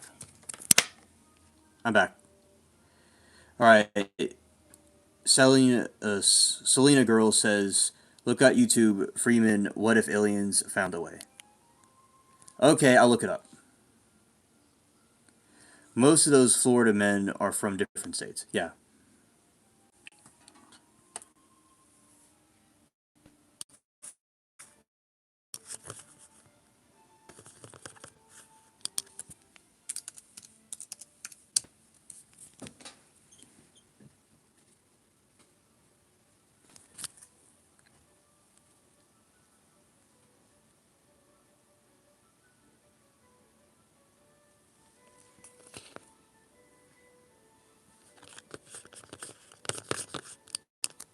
Thank you, Nana. All right, Selena Girl. Thank you for that video. I appreciate it. Okay.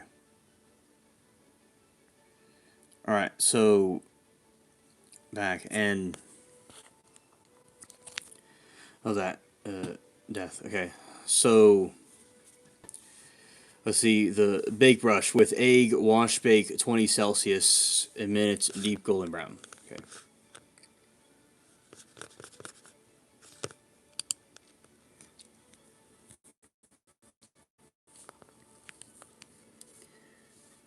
Okay, and let's see.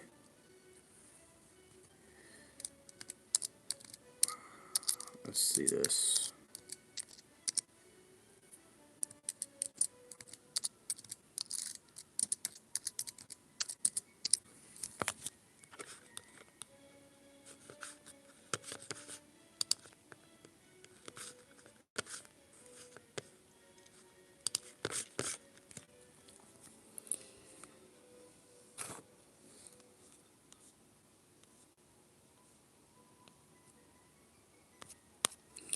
All right, Australia delivers water, offers some of the most sought after seafood in the world, ranging from iconic barramundi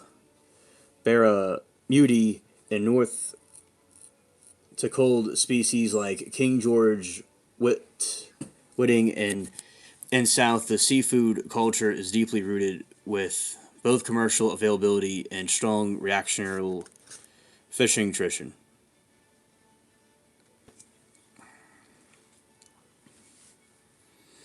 Flathead, a massive favorite in the fish and chip, is due to sweet, delicate whitefish and is considered one of the best eating fish in the country.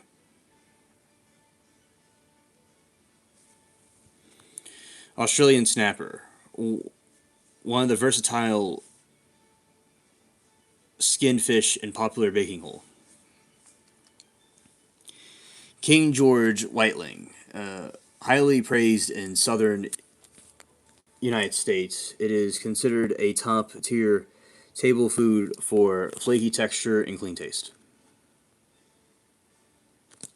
Murray cod, Australia's largest freshwater fish and icon inland angler. While once a major food source, it is primarily a catch and release sport fish. Spanish mackerel, found in northern waters, valued for its firm, delicious flesh and strong fighting ability and line. Golden perch, often called yellow belly, prominent native freshwater species that both great for sport and good eating. All right.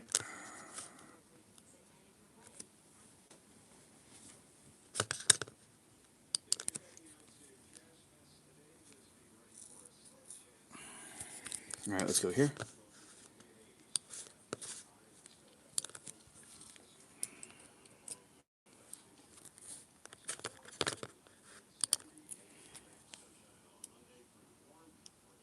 Sailfish dip.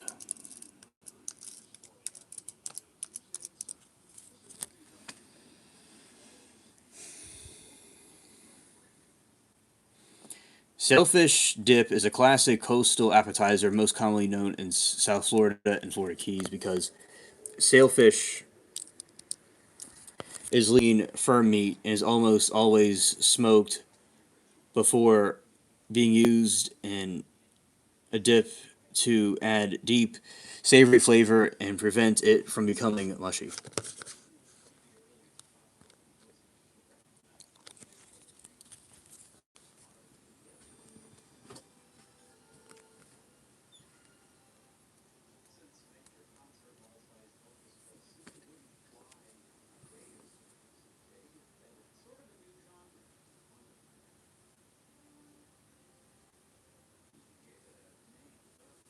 Oh, smoked salmon, delicious. Yeah. And what is in it? Most recipes follow a standard Florida style template balances creamy, smoked, and zesty flavors. Base a combination of softened cream cheese, mayonnaise, and often sour cream to create a smooth, spreadable texture.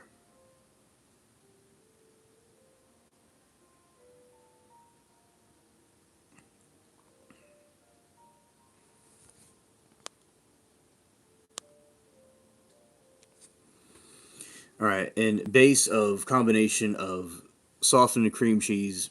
Okay, I read that. Aro mix, finely minced onion, celery, and jalapeno. Fresh pickled provide a necessary crunch and kick.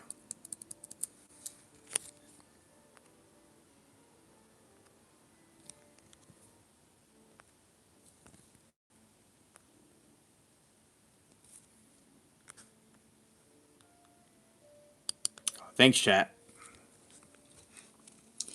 The base combine of soft cream cheese. Okay, read that. A seasoning. Standard. We're just gonna read this the whole thing. Okay. Base a combination of softened cream, cheese, mayonnaise, and often sour cream to create a smooth, separable texture. Aromatic, finely minced onion, celery, jalapenos, and provide a necessary crunch and kick. Seasoning.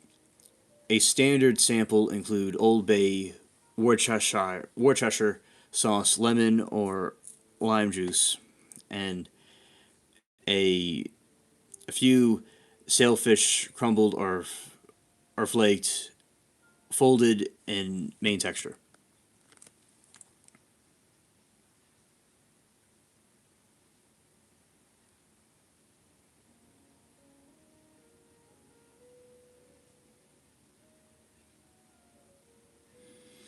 Well, thanks, Shrek. You too. Smokefish. The brine, sailfish, and salt and sugar solution, then smoke in low temperature around 225 Fahrenheit for 1.3 to 3 hours until it reaches an internal temperature of 145 degrees. Yeah, that's how I play North. Yeah. I run this thing like it's some big tech company. And mix and creamy base. Blend the cream cheese, mayo, and sour cream and liquid seasonings and food processor and until smooth food texture, roughly chomp or flake, in cooled smoke and fooled into a mixture along with your finely diced veggies.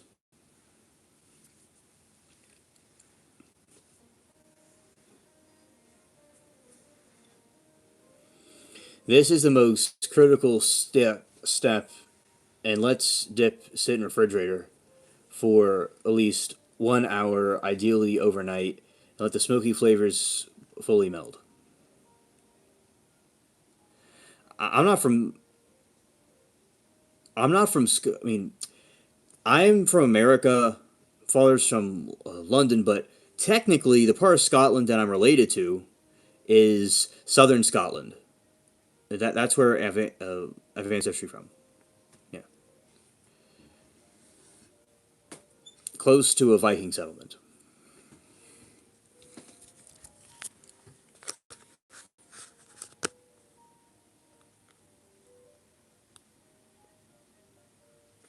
But not Scotland in general.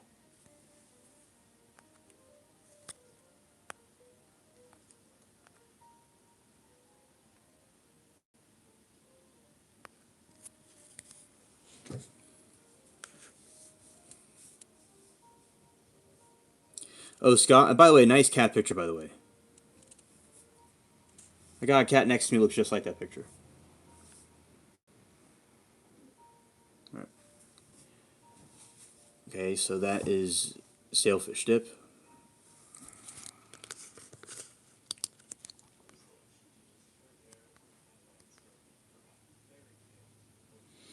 Eat salmon any way you can think of except pink salmon. I won't even feed my dog it. Okay.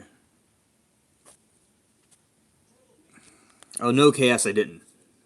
I didn't. I just been going the whole time.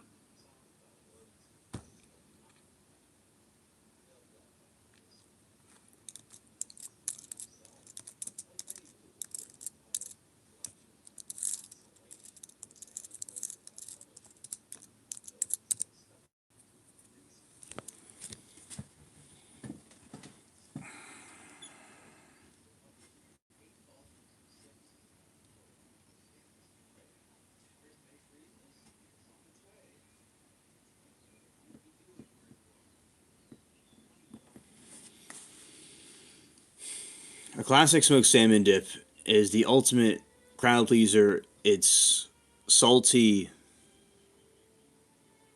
easy to make, and sailfish dip since salmon is already fatty with tender.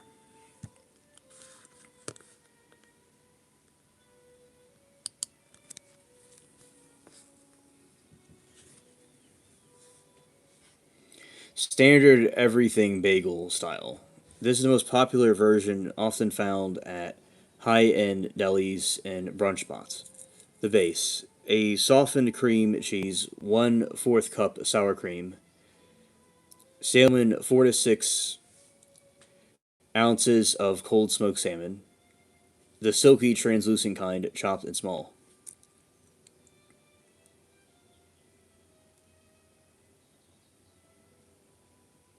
Yes, Randy, potentially yes.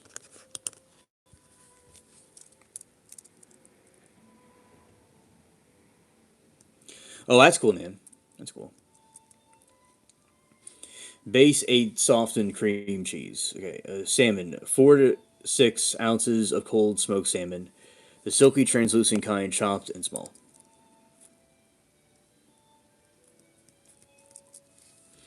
The kick: 1 tablespoon of fresh lemon juice, tablespoon of horseradish, 2 tablespoons of fresh dill.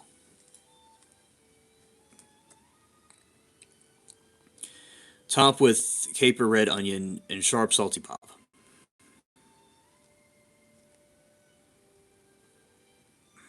Yeah, have a good time in church, Nan. Randy, I have no idea. And we can look into this. Okay, we'll look into it how that can happen. But I'm not exactly sure off the top of my head. All right. Northwest hot smoke style. Instead of being silky, the version is chunky, full and flaky salmon at the very end, so it does doesn't turn into paste. Add dash of liquid smoke or teaspoon Worcestershire sauce. Really bring out the wood fired flavor.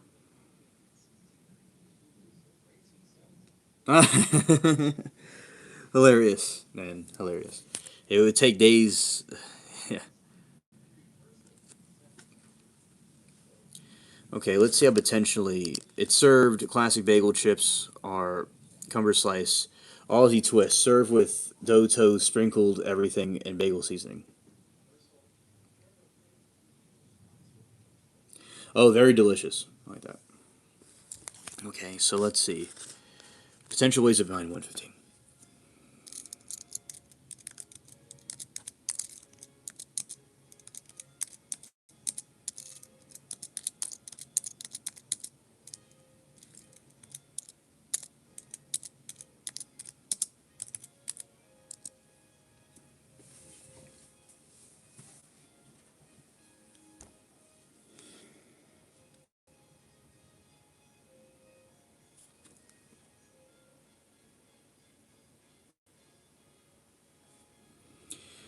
Well, the thing about if people can be vegan if they want to, but they need vitamin B12.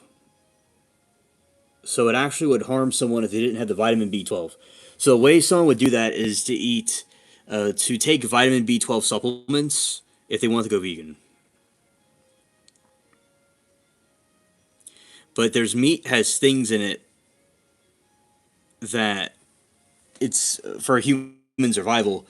But if they want to be vegan, vitamin B12 would be the way to do it because it would be lacking in some uh, things.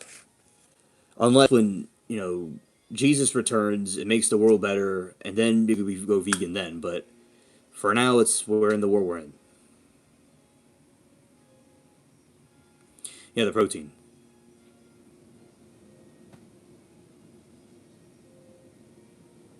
Brian Johnson, billionaire, sold Venmo for 80 million to is vegan and trying to live longer.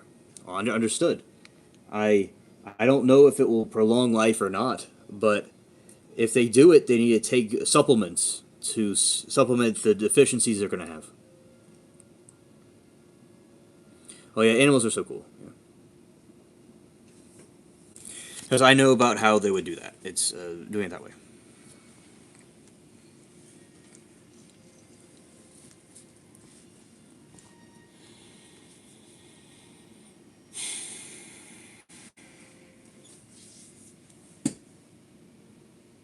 Oh yes, Odin. I agree. Yeah.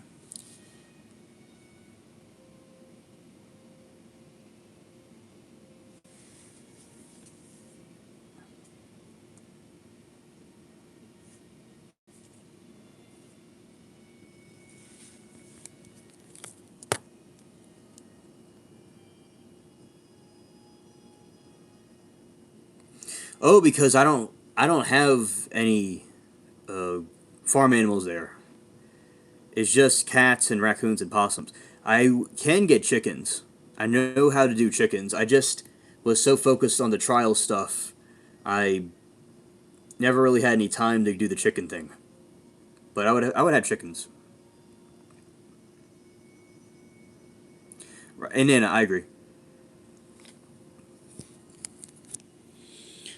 There's no way to mine element 115 from Earth because it does not occur naturally in nature. Instead, all known qualities of the element have been synthesized in advanced particle accelerators by crashing atoms together of lighter elements together. Okay. How element 115 is produced? Because it cannot be mined, even created in a nuclear reactor, scientists must build it one atom at a time.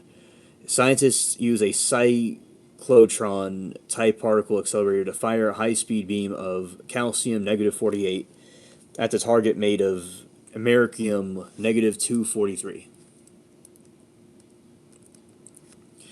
Reaction. When the nuclei collide, they briefly form an atom with proton 115 moscovium. Yes, Randy, we talked about that. Yeah. Here. I think that would definitely help our civilization if people knew more about it. Difficult after weeks of continuous experiment, research might obtain 4 atoms of the element. Every isotope element 115 is discovered far and highly radioactive, unstable. The most stable version known is mucovosium negative 290.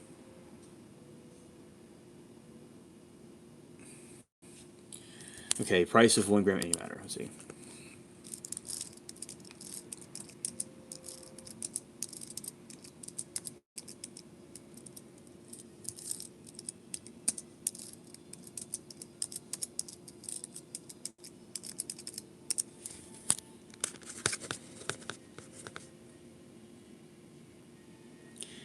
62.5 trillion. 1 gram of antimatter is estimated to be cost approximately 62.5 trillion.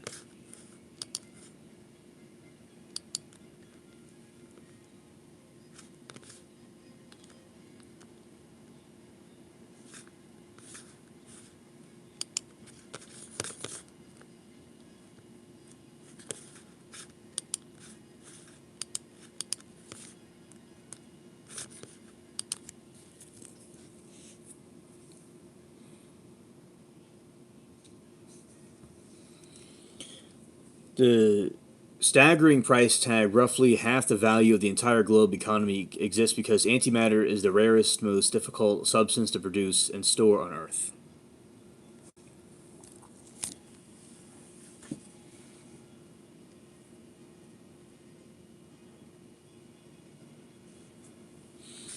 Aerogel.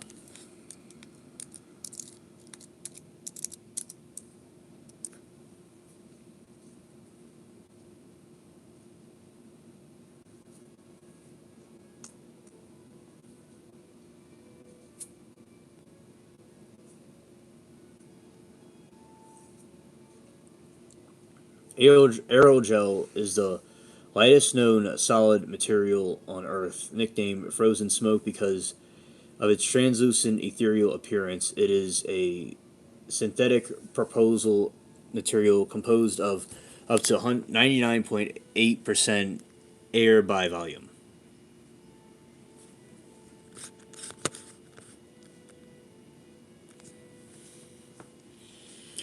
Extreme lightness. Lightness, it has ultra low density of 0.001, meaning it can be as little as 3 times heavier than air.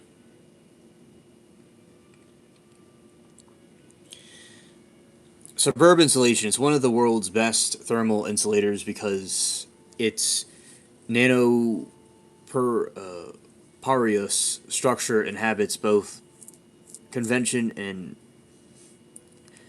conduction. Surprising strength. Despite being mostly air a small block can support thousands of times of its own weight. Optical appearance. It is often has slight bluish tint against dark backgrounds due to ray light scattering in the same effect that makes the skin look blue.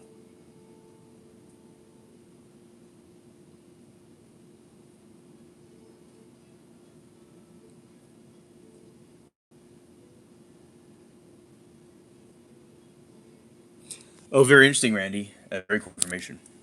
I didn't know that. Okay.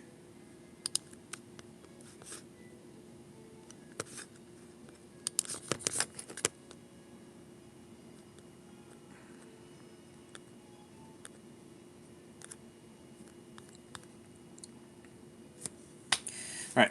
Now, at this point, we're going to be starting to wrap up the stream, and we will be continuing this Garden Live tomorrow.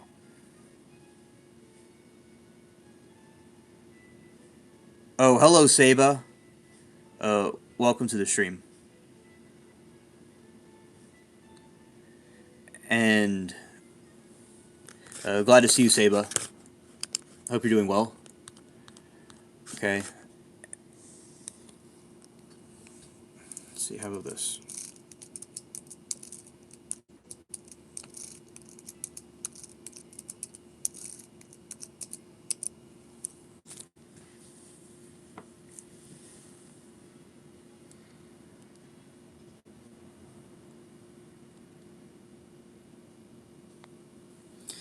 All right. The small particle piece is $7 to $23, 2.5 grams. A mothlic block solid. Due to fragile nature, complex manufacturing, small block of cylinder can range $35 to $75.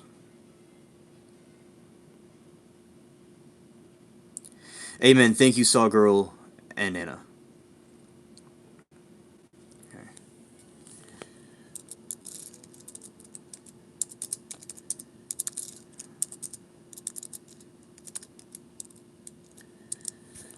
Can't say. Okay, one more thing before I go. Theoretically, you can fold a space time so that the distant points touch. This is how to open up a portal. Keep this tunnel from collapsing instantly. You would need the exotic matter with negative energy density, something that we haven't found or created yet.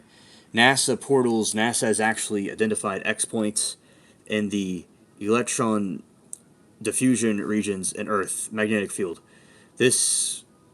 These are hidden portals that open and close dozens of times a day, creating a direct path for particles from sun to reach Earth's atmosphere.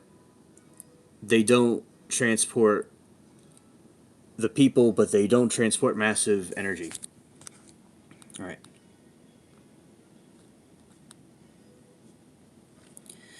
CERN theory. Einstein-Rosen bridge. Theoretically, you would fold space and time that two distinct points touch. To keep this tunnel from collapsing instantly, you would need the exotic matter with negative energy density, something that we haven't found or created yet. Okay. And CERN. The method by smashing particles nearly the speed of light. Look for gravity leaks. If gravity disappears during collision, it suggests it escapes into the microscopic portal to another dimension. The scale. These wouldn't be Stargate style portals. You could walk right in. It would be a smaller that atom would be billionth of a size.